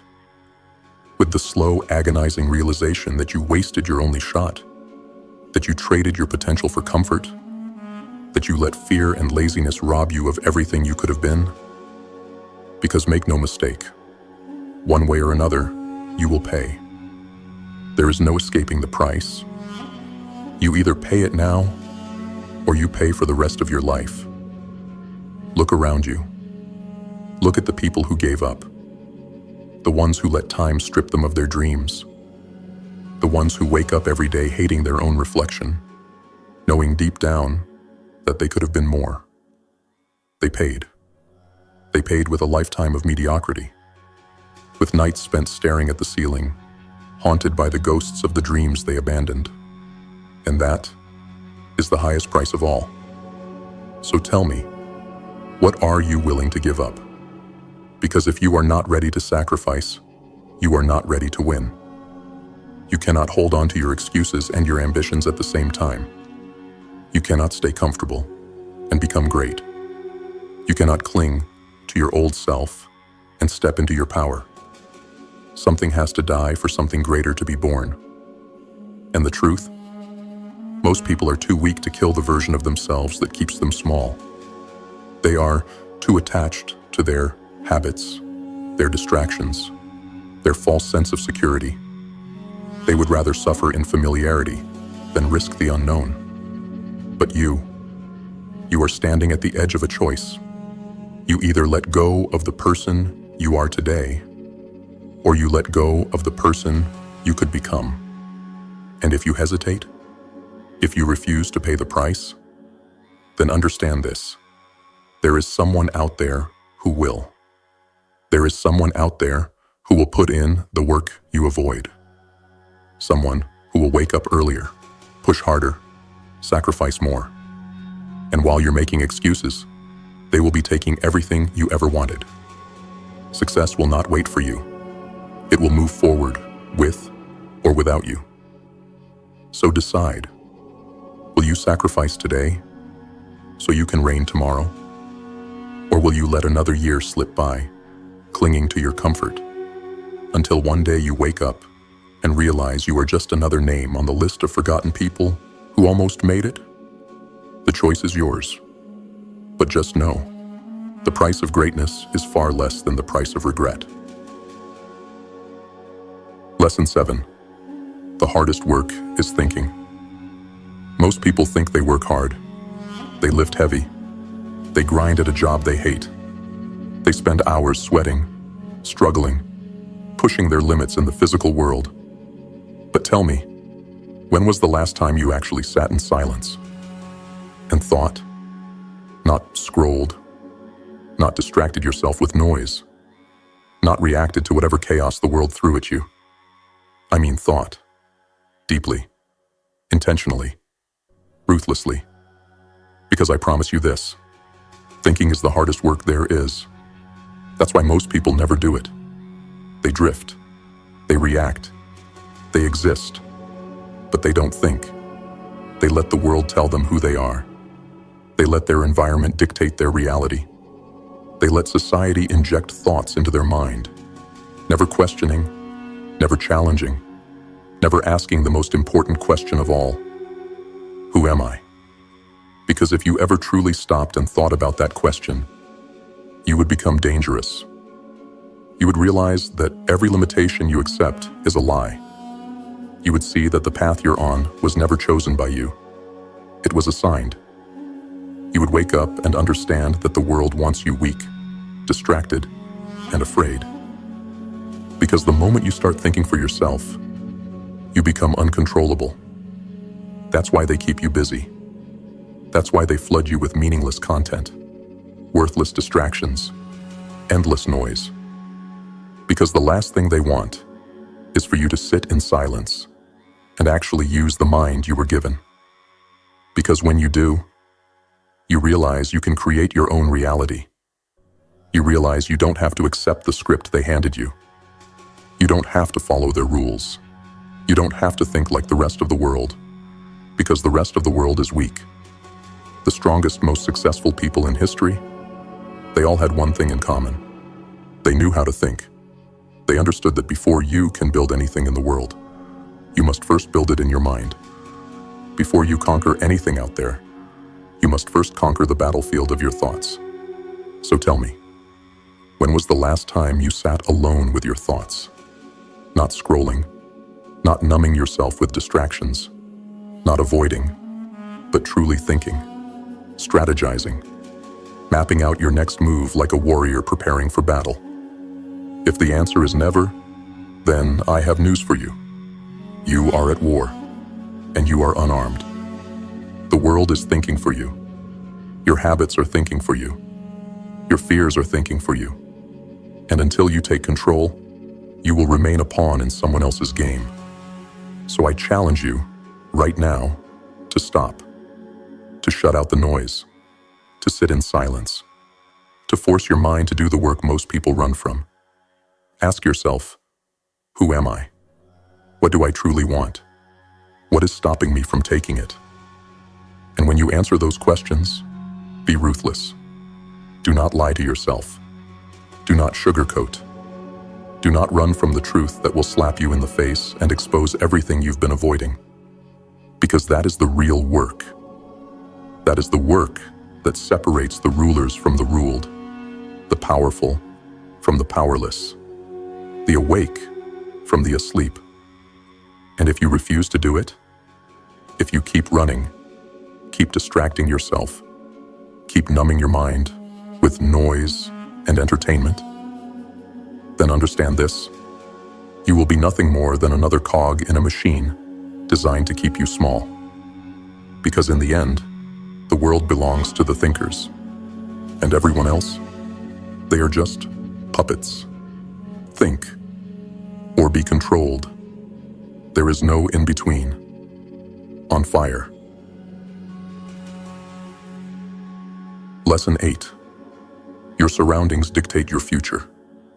Look around you. Not just at your home. Not just at your city. Look at the people in your life. The conversations you have. The energy you absorb. Because make no mistake, your surroundings are shaping you, whether you realize it or not. You think you're in control. You think you make your own decisions. But tell me, how many of your thoughts are truly your own? How many of your habits, your beliefs, your ambitions were given to you by the people you spend the most time with? The hard truth? You are the average of your environment. And if you surround yourself with weakness, you will become weak. If you surround yourself with complainers, you will become a victim. If you surround yourself with mediocrity, you will drown in it. But if you surround yourself with killers, you will become lethal. If you surround yourself with visionaries, you will see the world differently. If you surround yourself with warriors, you will develop an unbreakable mind. The question is, which one are you choosing? Because make no mistake, it is a choice. No one forces you to waste time with people who hold you back. No one forces you to absorb the poison of negativity and doubt. You choose your surroundings, and in doing so, you choose your future. So let's get honest. Who is in your circle? Are they pushing you forward, or are they dragging you down? Every person in your life is either an anchor or a sail. Anchors weigh you down. They keep you stuck. They feed you excuses, plant doubt in your mind, and pull you back into the darkness every time you try to escape. Sails, they push you forward. They challenge you. They force you to think bigger, move faster, and level up until you become the kind of person who demands success. So ask yourself, who are the anchors in your life? And more importantly, are you brave enough to cut them loose? Because here's the thing about anchors. They don't care about your dreams. They don't care about your ambition. They only care about keeping you exactly where you are.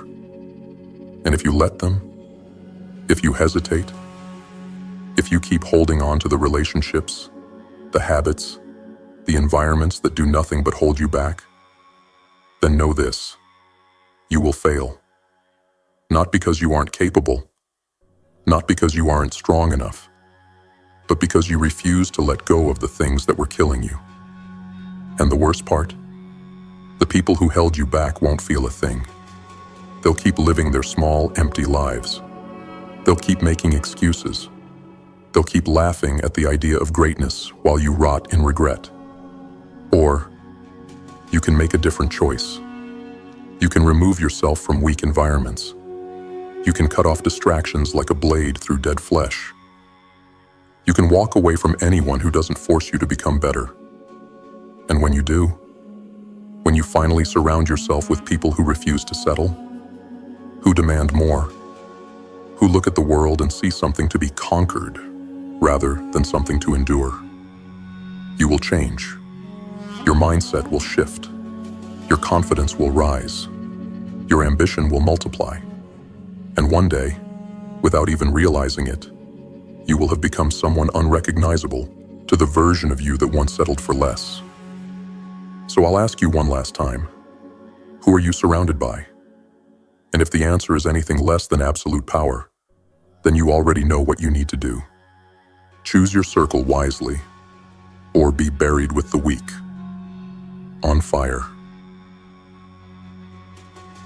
If you've made it this far, you're not like the rest. Most people, they hear the truth, they feel the fire for a moment, and then they go right back to their comfortable little cages. But you're still here. That means something. That means you're built differently. That means something inside you refuses to die quietly.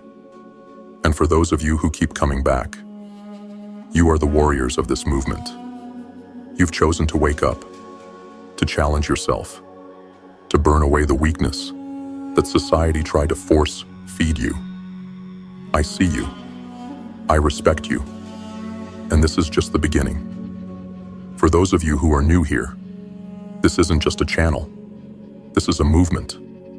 The GrimFace movement is for the ones who refuse to follow. The ones who choose to carve their own path, no matter how brutal, no matter how lonely. So if you're ready to kill your excuses, master your mind, and take back control of your life, hit that subscribe button. Join the GrimFace movement. Because here we don't just talk about success, we take it. And remember, the world belongs to those who refuse to kneel. Stay sharp, stay ruthless, stay relentless. Now go, build and conquer, and take what's yours.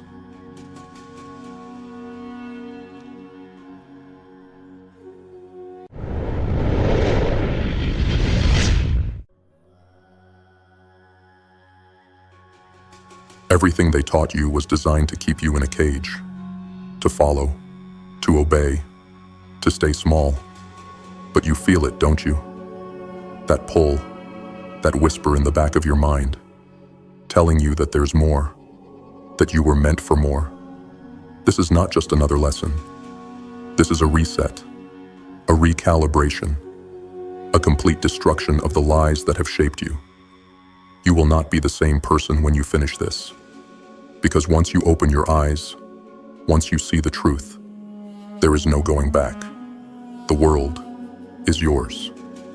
But first, you must unlearn everything. Lesson 1 begins now. Lesson 1. The illusion of external answers. They told you the answers were out there, that success was a map, that if you followed the right path, read the right books, listen to the right voices, you'd make it. They lied. How many times have you chased the next big thing? The job, the title, the money. How many times have you looked at someone else and thought, if I had what they have, I'd finally be happy. And yet, no matter how much you take, no matter how much you achieve, that hollow feeling never leaves. Because you were looking in the wrong place. Everything you need has been inside you from the beginning. But you never stopped to look. You never stopped to listen. Because they made you believe that you weren't enough, that you needed more, that you needed them. But the truth is brutal. No one is coming to save you. No book, no mentor, no God will hand you the key to your own prison. You must break the chains yourself. Stop chasing. Stop waiting. Look within.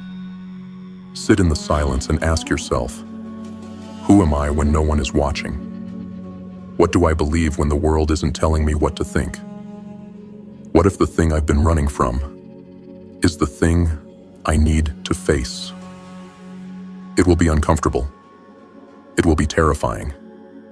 But it is the only way.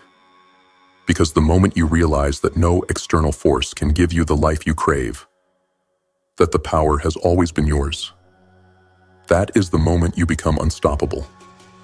Not because you found the answer, but because you finally understood where to look. Lesson 2. Who are you? Really? They gave you a name. They gave you a number, a title, a role, a place in their machine, and you believed it. You walk through life saying, this is who I am. But tell me, who told you that? Who decided that this body, this face, this job, this history is all you are? They programmed you to identify with the surface, your past, your failures, your achievements. They made you think that if you stripped all of it away, there would be nothing left. But the truth is, that's where the real you begins. You say, I know who I am. I know my name, my age, my story. But if I took all of that from you, who would remain? You are not your name. You are not your job. You are not your scars, your sins, or your suffering. You are something deeper, something untouched by the weight of this world. Most people will never find out what that is. They will live and die trapped in their labels, defined by what others see. Because it's easier that way. But you feel it, don't you? The pull, the whisper beneath the noise, telling you there's more. And that's why you're here. So ask yourself, not who you were told to be, not who the world expects you to be, but who you are when no one is looking, who you are when everything is stripped away, because that is the real you.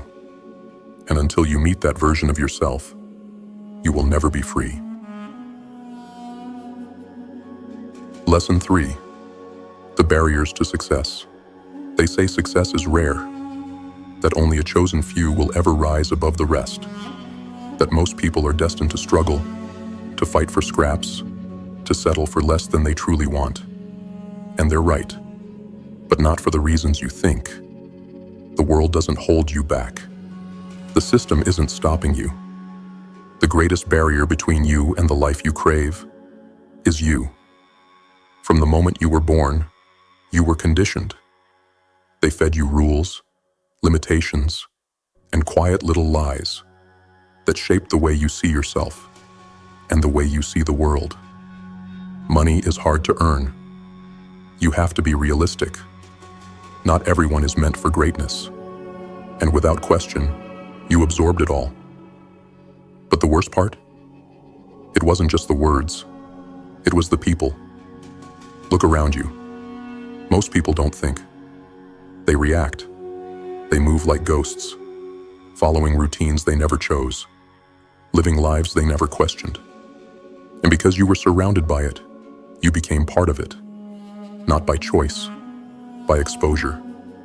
But here's the truth no one wants you to know. Success isn't reserved for the lucky. It isn't given to the special.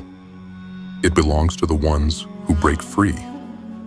Free from the programming. Free from the crowd. Free from the weight of a past that no longer serves them. You want success? Then stop moving like the 95%. Stop waiting for permission. Stop accepting the rules they gave you as law, and start thinking for yourself. Because the ones who break the mold, the ones who reject the script, the ones who say, "I will decide who I become," they are the ones who rise. So tell me, will you be one of them? Lesson 4. Thinking for yourself. Look around. Most people are trapped. They wake up, they follow the script. They obey the invisible rules that were handed to them before they were even old enough to question them. They go to school, they get the job, they buy what they're told to buy, they believe what they're told to believe, and they call that life. But what they don't realize is that they were never truly alive. They exist, they function, but they do not think. They don't ask, "Why do I do this? Why do I believe this? Who decided that this was the way life should be?" And because they never ask, they never escape. Tell me, when was the last time you had an original thought? Not a recycled opinion? Not a belief you inherited from your parents, your teachers, or the voices on the screen, but a thought that was truly your own. Because that is the difference between those who rise and those who remain trapped. The ones who rise question everything. They do not blindly accept. They do not follow without reason. They stop. They analyze. They decide for themselves. And that decision, that single act of defiance against the program, is the moment they take control of their own destiny. But let's be clear, this is not easy. Thinking for yourself will isolate you. It will make you an outcast. You will start to see the world differently, and in doing so, you will see the people around you for what they really are. Prisoners who love their chains. They will resent you for questioning what they have accepted. They will tell you you're crazy, that you're arrogant, that you should stop, be realistic, fall in line. And most people will listen. Most people will fold, because it's easier to be accepted than it is to be free. But if you are hearing these words, if you feel the pull deep inside you to be more, to see more, to know more, then you already know that you cannot go back. So here is my challenge to you. Starting today, question everything. When you wake up in the morning, ask yourself, am I doing this because I chose to, or because I was told to? When you make a decision, ask, is this what I actually want, or is this what I was conditioned to want? And most importantly, when someone tells you what you can't do, what you shouldn't do, who you are and who you are not, ask yourself, do they truly know? Or are they just repeating what someone else told them? Because the moment you start to think for yourself, The moment you stop following the herd, the moment you refuse to be another cog in their machine, that is the moment you become dangerous. That is the moment you become free. Lesson 5. The power of visualization. Close your eyes. Strip away the noise, the doubts, the voices telling you who you are and who you aren't. Now picture yourself standing at the edge of a cliff. Behind you is everything you've ever known. Your past, your fears, your failures, your limitations, the version of you that settled, that hesitated, that obeyed. Ahead of you is the unknown, the version of you that hasn't been born yet, the one who is broken free, the one who has everything. But between the two, a gap, a space so wide, so deep, that most people never cross it.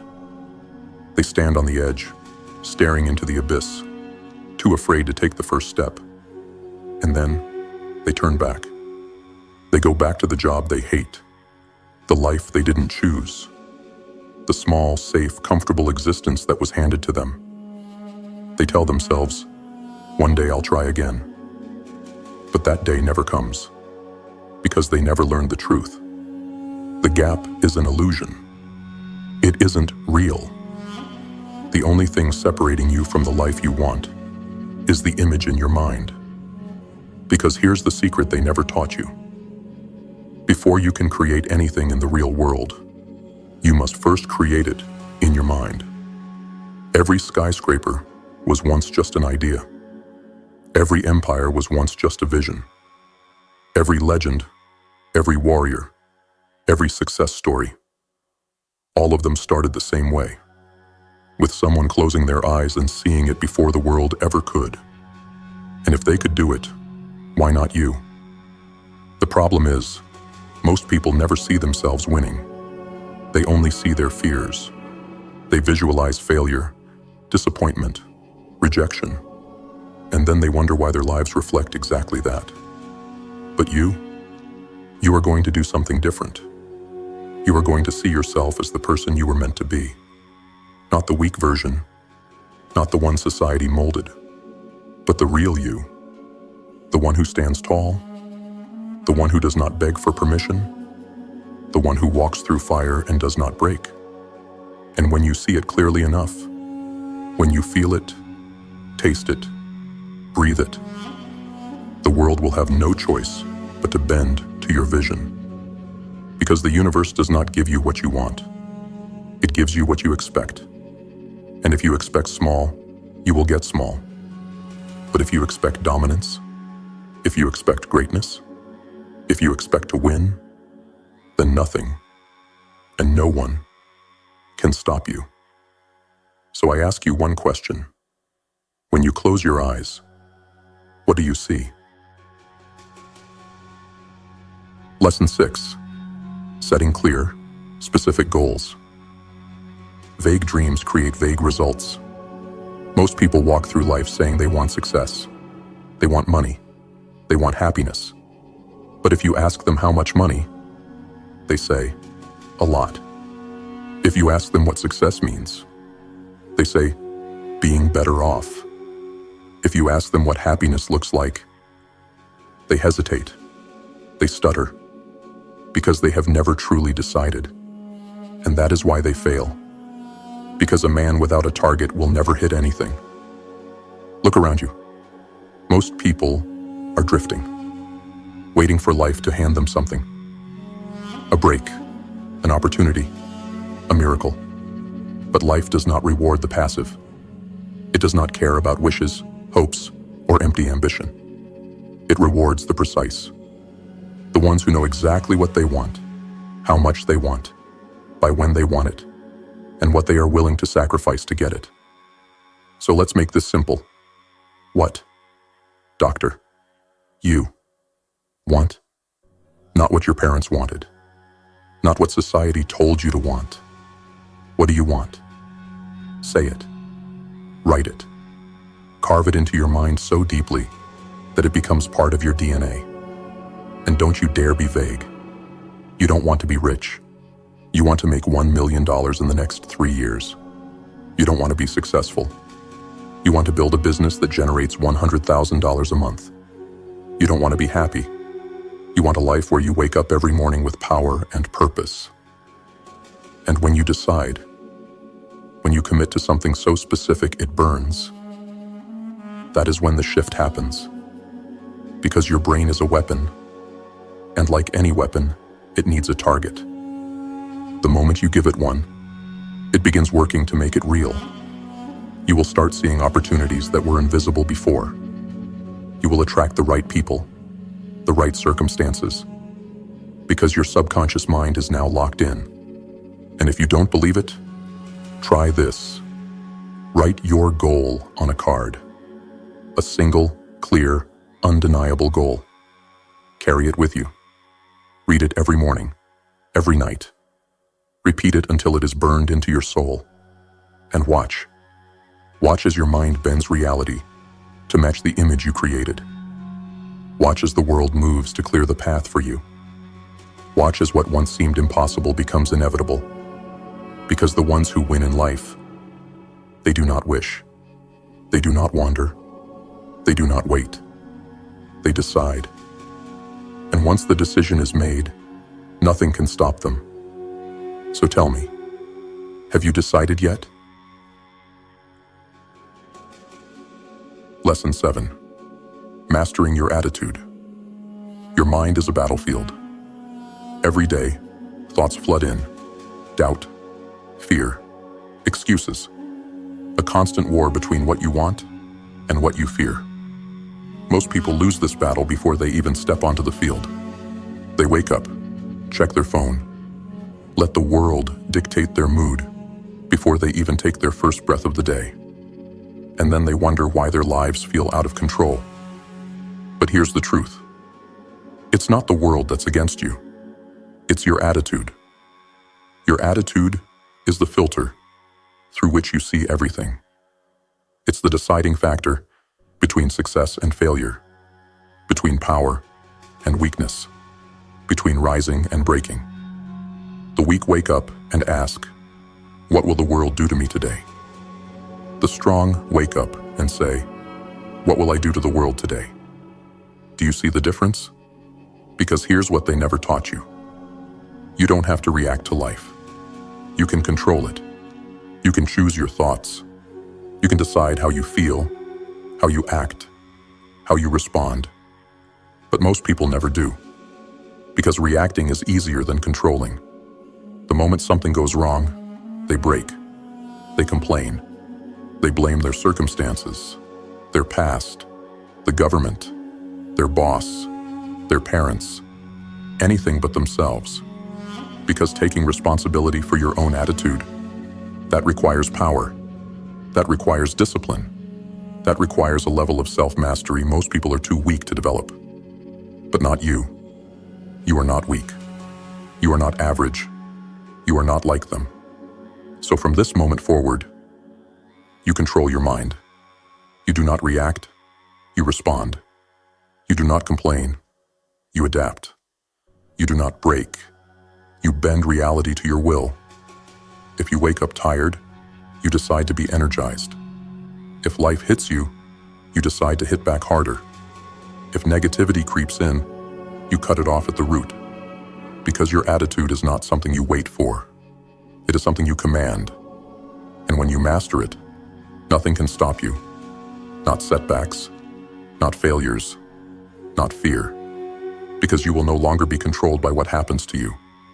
You will be controlled only by the unshakable force that you have become. So tell me, are you ready to take back control? Lesson 8.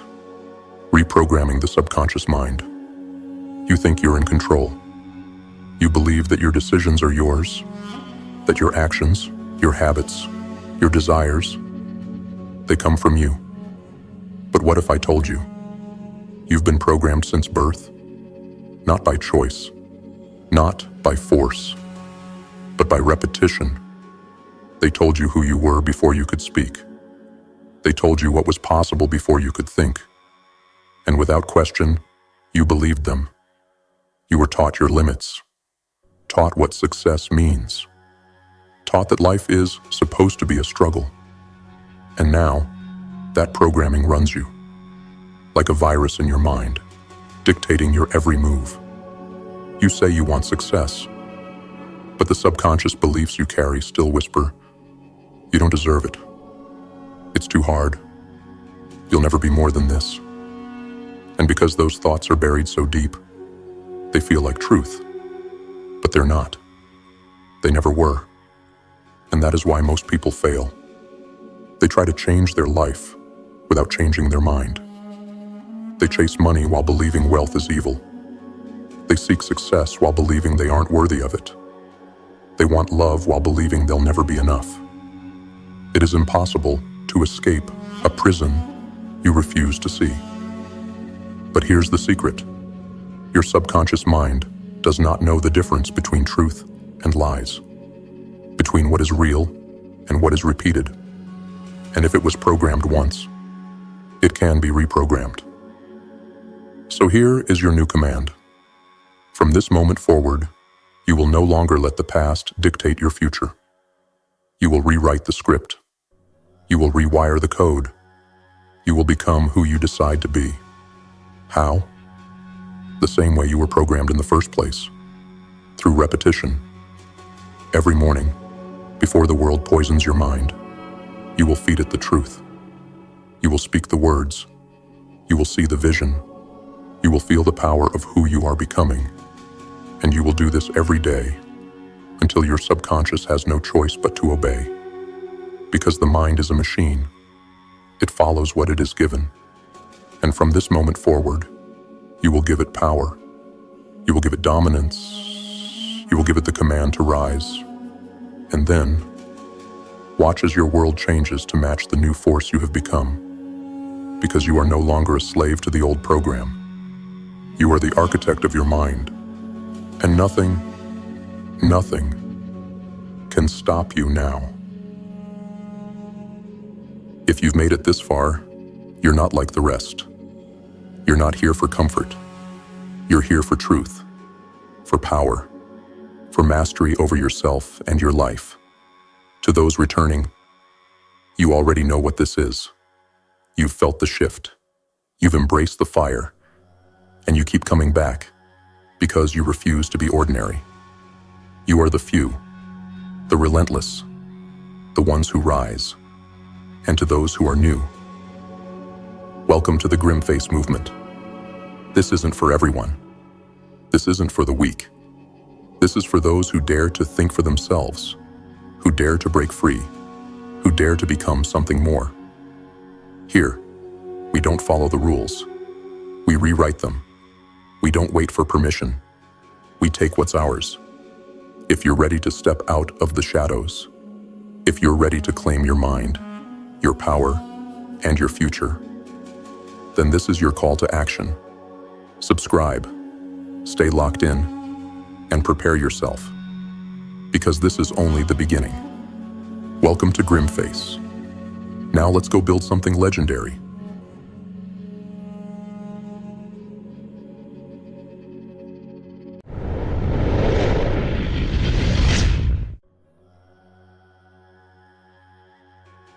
Most people live their lives in chains they forge themselves. Doubt, excuses, fear, a lifetime of broken promises to themselves. They wonder why they never win, why they stay stuck, why every time they reach for something greater, they collapse under the weight of their own hesitation. The truth is brutal but simple.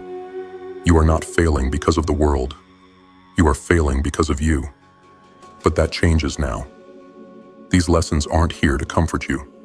They're here to break you, so you can rebuild yourself stronger. They will strip away your illusions, expose your excuses, and force you to face the one thing you've been avoiding: the truth. No more hoping, no more waiting, no more empty words. From this moment forward, you execute. You follow through. You become the kind of person who does what needs to be done, no matter what. The weak will look away. The cowards will quit. But you will rise. Lesson 1. The root of limiting beliefs. You stand in a cage, a prison of your own making. The bars, they're not steel. They're not unbreakable. They're made of whispers. The voices you've absorbed, the doubts you've fed, the promises you've shattered. You think you're free, but you're not. Because every time you set a goal, every time you tell yourself, this time will be different, there's another voice, a shadow in the back of your mind that sneers. You don't follow through. You never have. And the worst part? It's not lying. Think about it. How many times have you told yourself you'd change? That you'd wake up early, hit the gym, start the business, cut the toxic habits, become someone better. But when the moment came, when discipline was required, what did you do? You hesitated. You doubted. You broke your own word. And so, the cage tightens. The bars grow thicker. Not because they're real, but because you believe they are. That's what a limiting belief is. A thought so repeated, so ingrained, that it becomes your identity. It becomes the script you follow. Not because it's true, but because you made it true. Let me ask you something. If a man lies to you every single day, if he makes promises and breaks them every time, do you trust him? Do you believe in him? No. You call him a fraud, a coward, a joke. So why do you expect any different from yourself? Your mind is keeping a record. Every broken promise, every excuse, every time you said tomorrow and meant never, it remembers. And now, when you reach for something greater, it reminds you. You're not the kind of person who follows through. You're not the kind of person who wins. And that's where you fail. Not in action, in belief. But here's the truth. You are not your past. You are not your failures. You are not your broken promises. You are what you choose to become next. So today, right now, you make a choice. To tear down the lies. To see the bars for what they are. Hollow, fragile illusions. You don't need to escape the cage. You need to stop believing in it. Start small. Start where you are. Keep your word. To yourself. Build trust in the smallest ways. Because trust, once broken, is not rebuilt overnight. It is forged in the fire of daily discipline. You want to change? Then prove it. Not to me. Not to them. To you. The bars are waiting. The door is unlocked. The only question is, do you have the courage to walk through? Lesson 2. The power of self-trust. You don't believe in yourself. You think you do. You tell yourself you do. But deep down, in the silence of your mind, you hear the doubt, the hesitation, the echo of every time you've let yourself down. You've become the boy who cried wolf. But to yourself, every time you swore you'd change. Every time you promised you'd commit. Every time you said, this is it, and then did nothing. That's where your self-trust died. And now, here you are. Afraid to take risks. Paralyzed by your own hesitation. Not because you lack ability, not because you lack potential, but because you don't trust yourself to follow through. But let's get one thing straight. Without self-trust, you will never win. Success, growth, strength, those things demand consistency. And consistency demands trust. If you don't trust yourself to show up, how can you expect life to reward you? Think about this. If you had a gym partner, a friend, who said, I'll meet you at the gym at 6 a.m., and he never showed up, day after day, week after week, would you rely on him? Would you expect him to change? Would you bet on him? No. You'd call him unreliable, a flake, someone who talks but never delivers. But here's the punchline. That's how your mind sees you. It has no reason to believe in you. No proof. No evidence. Just a history of broken promises. And so, when the time comes to act, it laughs in your face and says, "Why bother?" We both know how this ends. But here's where everything shifts. You can rebuild that trust. You can change the story. Not by making big, dramatic promises. Not by swearing that this time will be different. But by proving it. In the smallest ways. Every single day. Clean your room. Read one page of a book. Do one push-up. Make one healthy meal. Show up when you say you will. It sounds stupid. Insignificant. But that's how trust is built. Brick by brick. Small wins stacking on top of each other until one day, you look back and realize you are not the same person anymore. And that voice in your head that used to doubt you, it gets quieter. It starts to believe because you've given it a reason to. So here's your challenge. Don't make any promises today. Just take action. One small thing. Prove to yourself that you are done being unreliable. And then do it again tomorrow. And the next day. Until the day comes when you don't need to convince yourself anymore. Because the proof will be undeniable. And then, you will trust yourself again. Lesson 3. Identifying self-sabotage. Look around you. Every obstacle, every failure, every limitation you think is holding you back. What if I told you that you put it there? Not the world, not your parents, not your boss, your friends, or your enemies. You. You are the architect of your own downfall. You've built a life where you are your own greatest enemy. Every time you set a goal, every time you get close to breaking free, you pull yourself back down. Why? Because part of you doesn't want to win. You say you do. You think you do. But deep in the shadows of your mind, there's another voice. One that thrives in your failure. One that whispers, winning means change. Are you ready for that? Success means responsibility. Can you handle that? What if you try and still fail? So instead of facing the unknown, you sabotage yourself. You procrastinate. You make excuses. You drown yourself in distractions, mindless entertainment, cheap dopamine.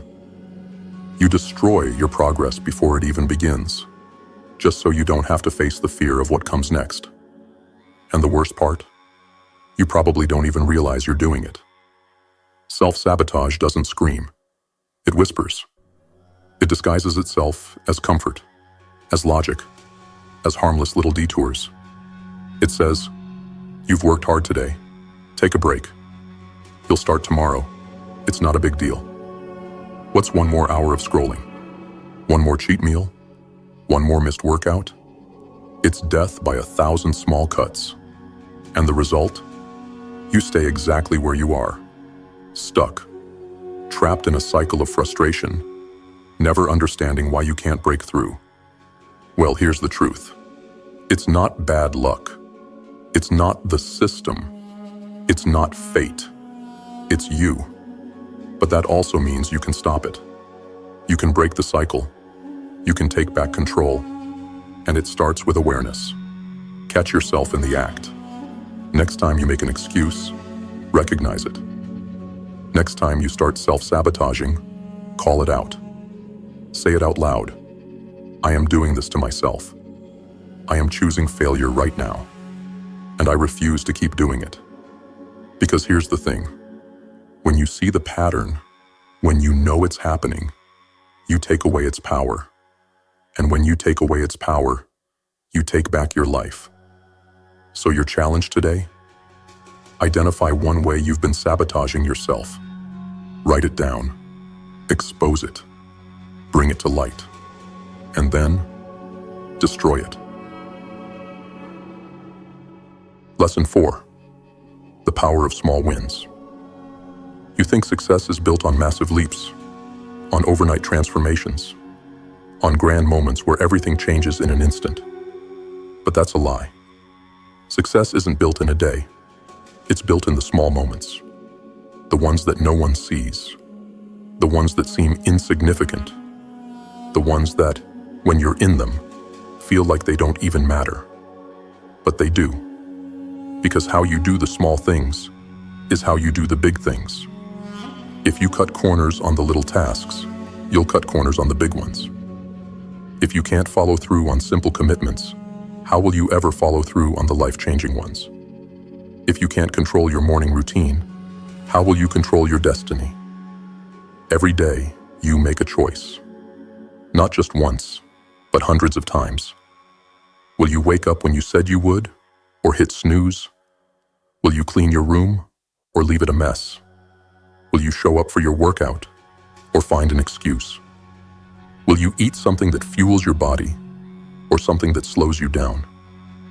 These seem like tiny choices, but they aren't. They are votes for the person you are becoming.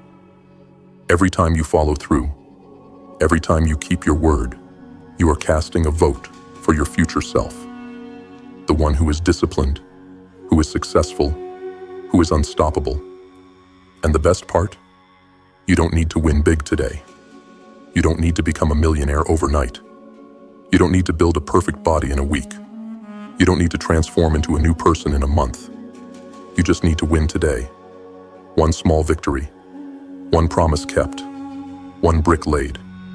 Because when you zoom out, when you look back, after months and years of stacking small wins, you won't recognize yourself.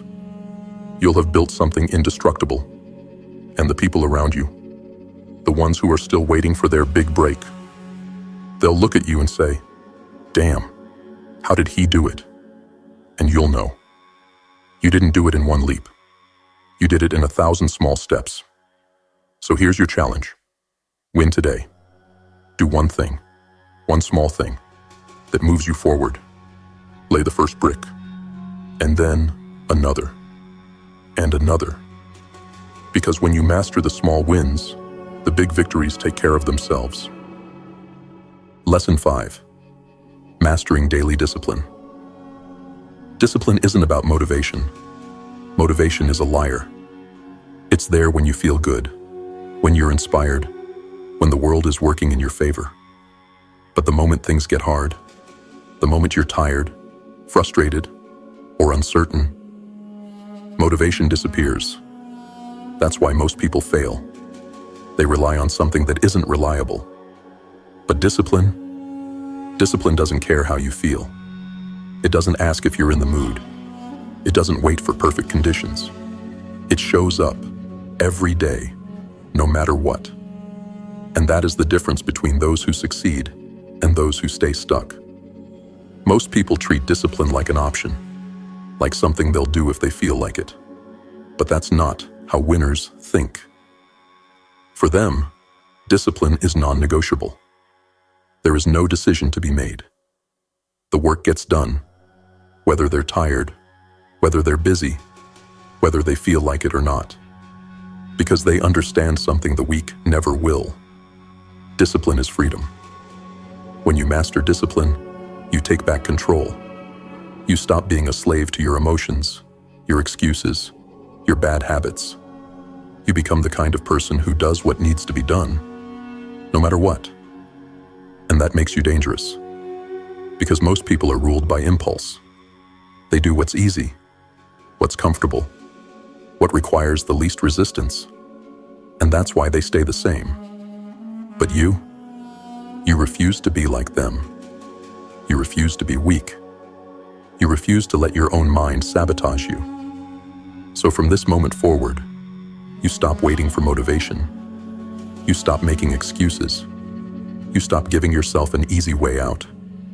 You do what needs to be done every single day, even when you don't feel like it, even when no one is watching, even when it's inconvenient, uncomfortable, exhausting. Because when you master discipline, you master life. So here's your challenge.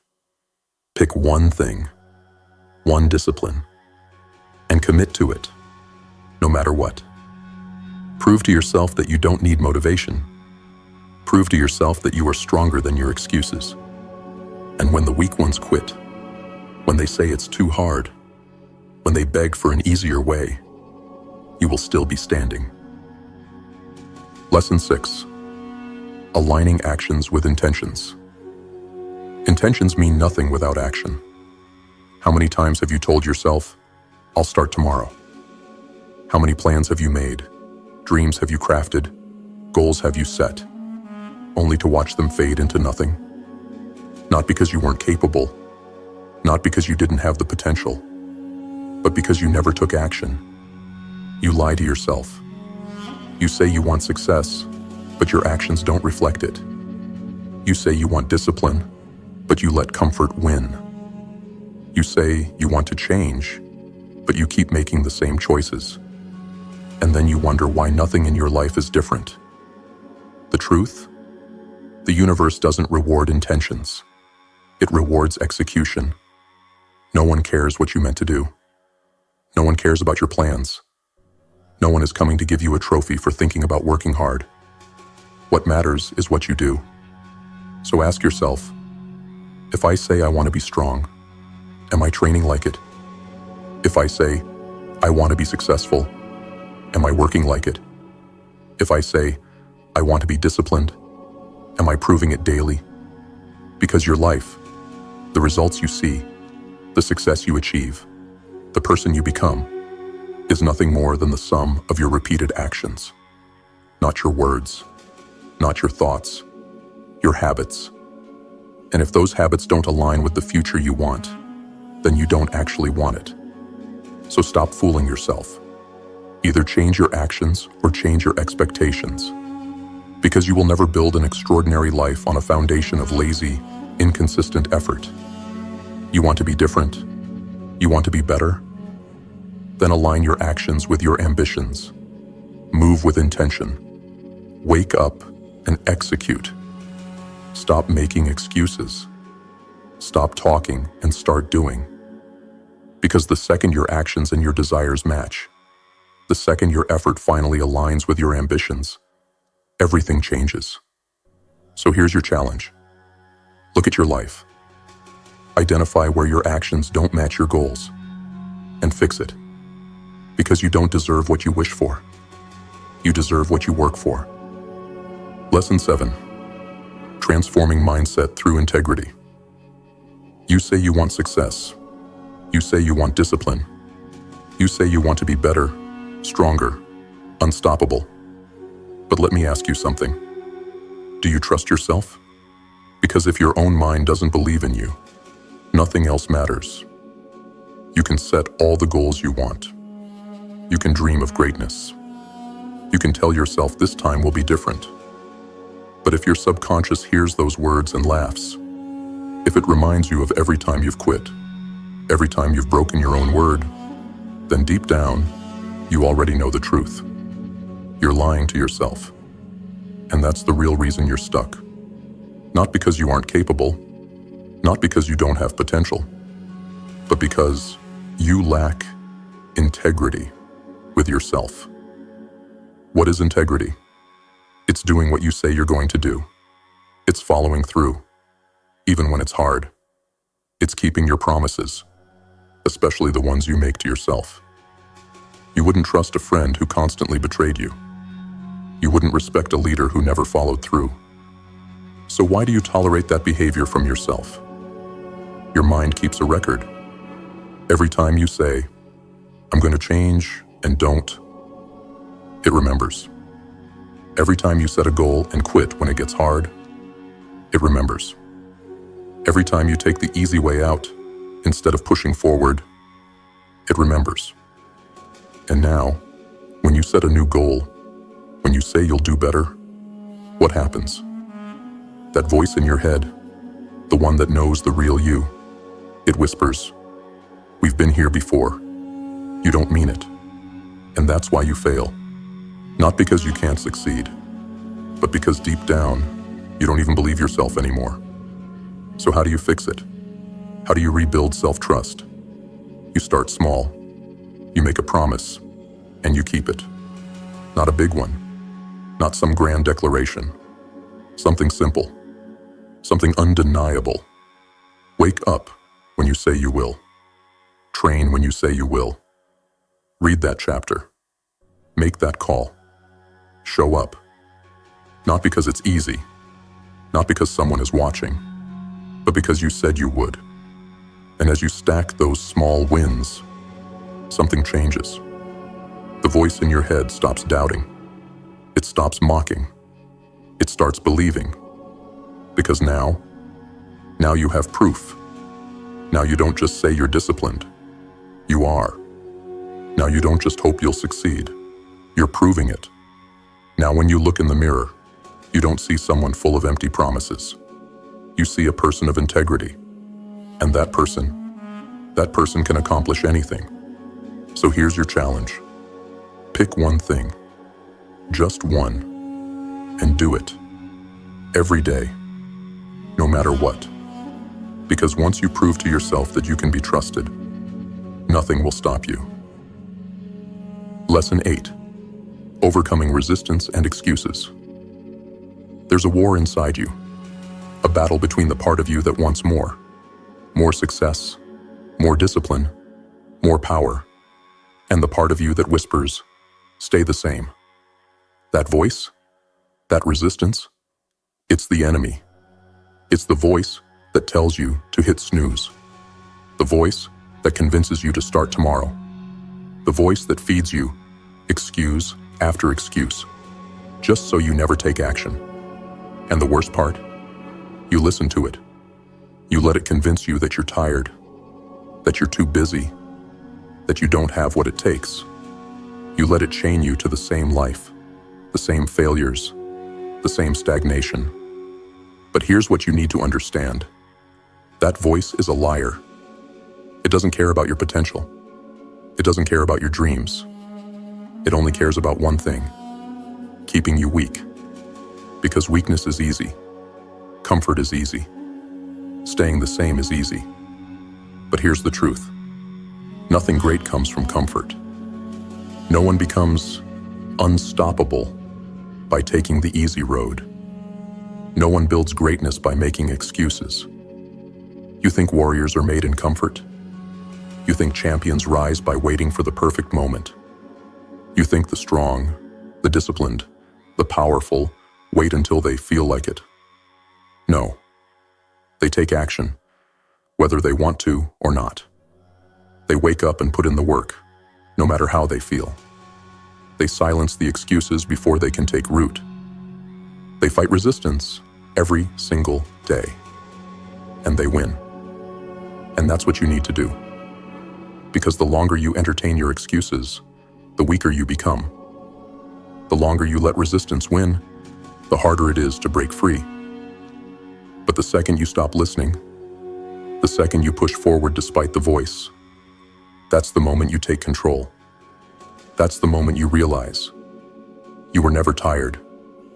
You were never too busy. You were never incapable.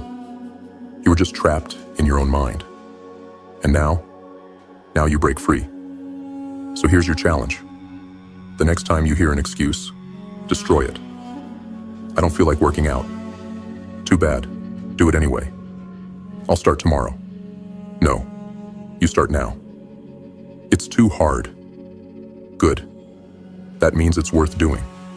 Because every time you conquer an excuse, every time you silence that voice, you grow stronger. And one day, that voice won't even try to stop you. Because it will know. It already lost. To the returning GrimFace warriors, you already know what this is.